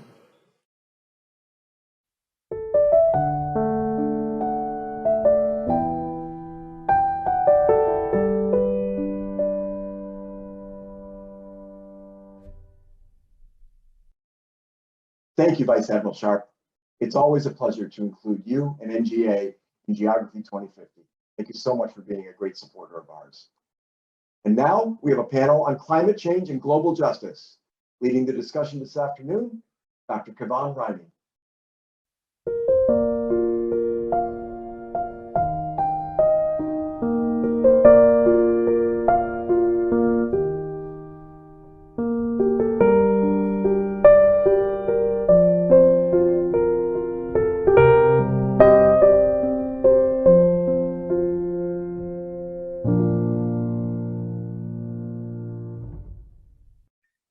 Welcome, everyone. Welcome to the start of our session. My name is Kevon Riney, and I am an assistant professor of geography at Rutgers University in New Brunswick, New Jersey. And I have the privilege to moderate today's session. So greetings to all of our AGS viewers. The title of this session is Climate Change and Global Justice, which is quite timely given the recent release of the first installment of the IPCC AR6, the Sixth Assessment Report, and the upcoming staging of the 26th United Nations Climate Change Conference in Glasgow, Scotland, also known as COP26. I think most persons would agree with me that climate change presents the single largest threat to human societies in the 21st century. And what is clear is that the effects of climate change mount. As the effects of climate change mount, so does the urgency to ensure equity while pursuing solutions. Inadequate action will mean more lives lost, worsening inequality, mass migration and displacement, and major economic disruptions. The main purpose of this roundtable is to discuss the geographic dimensions that produce uneven outcomes within the current and ongoing climate crisis, one that has seen marginalized communities fearing the worst, while also highlighting potential solutions that could bring about global justice. Specifically, the panel will explore questions pertaining to the key challenges and opportunities around efforts to connect climate change actions to global justice concerns. And to explore these questions with me today, I am joined by two esteemed panelists, Professor Harriet Bulkley and Professor Chukwuremije Okereke, both of whom are subject experts on issues related to climate change, sustainability, climate governance, and justice. So to start off, I'm going to give a brief introduction to our two panelists, and I will then pose an opening question, which they will both provide brief responses to before getting into our Q&A moderated session. Professor Bulkley undertook her PhD at the University of Cambridge in the UK and holds joint appointments as professor in the Department of Geography at Durham University in the United Kingdom and at the Copernicus Institute of Sustainable Development at the Utrecht University in the Netherlands. Our research focuses on environmental governance and the politics of climate change, energy, nature, and sustainable cities, and has been included in the highly cited researchers list of the top 1% of researchers internationally 4 times since 2016. Professor Bulkley coordinated the H2020 Nature Vision project from 2016 to 2021, examining the role of urban innovation with nature-based solutions for sustainable development. She has undertaken commissioned research for the UK government, the European Commission, UN Habitat, the OECD, the World Bank, and numerous NGOs.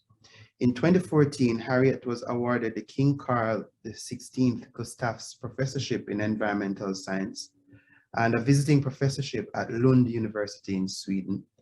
And in 2018 was granted the Back Award by the Royal Geographical Society in recognition of the policy impact of our work on climate change. And in 2019, she was elected as a Fellow of the Academy of the Social Sciences and as a Fellow of the British Academy. Professor Chukwuemeka Okereke is the Director of the Center for Climate Change and Development at the Alex Ekwueme Federal University in Ndufu Alike, located in Nigeria, and a visiting professor at the Universities of Reading and Oxford in the UK. He's also a globally recognized leading scholar on global climate governance and international development, with expertise in climate justice, national green growth transition in Africa, climate adaptation, and business climate strategies.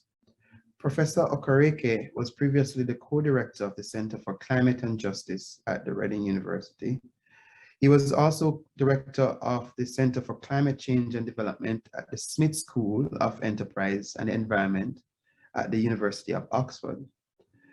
He is the coordinating lead author of the UN's IPCC 6 assessment report, and he has served as lead author on other major global scientific assessment projects, including the IPCC Special Report on 1.5 degree global warming and the 5th assessment report of the IPCC. He has also served as lead author for the United Nations Environment Programme's Urbanization, Biodiversity, and Ecosystem Services Assessment. So colleagues, welcome. I'm so glad you could join me today in discussing this very important topic. So let me start off by asking you this opening question. In your opinion, why should climate change be considered a justice issue? Thank you, Kevin. Thanks for having us today and for that really nice and kind introduction. It's such a pleasure to be with you all. Yeah, I mean, it's a big question, isn't it? It's a big question to answer in a couple of minutes. I almost, I'm a social scientist, I'm a geographer. I'd like to ask the other question, why should it not be considered a justice issue? But maybe we'll leave that for now. But I think, really fundamentally, the issue is that those who cause the most harm are not going to be those who experience the most harm, right?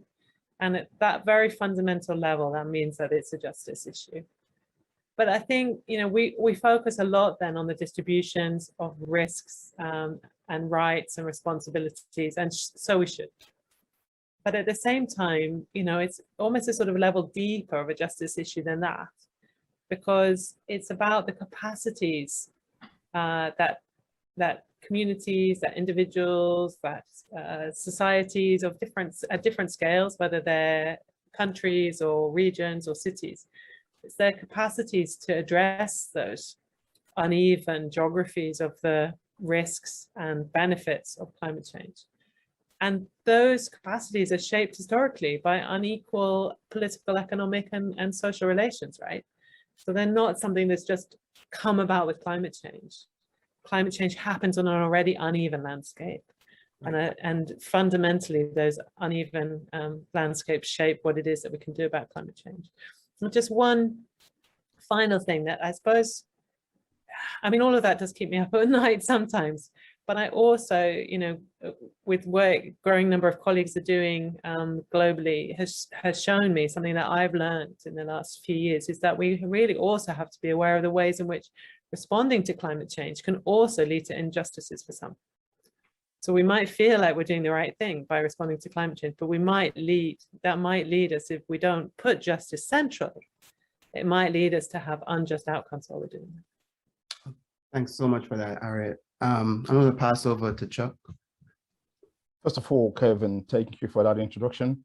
And for me, it's really an honor and pleasure to be in the same space with distinguished Professor Harriet Buckley talking about this issue. I'm going to frame my answer in terms of what I call 3 asymmetries. Okay, basically repeating a lot of what Harriet already said. But the interconnection between climate and justice reside, in my view, in 3 asymmetries. Number 1 is asymmetry in contribution or responsibility. So there is unequal or unevenness in terms of the contribution that wealthy people versus poor people, wealthy countries versus poor countries make to climate change. Okay, and the second asymmetry is asymmetry in impact. So poor people in all manner of geographies, whether in rich or poor countries, tend to suffer disproportionately from the impact of climate change. Okay, in the US, for example, you see that it's the people of color, okay, that will most likely bear the greatest brunt of climate change. Migrants, for example, have been reported to die more from heat stress than rich people. Okay, when flooding occurs, it will be those who are, you know, marginalized people, vulnerable people that are more likely to be impacted by that. The same applies if you're looking at it from an international perspective. You see again that is usually the poor countries that will suffer disproportionately from the impact of climate change. You see, Netherlands and Bangladesh have broadly similar geography, and yet Bangladesh is one of the most vulnerable countries in the world, and that is because of poverty-related issues. The third asymmetry, which actually Harriet also highlighted, is what we call asymmetry in the voice, ability to decide, which is again that when it comes to thinking about or working out solutions to climate change, everybody don't have the same amount of voice. And it so happens that it is those who have contributed the least to climate change and who suffer the greatest from the impact of climate change that often have the least voice. They're not able to be represented in or around the table where decisions about potential solutions are agreed. Again, this applies at the national level, at the international level, and at the global level. And there's another big point that Harriet made, which I think bears emphasis, which is that these 3-dimensional asymmetries that I've indicated actually works quite closely and are intertwined with broader political, socioeconomic dimensions of injustice. So what you have is a cocktail of injustice that characterizes climate governance regimes. And so the question really, as Harriet indicated, is not why should justice be part of it? Why shouldn't justice be central to the question of climate governance? Thank you. Oh, thank you both. Those are great comments, very thoughtful and very insightful. I guess for me, so I like the framing, Chuck, in terms of thinking about asymmetries, in terms of capacity, vulnerability. And so I'm thinking of the idea of common but differential responsibility, right? And I think this ties in perfectly into the next question, which is, if the first one was a big question, then this is also another big question for the both of you. And maybe you could go this time, Chuck. And the question is, then given the cocktail of problems that we have, as you rightfully pointed out, and given the kind of complexity with this, what have been the main challenges then in connecting climate change policies and actions with global justice concerns? Oh, one word, power. You see, it so happens, as Harriet and myself have tried to indicate in a response to your first question, that those who have historically contributed to climate change and continue to benefit disproportionately from climate pollution continues to be the people that are, in positions of power. And it is not in the interest of these actors to bring questions of justice to the center of discussions about climate governance. And although, if you go back to 1992, when the international climate regime was negotiated, although questions of justice, in my view, were actually at the front burner and pose serious challenges to what kind of regime will be agreed. You see, there has been a systematic attempt to erode and marginalize justice concerns because, as I said, those that are supposed to be speaking for justice are often not around the table. So this is the biggest issue. And in my view, that applies to even when you're talking about climate justice in national context. For example, in the United States, I am aware that the President Joe Biden has made climate justice a key part of his, his mandate in terms of tackling climate change. But even if you go back to the root of climate justice, it's always from the disproportional citation of wisdom in Black communities and other people of color. Why? Because of the absence or inability or the challenges that poor people have to be able to amplify and represent themselves. So power, in my view, is the biggest limitation for justice. And also, I think that there's something that I noticed, especially in the IPCC and intellectual circles, where people just don't connect with certain questions because they don't feel it. It's not their life or lived experience. So I often used to think that it's just that people are kind of deliberately ignoring what I think, it's my lived experience that I feel on a daily basis. But I've come to realize that there are people who are genuinely concerned about climate change, but find a struggle to connect with the justice dimension because this is not their lived experience. So I was actually pushing that we should have COP in Nigeria or IPCC so that I can take people around and show them and shock them and give some kind of emotional shock, because sometimes intellectual discussions don't quite catch on to people. So these are the two key blockades that I see. Okay, thank you so much, Chuck. Harriet, do you want to jump in? Yeah, Chuck, that was really interesting. I think it's going to be Sharm el-Sheikh, isn't it, that the next COP's going to go to, which I don't think is going to help with your cause, which would be terrible. But yeah, I mean, I think that power certainly, and Chuck's put all of that so well. But I think, and the framing, the experience, the way the issue of climate change has been thought about, it's also really important. And the lived experience side is something that I hadn't thought about before. That was fascinating. But I think we can see over the last 3 decades or so that climate change has been really framed as a primarily technical issue, right? It's been framed first and foremost about science. And then when everybody got sort of tired and that really was a bit boring, right? Then it became framed as one about basically economic optimism. So it became, during the 2000s, we started to kind of feel that, can you do this? Yes, you can kind of rhetoric that, we can address climate change. We have the solutions, and we often, here we have the solutions to the climate problem. And there's a huge amount of focus on technical innovation as a means through which to address climate change, right? And there's loads of hype at the moment about hydrogen or whether it's nature-based solutions. But and those, sure, we need to have those conversations, but framed only as technical solutions. They're framed in this kind of optimistic side that we can all get everything that we want.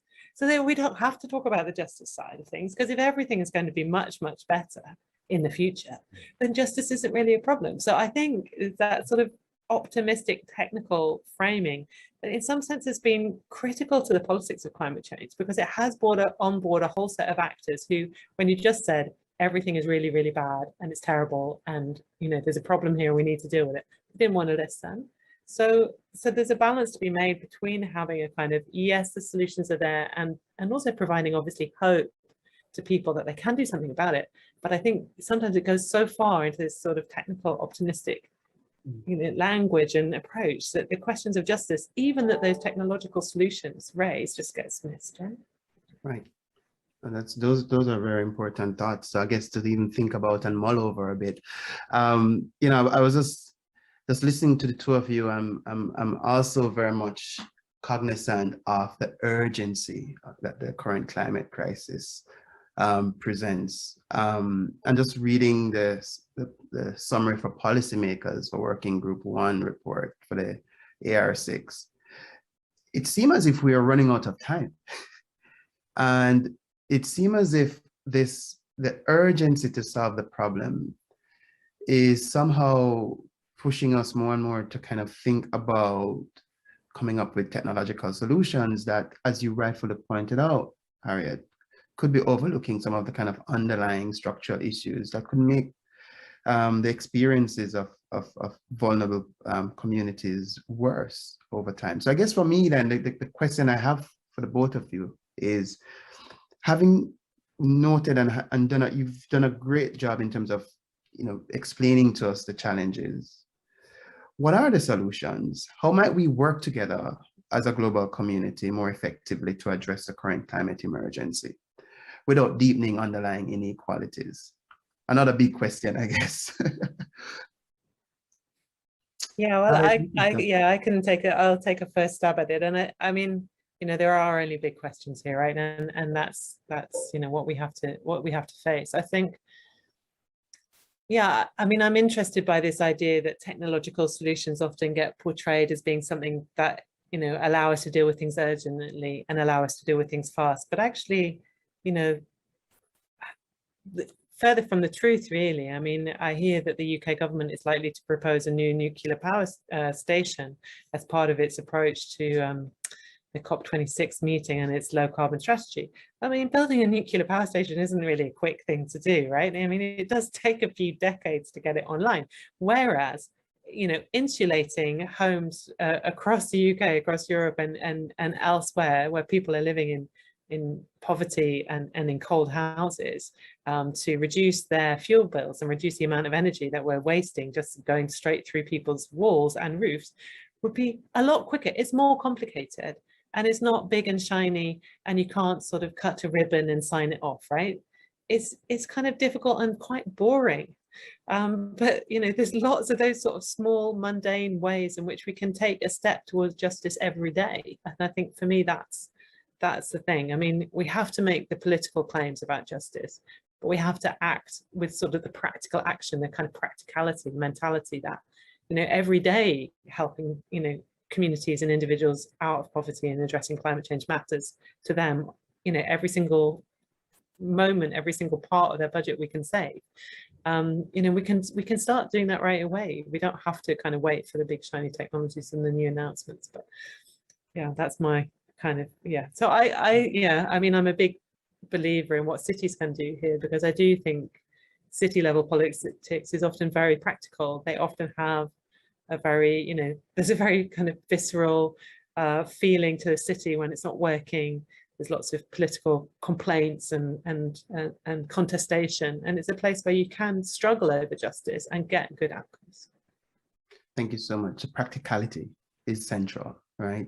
Thinking about not just the big technological fixes, but fixes that might be small scale, but might actually be far more effective. Thank you so much for that.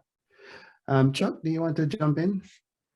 I very much like Harriet's approach and emphasis on practicality. And in some of her work, she also has spoken or written eloquently about experimentation. But I'd like to move from practicality to ideas and ideation. I think we are facing, as you rightly indicated, a big challenge. So we need big ideas. And globally, we need to embrace the idea of global citizenship. We need to embrace the idea of global solidarity. We need to embrace the idea of global justice. You know, we live in a world that has become increasingly fragmented, where multilateralism has been, you know, severely challenged. And of course, I have to say here that your country, the United States, has contributed to this fragmentation and the challenge that multilateralism has faced in the past 6 years or so. What we need to emphasize, and I think that the case of, you know, we have in Afghanistan demonstrated that we have to work with greater amount of respect for all countries, different cultures, different approaches to doing things. We have to recognize, as you said in your second question, the idea of commonality but differentiation. We need to empower trust as a critical ingredient in international cooperation. Now, with these kind of intangible, but in my view, very useful and powerful assets in place, the idea then, we now will create a space to begin to work effectively together to solve this problem. We need to understand that no one is safe until everybody is safe. You know, if Harriet and I was, I think earlier this year in a different panel, when somebody was saying that this is purely technological innovation problem, you get a solution and it trickles down. And this kind of, and actually in that forum, somebody was arguing that we shouldn't see climate change as a collective action problem. It is something, it's national, and people can do whatever they like, you know, invest in technology and hope that it trickles down. This sort of framing, whilst it might encourage some technological innovation at home and where you guys are capable, it dampens the spirit of solidarity and trust, which I think is necessary to put together to tackle this problem. So how might we work together? I've already told you about the importance of big ideas. I also see transnational alliances taking root. Harriet has written eloquently about these things. I see the need for greater solidarity among non-nation state actors, because sometimes these are areas where you can, people can speak in one accord and then join forces to push governments both in the north and in the south to act less on the basis of profit maximization, but more on the basis of human dignity and human rights. Thank you. Thank you both so much. And I think the question then, because earlier, Chuck, you mentioned that sometimes academic debates and discourses can carry us so far. But I'm still wondering, especially for the community of folks listening in on this session, who might be geoscientists, budding social scientists, physical geographers, what are your thoughts on the role that science can play in guiding and fostering climate change policies and actions that benefits everyone? What role can geography in particular, and geographic science or geographic research play in moving towards a more kind of just world? So a crucial role, in my view. You remember I spoke a little bit about the lived experience.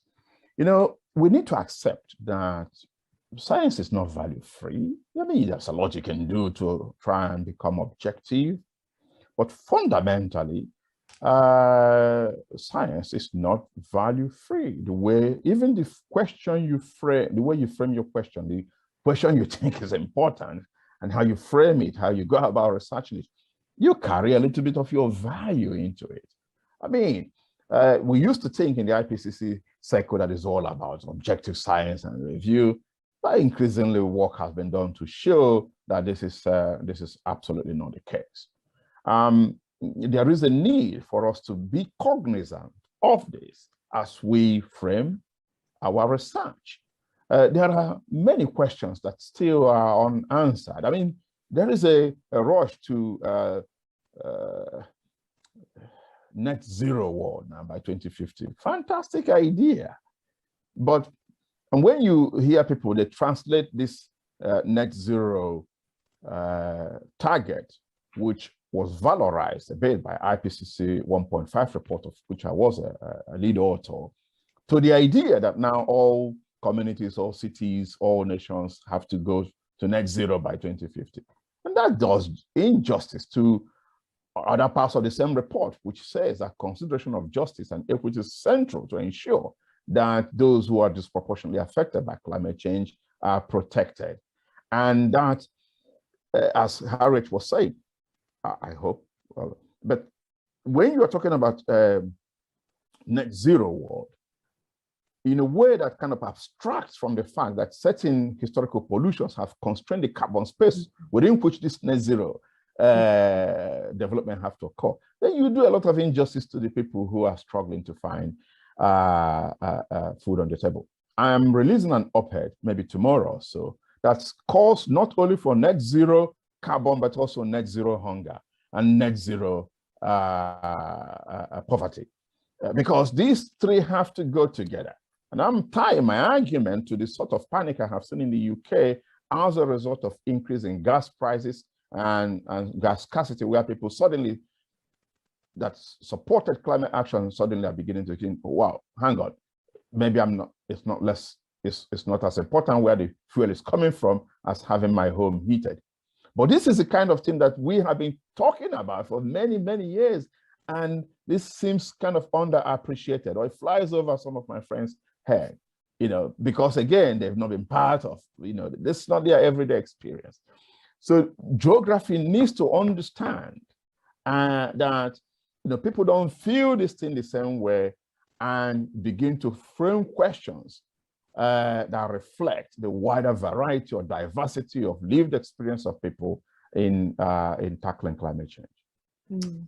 Thanks so much, Chuck. And Harriet, this should be close to your heart as a trained geographer as yeah, well. absolutely. I'm fully signed up to trained geographer at the moment, and hoping that my daughters also want to do geography as well. Although I try not to hope that too much, because that obviously will put them off.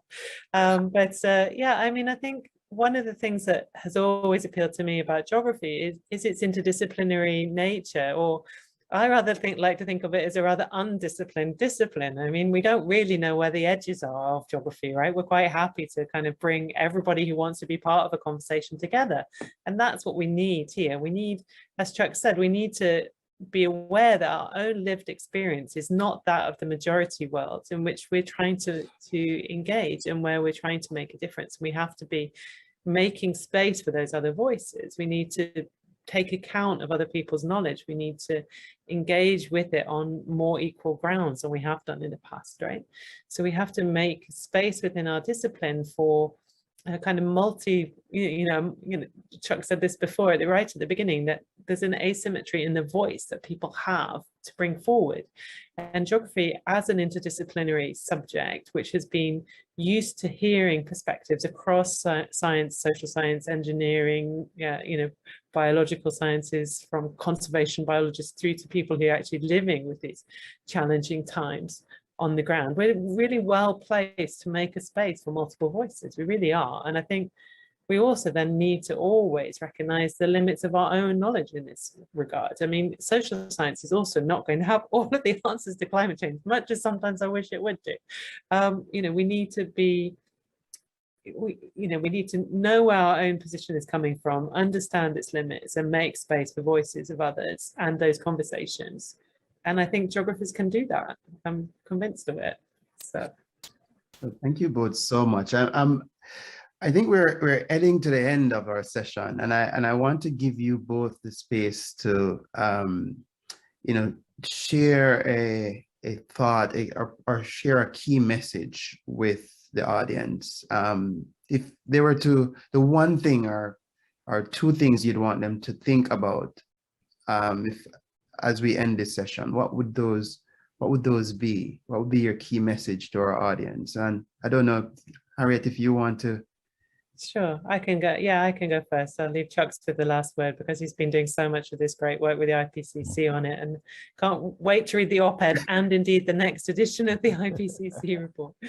But I think what I would leave people with, knowing that climate justice is about the distribution. It is about who's bearing the costs and who's been getting the benefits. We can't fix that distribution without also looking at these underlying inequalities as well.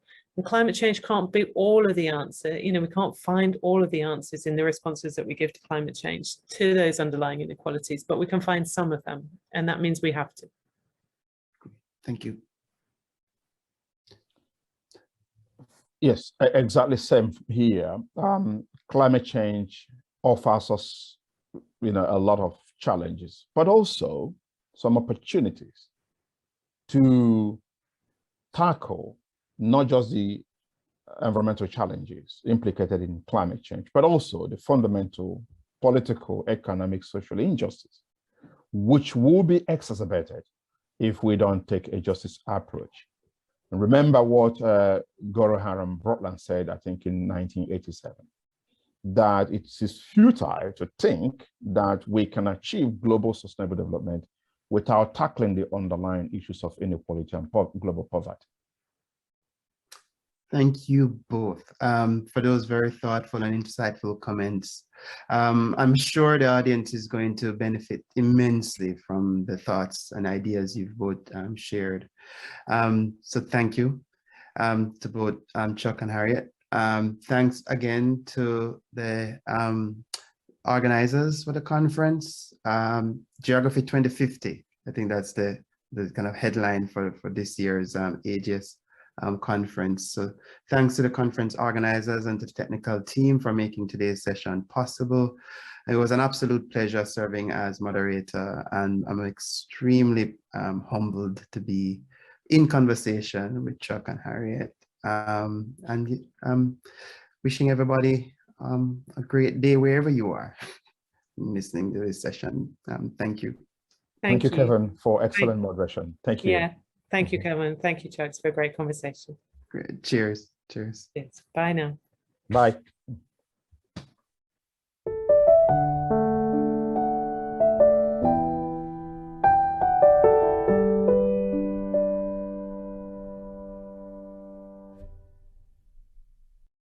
Thank you, Dr. Riney, Dr. Buckley, and Professor Okiriki. And now we have a special lightning talk from one of our APHG teachers, Ms. Celeste Reynolds. She's a teacher at the Mashpee High School on Cape Cod, Massachusetts, and we're very eager to hear from her today. Celeste?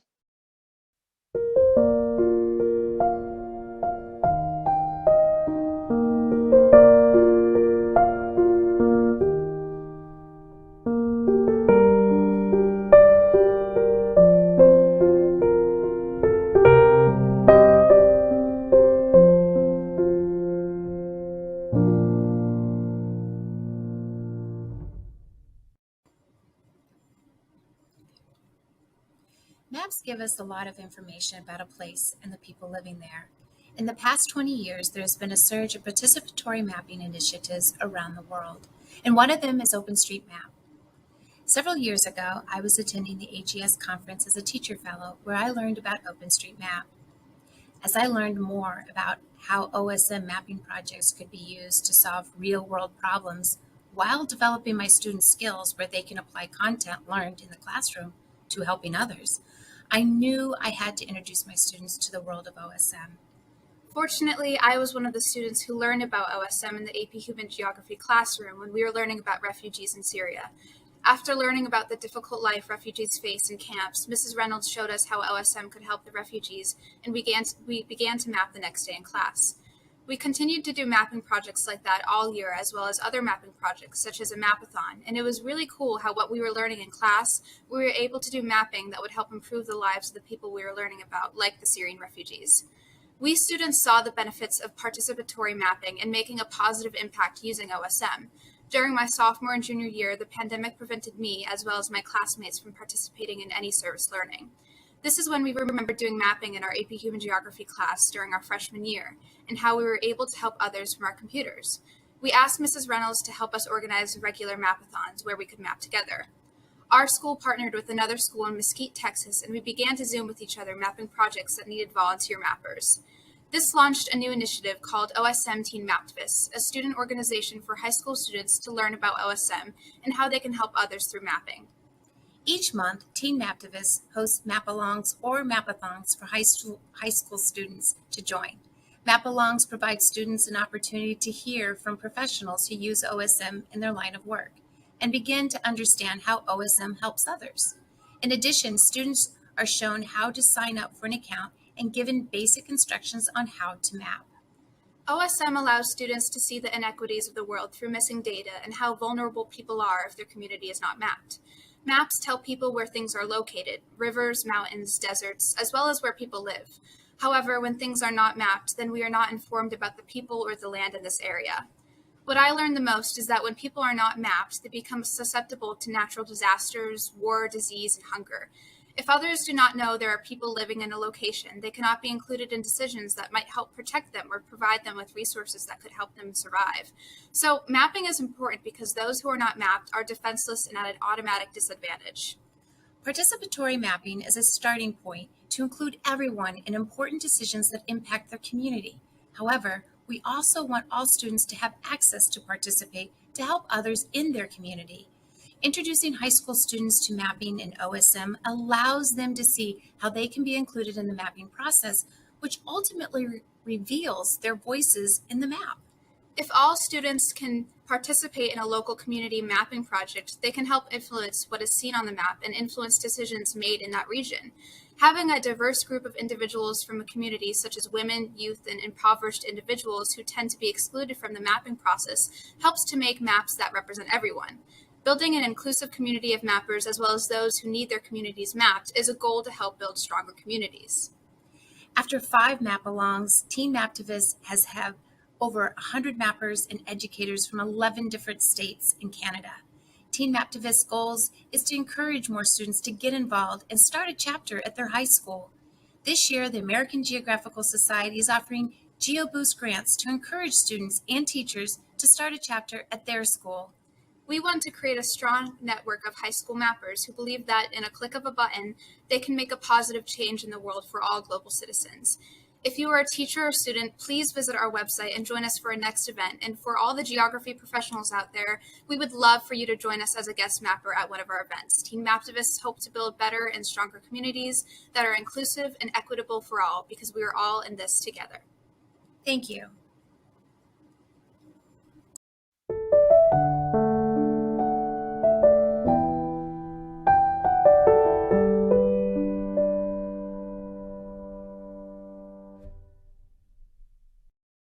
Thank you, Celeste. On behalf of everybody at AGS, it is really a pleasure to work with you and all of the other teachers from across the country who teach AP Human Geography. You guys are wonderful. And now we have another lightning talk, Place Names Supporting a More Equitable Future, with Mr. Rafi Bentley. Rafi?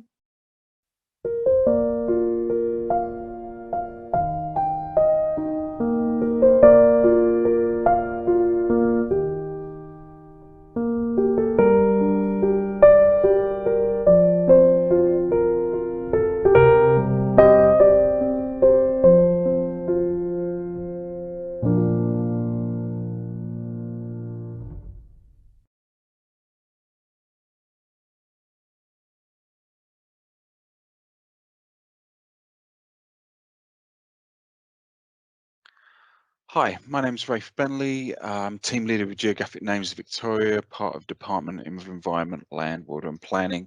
I've come today to talk to you about place names and supporting an equitable future, and how place names perhaps prevent a barrier to an equitable future.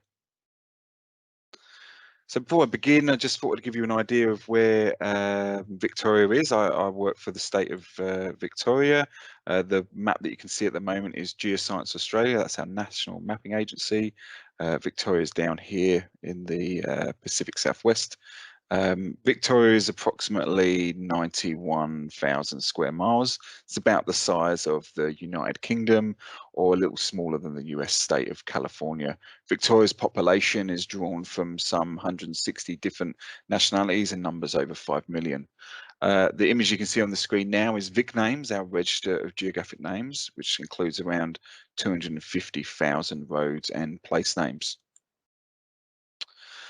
So geographical names are labels and descriptions of the places we inhabit, the streets we live on, features we pass, parks and reserves we spend time in, the leisure centres and recreation facilities where we exercise. Place names help us to identify important historical and cultural significant locations and features. They commemorate and acknowledge our past. They help us define ourselves and our place within society. They provide our community with a reference point for what makes us unique. Without appropriate processes and procedures in place to name places, emergency services wouldn't be able to operate efficiently, and we would not get our mail, and we might end up with 7 towns all commemorating the same person. So these are some examples here of how we're ensuring equitable future through place naming. Lala Bagawa Park means stones and mountains in Jagarong language.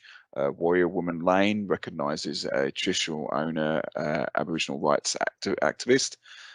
Budge Bim means High Head, UNESCO World Heritage Site, named using Gundit Mirring language in the southwest of Victoria. And Melbourne, the capital city of the state of Victoria, named after a UK Prime Minister. And an example from Texas, inappropriately named lake was renamed to Lake Henry Doyle. So we can clearly see that names change sometimes to ensure equitable future. So I'm aware of in the US, the Reconciliation in Place Names Act, which aims to rename public spaces with offensive names. That came out in 2020, so it'll be interesting to see how that gets developed. We're aware that women around the world are underrepresented, and certainly so here in Victoria. With the release of the Gender Equality Act 2020 and engagement with community groups, Geographical Names Victoria has considered how we can remove barriers to ensure an equitable future through acknowledgement of women in the naming of places. We've also made amendments to Vic Names, the Register of Geographic Names, to enable classification of places with gender and, where relevant, whether a place is named in a traditional owner language. This will enable reporting into the future. In addition, amendments have been made to the naming rules to better support and encourage the use of traditional owner languages and specific principles relating to gender equality and equity. And an update to the principle regarding offensive and derogatory names. We're actually in the process of reviewing those naming rules as we speak. Globally, the global Black Lives Matters protests have seen some communities wanting to rename places within Victoria. Naming rules provide the process to support communities to advocate for changes in names. For example, in Victoria, there are places named after colonial settlers who, in reviewing their history, are no longer held in high regard by the community. Other names are considered offensive and derogatory, such as places named using the term Jim Crow. There are active campaigns to see such places renamed. One overarching principle of our naming rules is that names need to be enduring and should only be changed for reasons that relate to public safety or if names are considered derogatory. This kind of feeds into the US Reconciliation in Place Names Act. So yeah, we'll be watching that closely. Place naming supports the Sustainable Development Goals, as standardised names of places and roads are required for delivery and effective reporting of the majority of the SDGs. Through place naming, in compiling a naming proposal, naming authorities are encouraged to indicate how individual naming proposals align with a particular SDG. For example, Goal 5, gender equality, and Goal 10, reduced inequalities. I would see this as a way to remove barriers to enable commemoration of women and allow diversity in the naming of places. Hopefully I've given you a brief snapshot into barriers that prevent an equitable future and how we can remove some of those barriers through place naming. Our work in supporting an equitable future and removing barriers would not be possible without comprehensive naming rules. In looking to increase the number of places named after women and removing offensive names, it is critical that we collaborate and engage our communities, together with setting expectations and being flexible. We need to ensure communities understand the importance and meaning of a name to provide a strong link to place, preserving culture and preserving culture and removing barriers to enable an equitable future. I hope you've enjoyed my presentation. Thanks very much.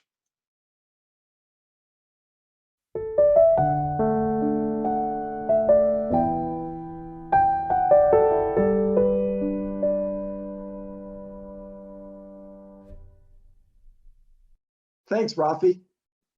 And now our final lightning talk of the day: Does skill make us human? Migrant workers in the 21st century, Qatar and beyond, with Dr. Iskander. Dr. Iskander, looking forward to your remarks.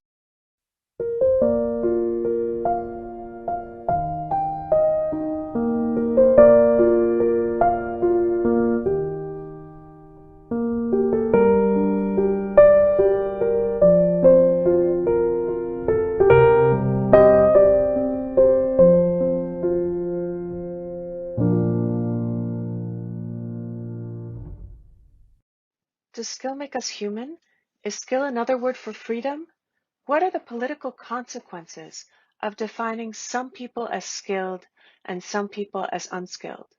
My book explores these questions by looking at the experience of migrant workers in Qatar's booming construction industry in the lead up to the 2022 World Cup.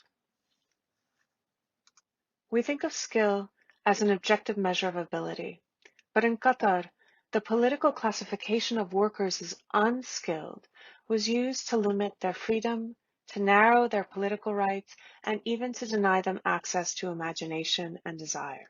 Ultimately, the label unskilled was used to cast doubt on the full political personhood of workers and to call into question their capacity for, and therefore their right to, freedom. I started this project shortly after Qatar was awarded the 2022 FIFA World Cup hosting rights. Qatar began the massive construction required for the Games almost immediately, funneling hundreds of billions of dollars to reinvent itself as a global destination for sports and culture. This drew a lot of scrutiny from human rights and labor organizations to the working conditions of the migrants building those buildings.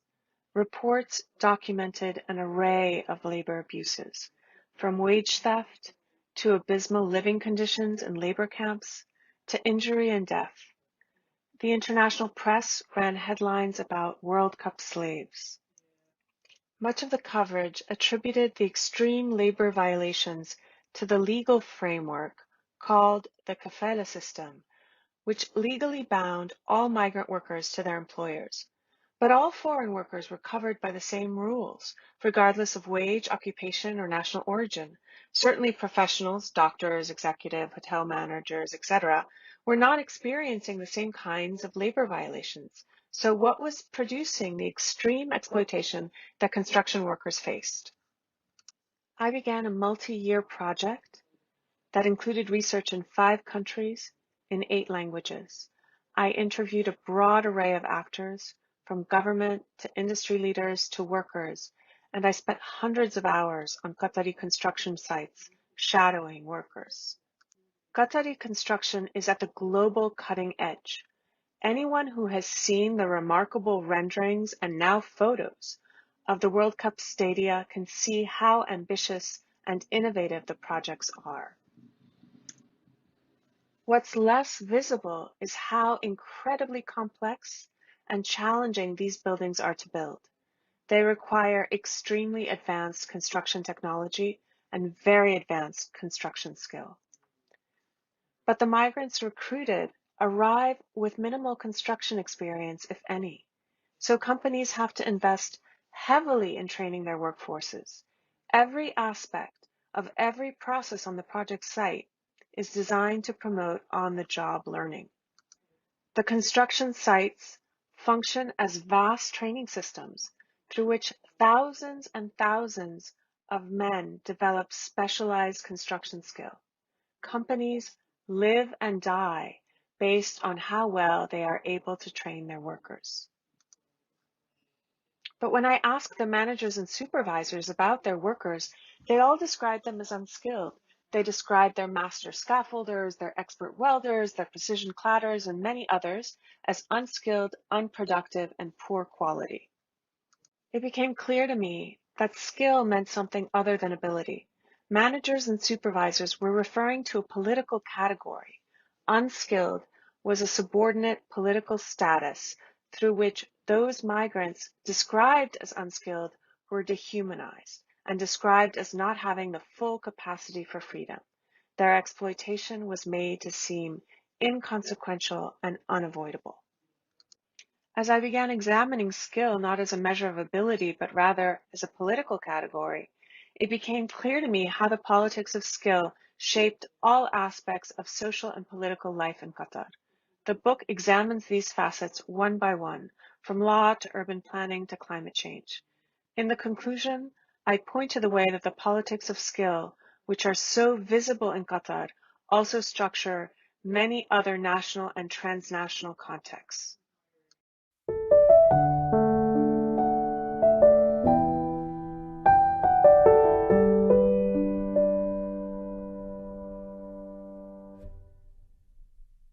Thank you, Dr. Iskander.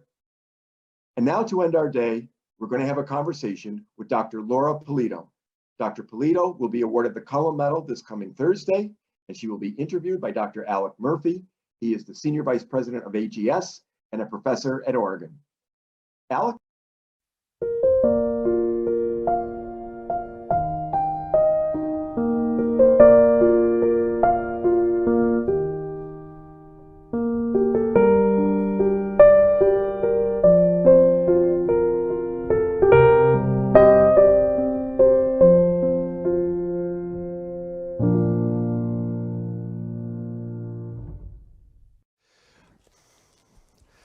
My name is Alec Murphy. I'm on the geography faculty at the University of Oregon, and I'm Senior Vice President of the American Geographical Society.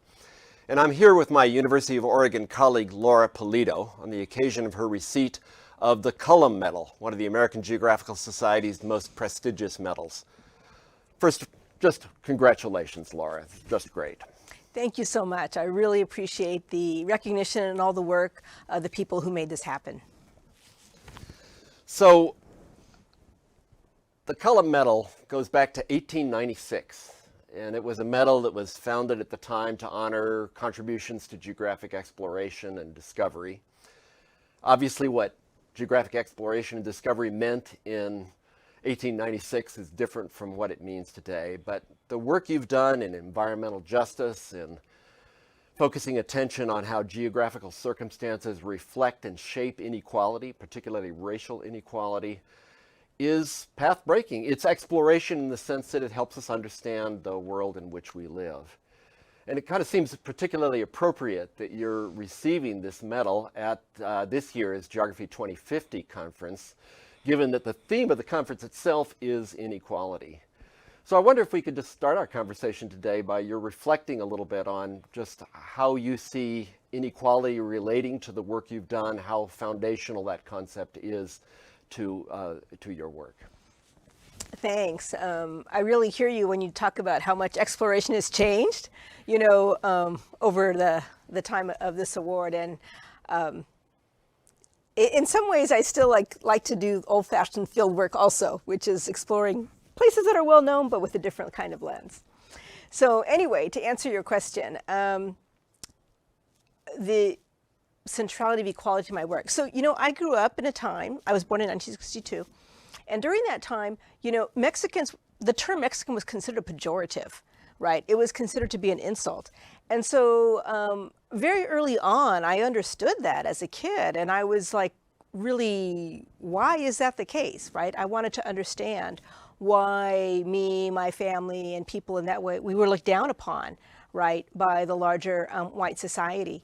And so that was always a question burning in my heart. And so I brought that kind of consciousness and set of concerns to the classroom when I first became, my first geography class was at a community college as a California geography class. And I was just, wow, I was kind of just really taken by the topics we discussed. But for me, there was always like, they were not really foregrounding questions of inequality and justice. And so I knew, like, how am I going to bring my agenda to this larger discipline of geography? And so I always came in with that kind of orientation. And my first, I think, first kind of decades of my scholarship was all about, of course, environmental justice. And that really started with the question, like, first, nobody had studied different communities of color for the most part and what their environmental experiences were. So that was just part of the agenda. But then as the concept of environmental justice evolved and developed, I was very committed to understanding why do these inequalities exist? How do we get this kind of landscape? What the different kinds of the political, economic, social factors that created those things? And I was not so interested necessarily in what are the solutions, I confess, but really interested in why, and also interested in how do we talk about it? Because what I saw was huge amounts of denial on the part of social scientists, including some geographers, as well as policymakers, like, no, there's no problem. There's all kinds of rationalizations and forms of denial about racial inequality. So that kind of obsessed me for a very long period of time. Were there some seminal works that you were inspired by, or that you talked about, of course, your community college experience, and then going on from there, obviously you pursued work in geography, and I'm sure that just the teaching of classes made you think about some of these inequality work issues. But was there some line of scholarship that you thought, oh, this is particularly exciting, and I want to try to sort of follow in this line, or did you see yourself just kind of breaking into brand new territory? That's a good question. A little bit of both, So I wrote my dissertation in the late 1980s, just as the concept of environmental justice was developing. So it was very easy to master the literature at that point in time because it was so small. It's certainly not the case today. So in some ways, I did draw on, a couple of key works, but really, I was mostly trying to piece it together from other disciplines. So I was working very heavily drawing heavily on social movement literature, like from sociology. I was, of course, doing lots of work in Chicano studies. Also, kind of history. I was always very drawn to history to try to explain the present. You're well aware of that in your own work. So those were the things from outside of geography. Within geography, I was looking at all these other kinds of studies and analyses and thinking to myself, well, why aren't they foregrounding these questions about race and equality? They're interesting questions, they're important issues, we all need to be paying attention to them, but there was very limited attention, I think, on the part of geography, initially, very, very early on. Yeah, that's really interesting to think back on how you're thinking about all these issues developed and evolved. I think there's no surprise that, of course, you were getting a lot of insights from other disciplines, but of course what you brought also was this sense of how things are on the ground, that sort of geographical sensibility that I think was so key. It was grafting those things together that was kind of so key in launching you in the direction that you ended up taking, and really being such an influential figure that in the whole world of socio-spatial inequality and environmental justice. I think that is true. I don't want to, other social scientists do this too. Don't want to claim, new ground there. But I did do, lots of field work, participant observation, ethnographic research, historical archival research to try to understand very specific kind of situations, why they exist, and then what can we extrapolate from them also in terms of potentially larger, different kinds of contexts and different kinds of scenarios.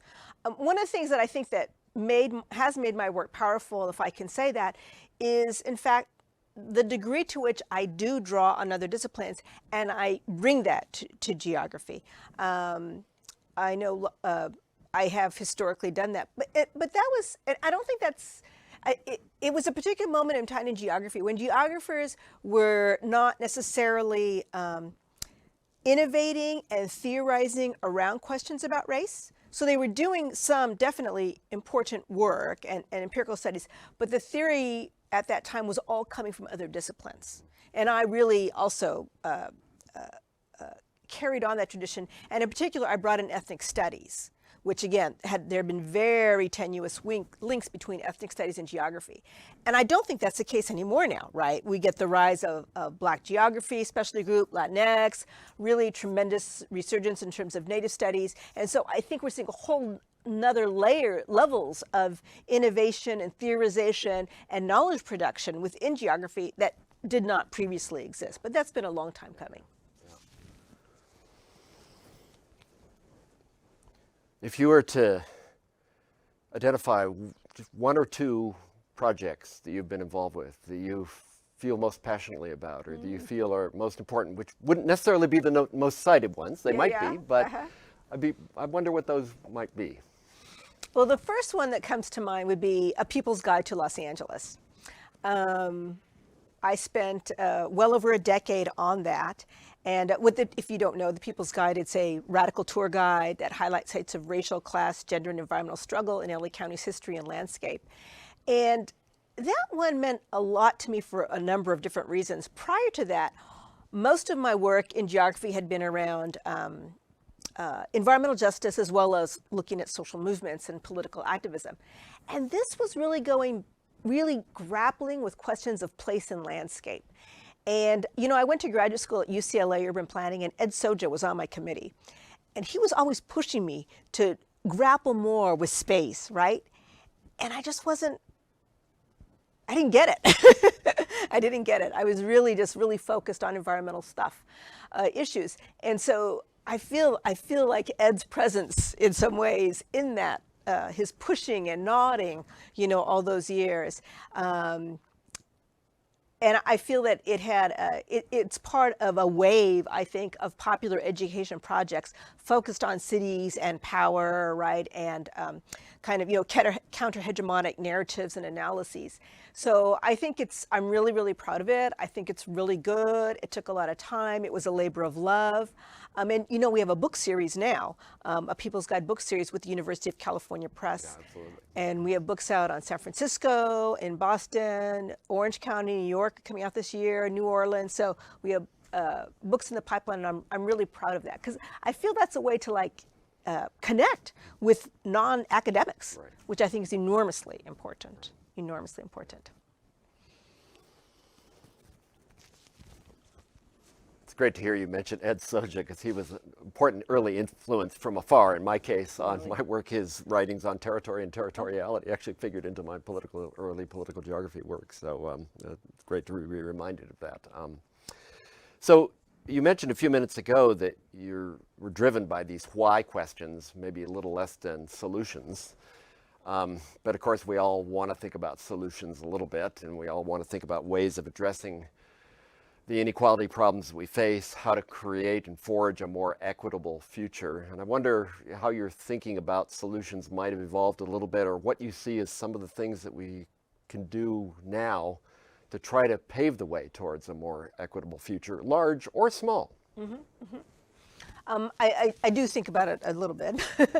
Yes, I think about it a lot, actually, because my students always ask me that, right? They want to know what they can do. And one of the first things I tell people is that we all need to, some of us more than others, we need to work on understanding and challenging white nationalism. I think that white nationalism in the United States, and perhaps other countries as well, but I'm very much of an Americanist in that way in my studies, I think it is a very powerful and damaging force for this country and the world. And that's, of course, because of our global status. We have implications. And I think white nationalism, it may be targeted at certain things, but it is so expansive and forceful, it spills over, and it impacts things that are seemingly unrelated to it, just because of the power and the energy and the fierceness that it has.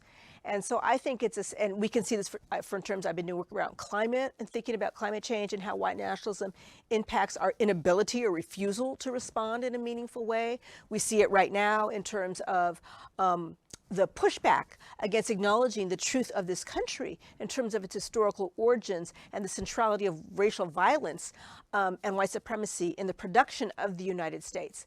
And, you know, it's leading to we have militias out here in Eastern Oregon. I mean, it's a very powerful kinds of force that we're talking about. So I think this is incumbent on us first to understand it, and to find ways to address it. And you know, part of it, I'm increasingly thinking it has to be like empathy. There's got to be a little bit of empathy in there for understanding the other person's point of view, so we can begin to move forward in a meaningful kind of way. And I think it's especially incumbent upon white people to take on that work, as they have more kind of safe space to operate under, and they may be more listened to, right, compared to other people who are at least visibly, you know, non-white. So I think that's a huge thing to do. But that also, of course, should be addressed at a policy level, right? It should be addressed in a political arena, but also that's the everyday work that all of us, I think, have to do.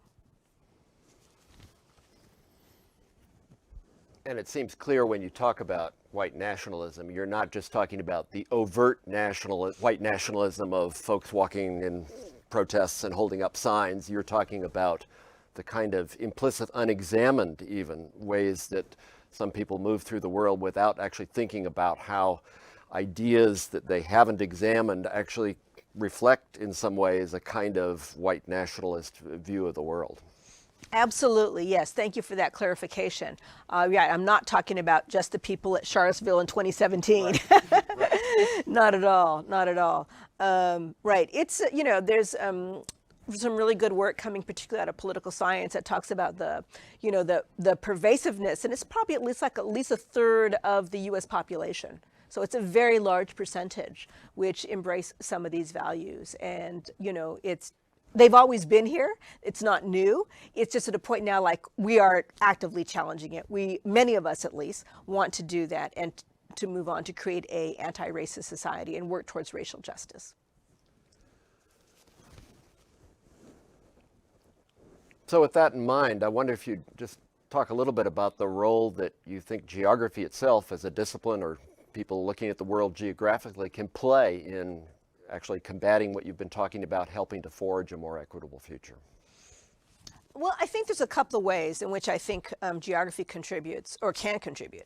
Of course, the work that we are doing, geographers are doing right now, all is important in terms of, you know, work around anti-racism, as well as, like, you know, within all realms of certainly human geography, I think, oftentimes has a kind of bent towards thinking about social justice and environmental justice. And we need to keep doing that and producing that kind of knowledge. And I know within the discipline, there's more attention to, like, how do we make our work more translatable to the policy arena. The other thing that I would add to that also, I think there's enormous need for us to make our work accessible and meaningful to the mass public. So what are ways in which we can do that? And I know, like, within different organizations within geography, there are awards being given out for public communication around that. And I think that's fantastic. And we need to keep doing that. And I think we need to be training the next generation of geographers to be thinking about issues of popular education, or, you know, whatever you want to call it, because that's where we need to be also working. It's not just, I think so much of our work is directed upwards towards policy, which certainly not unimportant, but it needs to equally be happening among the much larger population. So if you could wave a wand, or let's say you were in control of a vast foundation and could fund 4 or 5 studies that you think ought to be done, geographical studies that ought to be done, or maybe are just beginning to be done, and you'd like to see them expanded, that could help us address some of the issues we've been talking about, what are some ideas that you have that might be worth pursuing? Oh, I don't know. Let's see. I think of things, but they're out of my area of specialty. Sure. So, like, maybe they're being done already. Right. So, but I'll take a risk, you know. I think a big one that needs to be done, and I know there's been a lot of work on this, is about immigration. And as you know, we know, for example, like during the Trump administration, there was a large outcry around the various kinds of immigration restrictions that were put in place, which was great that people thought that was dehumanizing. On the other hand, too, there's also an outcry, just that fact that they're coming. Immigrants are coming. That's a problem. I mean, people think the problem is that they're congregating at the border and we need to protect our borders and we need to keep ourselves safe, right? So that's a really, obviously, a mindset that is intensifies the problem, does not solve the problem. And we seem to have very little interest in actually figuring out why are the people coming and is it possible to solve those problems? I don't know that it is, because this is only going to increase, of course, with climate change. We are entering into the moment of climate migration, and people are going to be coming from all different parts of the world. There's going to be all kinds of shifts. And so how do we prepare ourselves for this really coming new reality of mass migration on a scale that, I don't know how long it will play out. I don't know the degree. I just know it's going to happen and it's going to be really severe. And if we keep on with the mindset that we have, that is just a recipe, again, going back also to white nationalism, for violence, for increasingly non-functional kind of society. So that would be one of the things certainly I think about. Yeah, that's a really interesting and important set of points. And what about in the environmental justice arena, the area that's closer to you? I mean, you and I have both been involved with students and some of our own work that looks at the extraordinary inequalities in terms of just the environmental conditions of different communities in different places. Are there environmental issues that we're not focusing on? Are there environmental circumstances that we're not focusing on? Are there communities that we're not looking enough at to actually get a handle on just how broad and deep this environmental justice problem is? I actually don't think that the landscape of environmental justice is not something we don't understand. I think that there's been enough work that we do have a pretty good grasp on what is causing these different forms of injustices. It's a little unclear, but we can make good guesses about what's going to happen too as the climate continues to change and different, we have really good projections, I think, about what's going to be happening. I think the issue is it's a lack of political will. And that's what we need to figure out how to address, because we have been unwilling as a society to tackle those issues. And in fact, even when legislation is passed, a lot of it is not particularly effective. And some of the responses, in fact, to climate change will further exacerbate existing social and environmental inequalities. So that's what I see, a huge lack of political will. So that's what I think we need to figure out versus looking at the inequalities themselves. It's like, how do we get action? How do we get traction, right? How do we, and part of it, the one thing that I'm hopeful about, or at least I was a little hopeful, like, when the last two, presidential campaigns with Bernie running, that was really important in terms of trying to put economic issues front and center on the political agenda. Super, super important. And I think that a lot of the environmental justice issues will not be solved without also addressing the economic inequalities. So it's how do we link those two things, and then how are we then able to generate the political will to actually act upon them? And we have not been able to do that, I think, successfully yet. Yeah, this issue of having policy impact on environmental justice issues. I've even wondered sometimes if some of the kinds of geographic visualizations could be useful in trying to just communicate to the broader public and to policymakers just how dramatic the problem is in various cities and cities versus rural areas and so forth. Absolutely. I mean, the work of kind of the old school idea of geography as maps is super powerful, right, in this day and age. And I've seen on numerous occasions the power of the map to really, I get it, right? So we got to keep doing that kind of work. I've become like a huge fan of the New York Times and their infographics kind of work that they do, and I use it all the time in my classes. So very, very important. And that too is a really a key part of geography's popular education work. Yeah, so let me just conclude with one question about what you see for you next. You've made all these interesting and important contributions in the various areas we've talked about. Can you just give us a few thoughts about where you see yourself going in the next couple of years?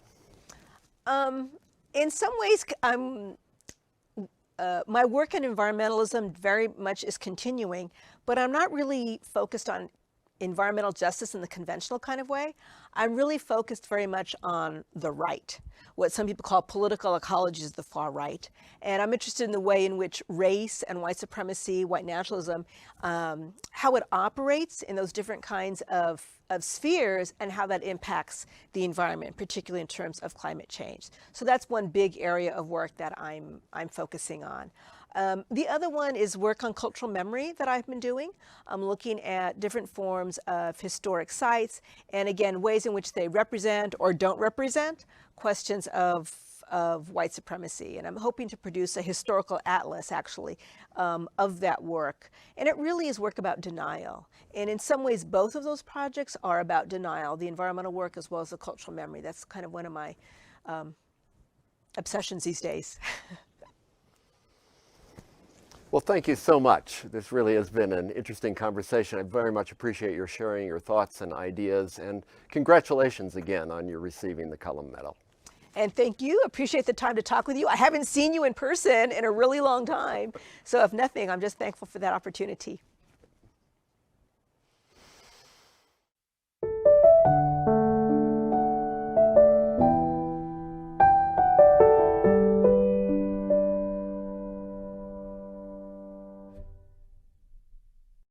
And that concludes our day for today. Please join us at 9 o'clock tomorrow for day 2 of Geography 2050.